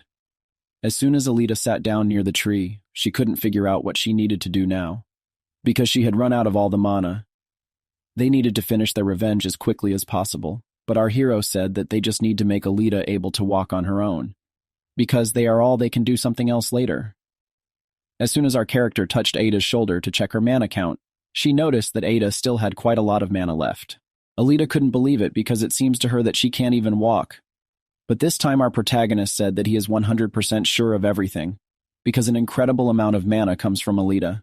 Is this the amount of mana that she doesn't know about? As soon as our hero looked at Karen, he noticed that she was still alive. She also looked back at Shihan and congratulated him on his victory. He said that his skill was perfect because now there was nothing he could do. She said that now he could kill her. But at the same time, our character decided to ask the last thing: why did Karen betray him? Karen didn't say anything, so Shihan decided to repeat the question, but Karen didn't either. It was at this point that our main character had to say that he would not kill Karen because she also did not kill him. Karen started to scream because she just couldn't. But this time, Shihan said he wouldn't kill her. At the same time, a gate opened behind Karen. Karen immediately recognized them, but our protagonist only said that he would pay her back in kind, or rather send her to another dimension for 10 years. And then he asked her why she had betrayed him. After all they had lived together for so long, Karen was like a sister to him. Karen was silent at first, and then started shouting, saying that she had never considered Shihan her younger brother. She had never been his older sister. Does he really think it's cool to comfort your little brother when you're in pain yourself? Why did he choose Lavina in the first place, even though she met him first? She screamed too much until she stopped talking. She realized that she had said too much, and then she realized that everything that our protagonist was doing, she deserved. But she will definitely go to the hell that was made by God. She began to gather incredible energy around her. Alita asked our hero to be careful, but at the same time, Karen's hand pierced itself, even though it seemed that Karen was happy to say goodbye to our character. At the same time, we have a picture of Karen as if she has entered another world. She really likes it there. It's so comfortable. But is she really dead? Of course, from the moment her heart was destroyed by her own divine power, the activated soul shift also affected it. Even if she was dead, everything would be fine. Of course, at the same time, she started to hear something. She started to hear a conversation about the abilities of the gate, that you just can't throw your enemies there and the enemy just can't enter the gate on their own, which really surprised the girl on the other side. because her friend had been sucking such a hole for 10 years go back. All of these voices were sultry to Karen, especially male, so she just kept listening to the conversations where it was said that the situation that was 10 years ago was different, because at that time Jackson was just a goal of the gate. The power of the gate is simply not enough to suck in a nearby person. That person just needs to be trapped so that he does not resist. Karen realized for the first time that it was the voice of Shihan and his companion. So at the same moment, she realized that the conversation was also about the incident that happened 10 years ago. That most likely our hero realized that he used the same black pollen on him. And he also had the idea that if he was a Theranor, then without the permission of the world itself, he was simply sent back to Earth. Karen, while listening to everything, understood only that our protagonist has become much stronger, because up to this point, Shihan just did that he used just a huge amount of magic that was embedded in him, but had no idea how to use it correctly, and what in general is magic. But right now he definitely has very strong knowledge about her. Karen just smiled and knew that her former comrade had become stronger, so the more he understood what he had, the easier it would be for him to achieve what he craved. Of course, further conversation was also heard by Karen. She heard how carefree our hero communicates with Alita, saying that now no one can make him suck into the portal. Karen only smiled at first, as we can see, because now he had comrades who could take care of our protagonist. But then she realized that she was dead. But somehow she could hear the conversation. Is she really alive? As soon as she thought about it, she just woke up, and the first thing she noticed was Alita, who was shocked, because finally Karen woke up. Karen looked down at her hands and wondered what Shihan had done to keep her alive. Of course, our main protagonist said that he did nothing, because even the greatest savior, as he was called, could not get a dead person from another world. And Karen survived precisely because of her own powers. At first, we can understand that Shihan was just incredibly terrified. He saw his comrade die, so he immediately rushed to her, asking that Karen not die in his arms. Because that great immortal witch, after all, she definitely can't end up like this. He doesn't even know what to do. I heard the truth from her. Of course, Alita was shouting that there was nothing to be done now. Karen should definitely be dead. But as soon as she said that, she noticed that Shihan was moving his tentacles, causing the soul shift to bring all her divine powers back into Karen's body and collect her heart back. Karen said it was incredible, but our main character just said it was much more effective than he thought, because he even brought it to the church. He also told her that she had not recovered at all, to which Karen said that she had already been warned that her heart had not been remade, but that her divine powers were gathered in her body, replacing her heart. That's why her powers helped her create an artificial heart, and she can't even be called Prin anymore. However, as soon as she finished, our main character asked her what her plan was from the very beginning, because she knew that sooner or later he would come. Did she really want to die at his hands? All Karen said was that she didn't have the right to beg for forgiveness, but Shihan had the right to take revenge. She said that as long as her body is protected by the goddess, she just can't die anywhere else, and she doesn't have the skills to pretend. She said that since he was asking why she had betrayed him, she would be happy to tell him later. She just said nothing, and then asked Alita to go out the door altogether. Of course, our main character sat down on a chair and began to say that now he would like to hear about the reasons why she wanted to die, and not ask for forgiveness. And also, blushing, asked what her last words meant. Did she just give in to emotions? Of course, Karen said that she said it because he wouldn't understand, and even if he remembered the Battle of the Common Maestill. It was at that moment that their paths began to diverge. At the same time, Alita had already reached Zeno to tell him everything. She said it was actually a very touching story. However, Zeno did not understand anything, because why did she behave like a madwoman after all? Zeno's body is still crying from the disease that she put on him. Alita wanted to say that she was probably just sorry, but Zeno didn't stop there, because if she felt guilty, then why did she deliberately want to kill them? Alita said that Zeno probably didn't know what it was like to get emotional, but then she decided that even if they had talked about it all day, they wouldn't have come to a decision, because they weren't Shihan and Karen. At the same time, we're back to talking about that fateful moment when the light of dawn wasn't guaranteed yet, when their revolutionary army was just incredibly small. Even then, their army didn't give up, because during each battle, they had more and more allies. So as soon as they were ready to fight, they were ready to fight. If they were free to burn, then with the help of Lilstein and our main character, 4 main cities of the Empire were formed, called Western Clanium. With the help of the power of 7 heroes, they were still able to call themselves the enemy of the Empire.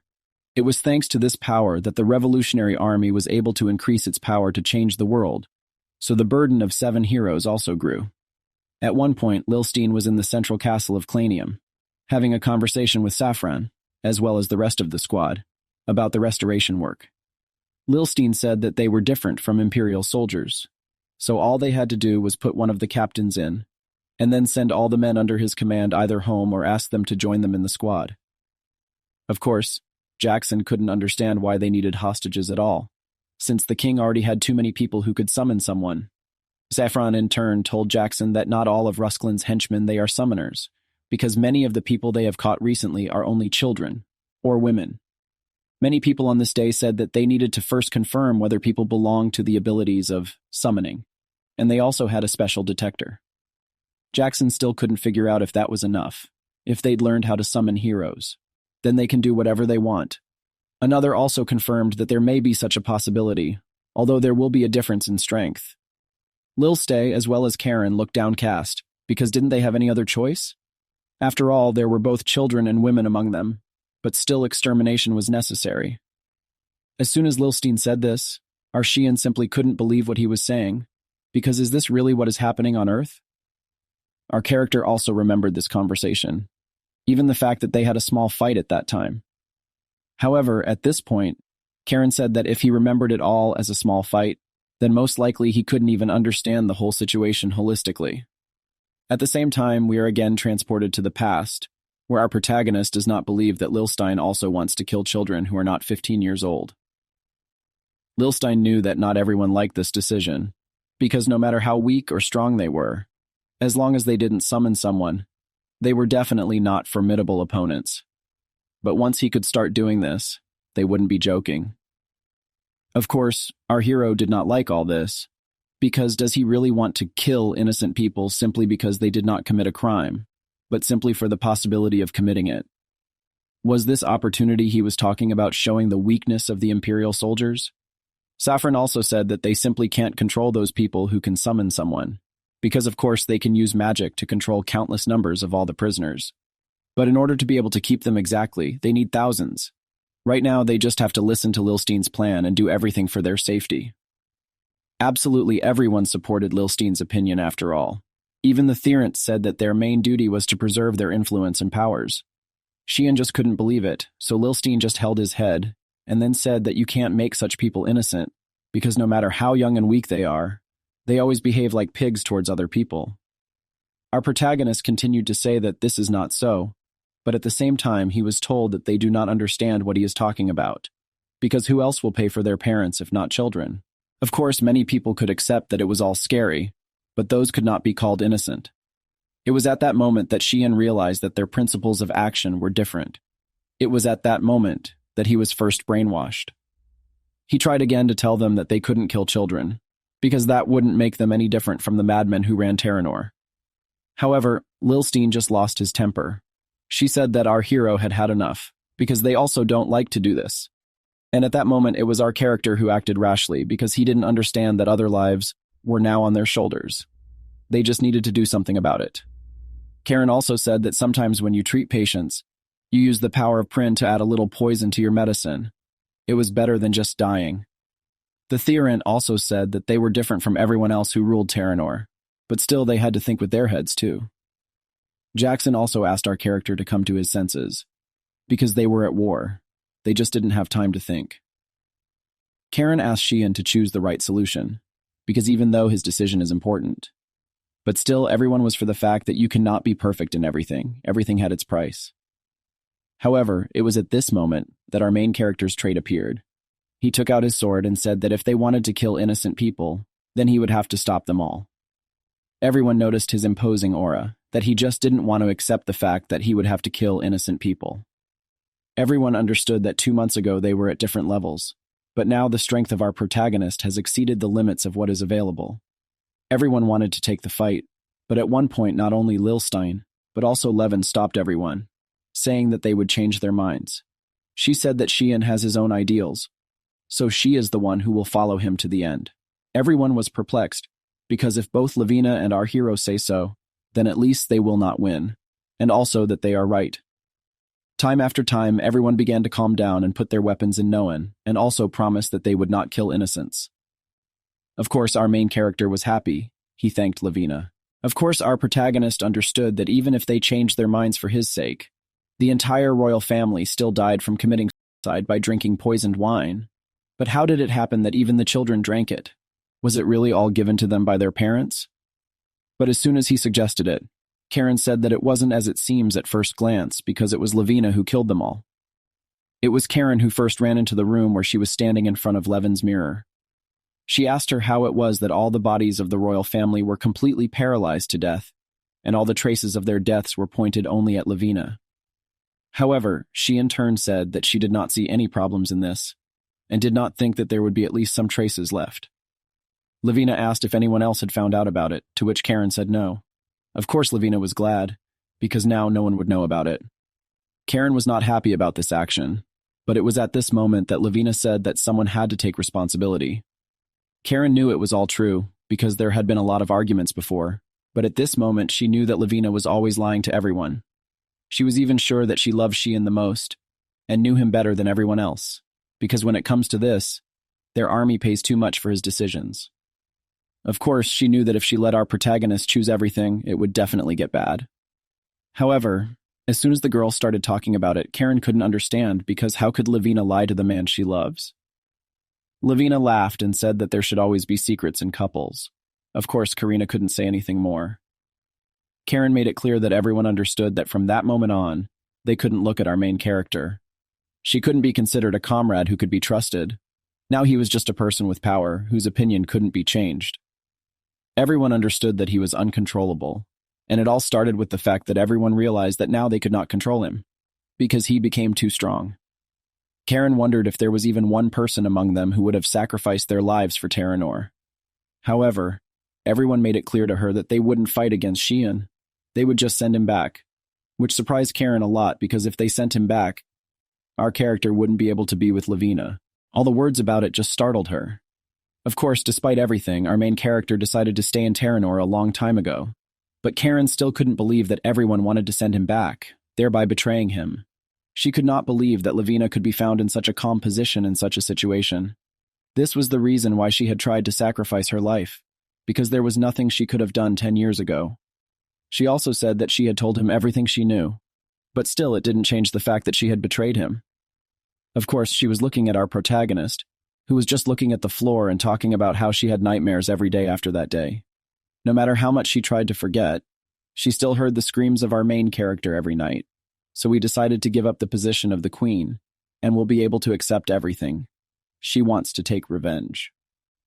Of course, enough time has passed. Karen has returned to her job of caring for children, and our Shihan just couldn't accept the fact that he now knew the reason for the betrayal that was committed 10 years ago. But in another turn and hard, because the real nature of the betrayal was laid in the words that were read between the lines. They said that they simply could not accept habits and habits that did not go with their standards. Of course, their logic seemed appropriate, but did they become part of the revolutionary army because they saw that their world needed to be changed? Of course, they pretended that our character is an authority among them, but in fact, they each run their own country. Of course, Shihan looked at Karini and thought that she thought he would be shocked. But everyone had to understand that the difference in cultures was enormous, because some things a person simply could not do properly. However, he still understood that all the memories about friendship and the other were lies until he became strong.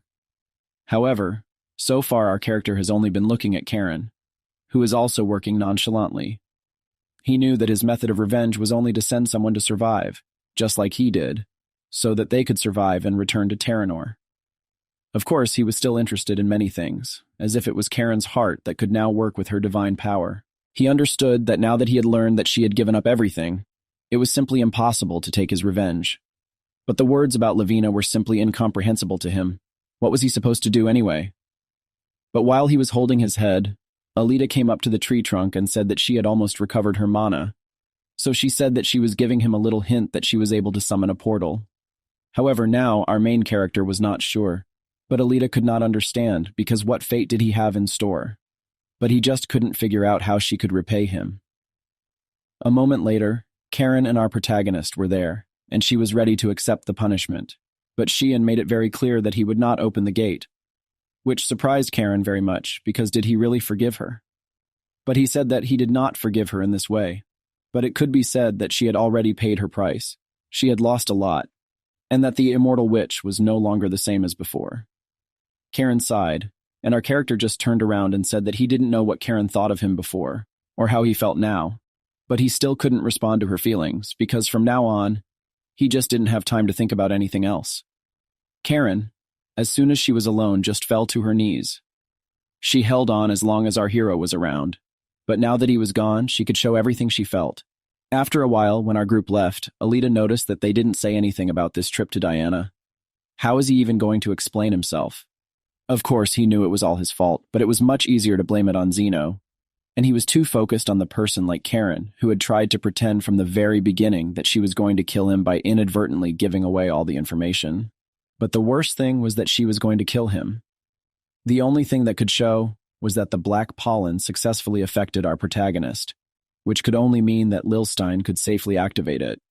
Of course, Shihan knew that he would be in danger if he went after Lilstein without this knowledge, and the other important information was that there were 3 people who protected him. We see the conversation between Karen and our main character again. She said that as they said before, but there were 2 more people who refused to kill our main character, or rather Lilstein and Theranor. However, despite all this, our character thought that Lilstein would be just as happy about his death. Karen said it wasn't like our Shihan thought it was, because Lilstein's side of it was in general. It was different from their general situation, because Karen and the Tyrant said that they could not kill our hero. But Lilstein said that it would be problematic if Shihan died. At the same time, Lilstein and the city named Claddle are in front of our eyes. Like other cities, it was destroyed in the last battle, so that after it was named as a cursed place and was abandoned by the world. But under the city, somewhere at a depth of 2 kilometers, there was something hidden that even the previous ruler didn't know. It was an interdimensional gate. Lilstein was able to expose his hands where Tatarikovi were drawn with the same pollen. He thought that now he could go to the next stage. He could open a portal to another world, which he did. He thought that he was just able to get to Earth. He started trying to find that person, but he didn't succeed. Is that person really dead? But by then, our heroes had already reached Diana, who didn't even look flustered. So she explained that Kelterin, he had told her that her master was on a secret mission. Of course, our protagonist couldn't believe that Kelterin had a hand in this either. Is he really that crazy? Of course, they realized that they needed to finish everything and go home. Our protagonist's squad immediately set off, and our protagonist understood that the battle with Karen was very difficult, because he took it lightly. He thought that he could win no matter what, but Karen also had something with her that he did not know about. Our main character, of course, thought that he let his guard down because the battle with Jackson was too easy, so he thought that it would be the same with Karen. He realized right at that moment that he needed strength, so as soon as he returned, he immediately needed it. To train. As soon as he arrived, Kelterin welcomed him with open arms. Of course, as soon as they arrived, Shihan went to Kelterin's office, Kelterona, saying that they needed to get away from their city again because now they needed to be as secret as possible. And Shihan also needed as many aura pills as possible, as many as they could get. Of course, Kelterin had such a place in mind, even though our hero was hoping for a period of 2 months. Our character was just shocked by this, because as a General Kelterin, he is so capable of getting out of situations. While our protagonist continued to wonder, Kelterin actually took out all the examples of places of residence. You just had to choose one, and also said that there was no need to worry about pills. Our Shihan simply couldn't say a word, but Kelterin showed his true intentions by saying that it was likely that each of the kingdom's 6 leaders would fall, so the price of swords would rise, and Kelteron would become richer. Of course, now our main character understands why Jackson has become so lazy, because now Kelteron actually showed how much he did for him. After some time, we see that our character continued to train with the sword, continuing to cut stones, and now they were where Kelterin had placed them.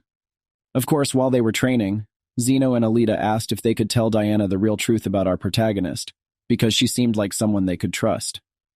Of course, Shihan also thought about it, because then he realized that you don't need to assume that someone is in a hurry, which means that he learned a lot after the battle with Karen. But now he realized that you need to be as prepared as Kelterin. As soon as Alita heard about Kelteron, she decided to talk about him, because everyone had to understand that he was preparing everything for them, but they never know about his true intentions. Alita said that you don't always want to trust everything else because this is very important for communication. Of course, Shihan said she was right because every time he dealt with Kelturan, he felt a little uncomfortable. Of course, Alita knew everything. Of course, it was wrong to say that you can't get stronger in a short time. Because if you just repeat the same exercise, you can get stronger. It was the team of our main character who decided to continue doing this and spend the whole day on it. So the first one who noticed this was Zeno, who was the first to reach the rank of expert. Zeno was incredibly happy. He thanked our main character for this.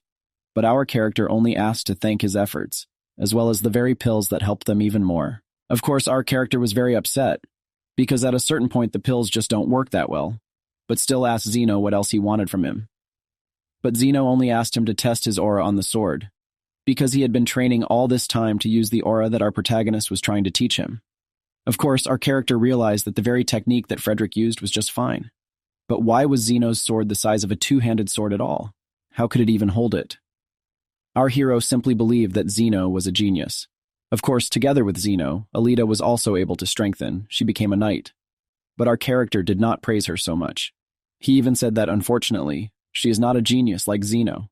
Of course, our hero understood that everything was going on as usual, except for his aura, which would not be able to do anything. And the problem was that his magic power level simply did not change, even though Alita's magic level already rose. At this point, Alita asked if they had more information about summoning. They would be able to have a leading position.